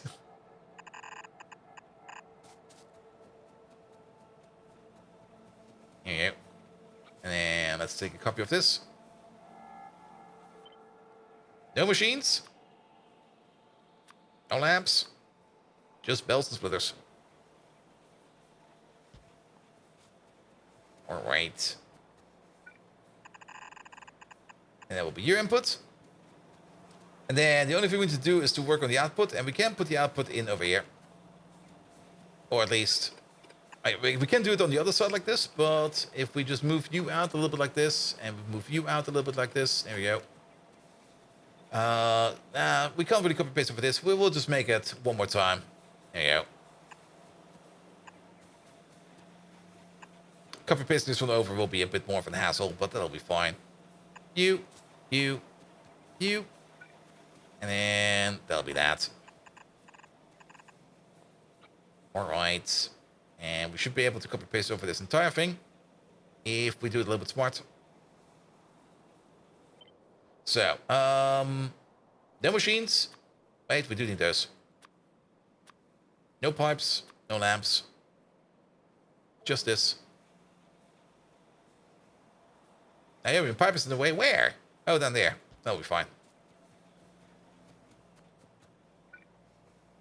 There you go.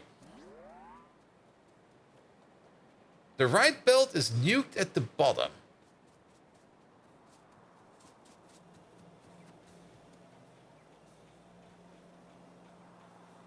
Excuse me, what?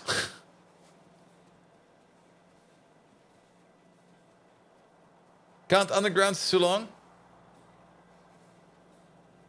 Which right belt?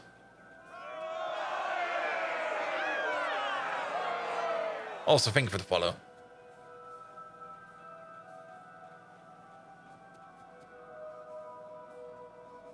He's all fine. The middle one? Which middle one?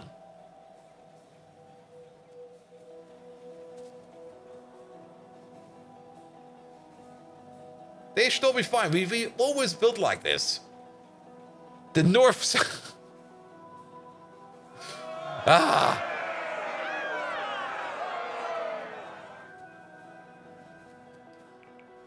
I mean, this one is fine. That one is fine. The one that does not connect. They all connect.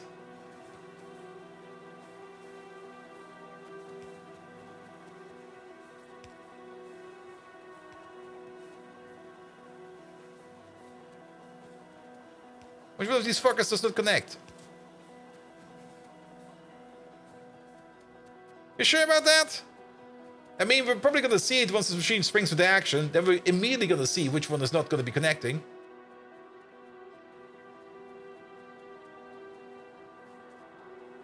Yeah. Alright. And then it all goes into a train station over there. For which, now we need to... Well, let's try this at least. So the station will be over here somewhere. With you over there somewhere.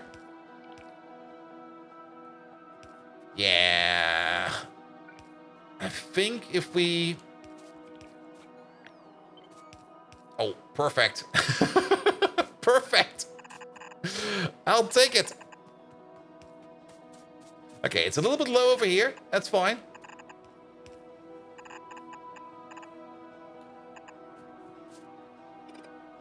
Wait a minute. Wait a minute.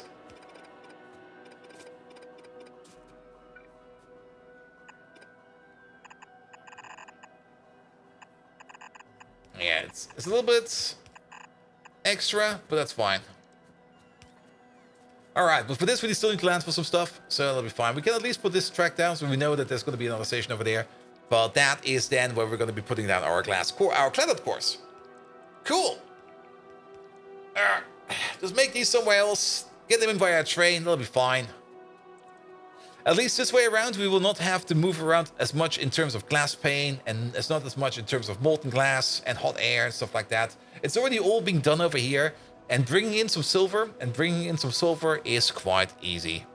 Now, silver is a bit of an issue, and you've probably already saw me. Did we already put it down? No, we didn't, probably. You already saw me like copy pasting over like one of those LED processors. We need to get more LED in. Like, making silver is actually not really that much of an issue. The biggest issue over here is right over there. We're not making enough of our LED dust.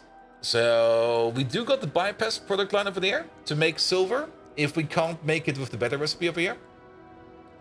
We can only make silver with the better recipe if we are consuming enough lead, but we are just not consuming enough lead. And then the molten silver over here, how is that prioritized? Yeah, the molten silver over here, we will only be exporting molten silver if we can't turn it into plate. What we should probably do over here is give this like an input priority over there. Because if we can do the better recipe, we absolutely should do the better recipe. But sadly, we can't always do that because things tend to back up. So we got the fallback route over there, and the fallback route over there is just making silver in the traditional way in this machine over there. It's making enough silver over there. It's not really the fastest of all of them, but it's making it at least over there. So that is fine as well. I would love to have the other recipe, because if we had the other recipe available, this machine over here would become immediately unstuck, and we could just do the silver cubes instead of the lead cubes, and then it will be fine over there. So that's going to be like an extension later on at some point in time. Alright. Then, oh, there's still some coal over there. Nice.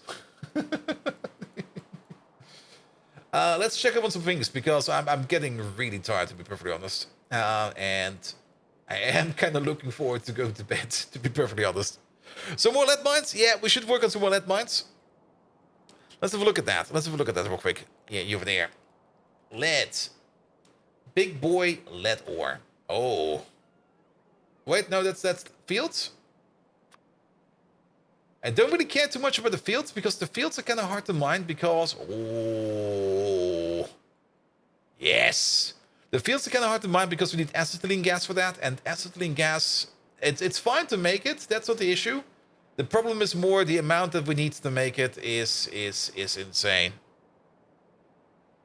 Better recipes are better. No, not every time. Not every time a better recipe is actually better. Also, I'm kind of surprised to see that the coal over here is slowly running out. So we're backed up over here for now, so that's fine. There is lead all the way out there.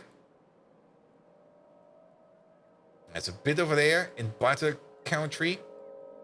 Really? All this expansion down here, and the only lead we have... Oh, wait, never mind. I missed this one over there. Alright, there's a good amount over there. Though it's only like 1, 2, 3, 4, 5, 6, 7, 8 of them. We are, of course, limited by the amount we can extract from the building itself. Now, we can increase that with speed modules. That's definitely something we can do. That's definitely something we will do. But I would love to have, like, some more. Of course, we got these over here in the middle. We should get those as well, ASAP. But then the next big lead outpost is going to be, well, I guess this one. And then all the way over there. This one is, funnily enough, there's like no biters over there because I already blew them up. Is zoot to lead still a thing? Or lead-rich biomass? That's the other thing we could do, of course. Maybe just make like a lead-rich biomass thing or a zoot machine. A zoot to lead is definitely a thing. I'm not quite sure what we're currently doing with our zoot. It's going somewhere. It's definitely being consumed. But zoot to lead, I think, is a 1-to-1, if not a 1-to-1.2 or a 10-to-8. Which is also very, very, very good. Ah, there's also this one over there. Well, that's like on the border of a lake. We can mine this, but then we need to explore whatever is over there because we will probably piss off whoever is on the other side of the lake. It's like, what are you guys doing over there? Mining lead? All right. And then, of course, we do have, like, the lead fields are everywhere. Like, there's so much lead on the floor. Absolutely everywhere. We could mine those up as well. But like I said, we need acetylene gas for that. And you can see this thing over here. This thing over here has been sitting around. Okay, it's also broken. No, it's not broken. That is just external. This thing has been sitting around just waiting on acetylene gas over and over and over and over and over. And it's just not getting it. Because this guy is probably prioritizing other places first. Or we're just straight up not making it. Which is also a thing. Are we making acetylene gas over here? No, that is a requester, right? That is a requester. We need it over here for the lead mine. There we go. All right. But you know what? I think I'm good for today. Definitely better than having like a bit of a slower, so a little bit sleepy stream on a Monday than just not having a stream at all on Monday. So we got some stuff done. That's the important part. We got a whole bunch. Actually, we got a whole bunch of stuff done. I was actually kind of surprised how much we got done today. Good.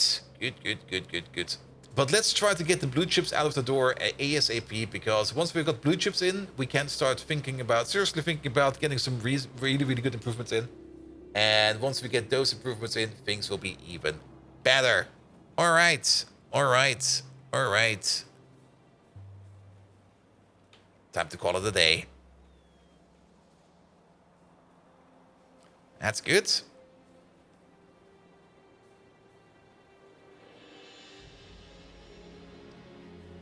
Let's see. Oh, Visations is live? Wait a minute. Oh, so of course the Aussie Dots. And Crydex over there. Well, we haven't rated Visations in quite some time. What is he doing right now? Relearning vanilla. Sure. What are you gonna give some tits? Did the temperature drop recently in Germany? I don't know. It's definitely cozier over here. I had my AC not on over the weekend. No perfect Excel. One map, right? Only one.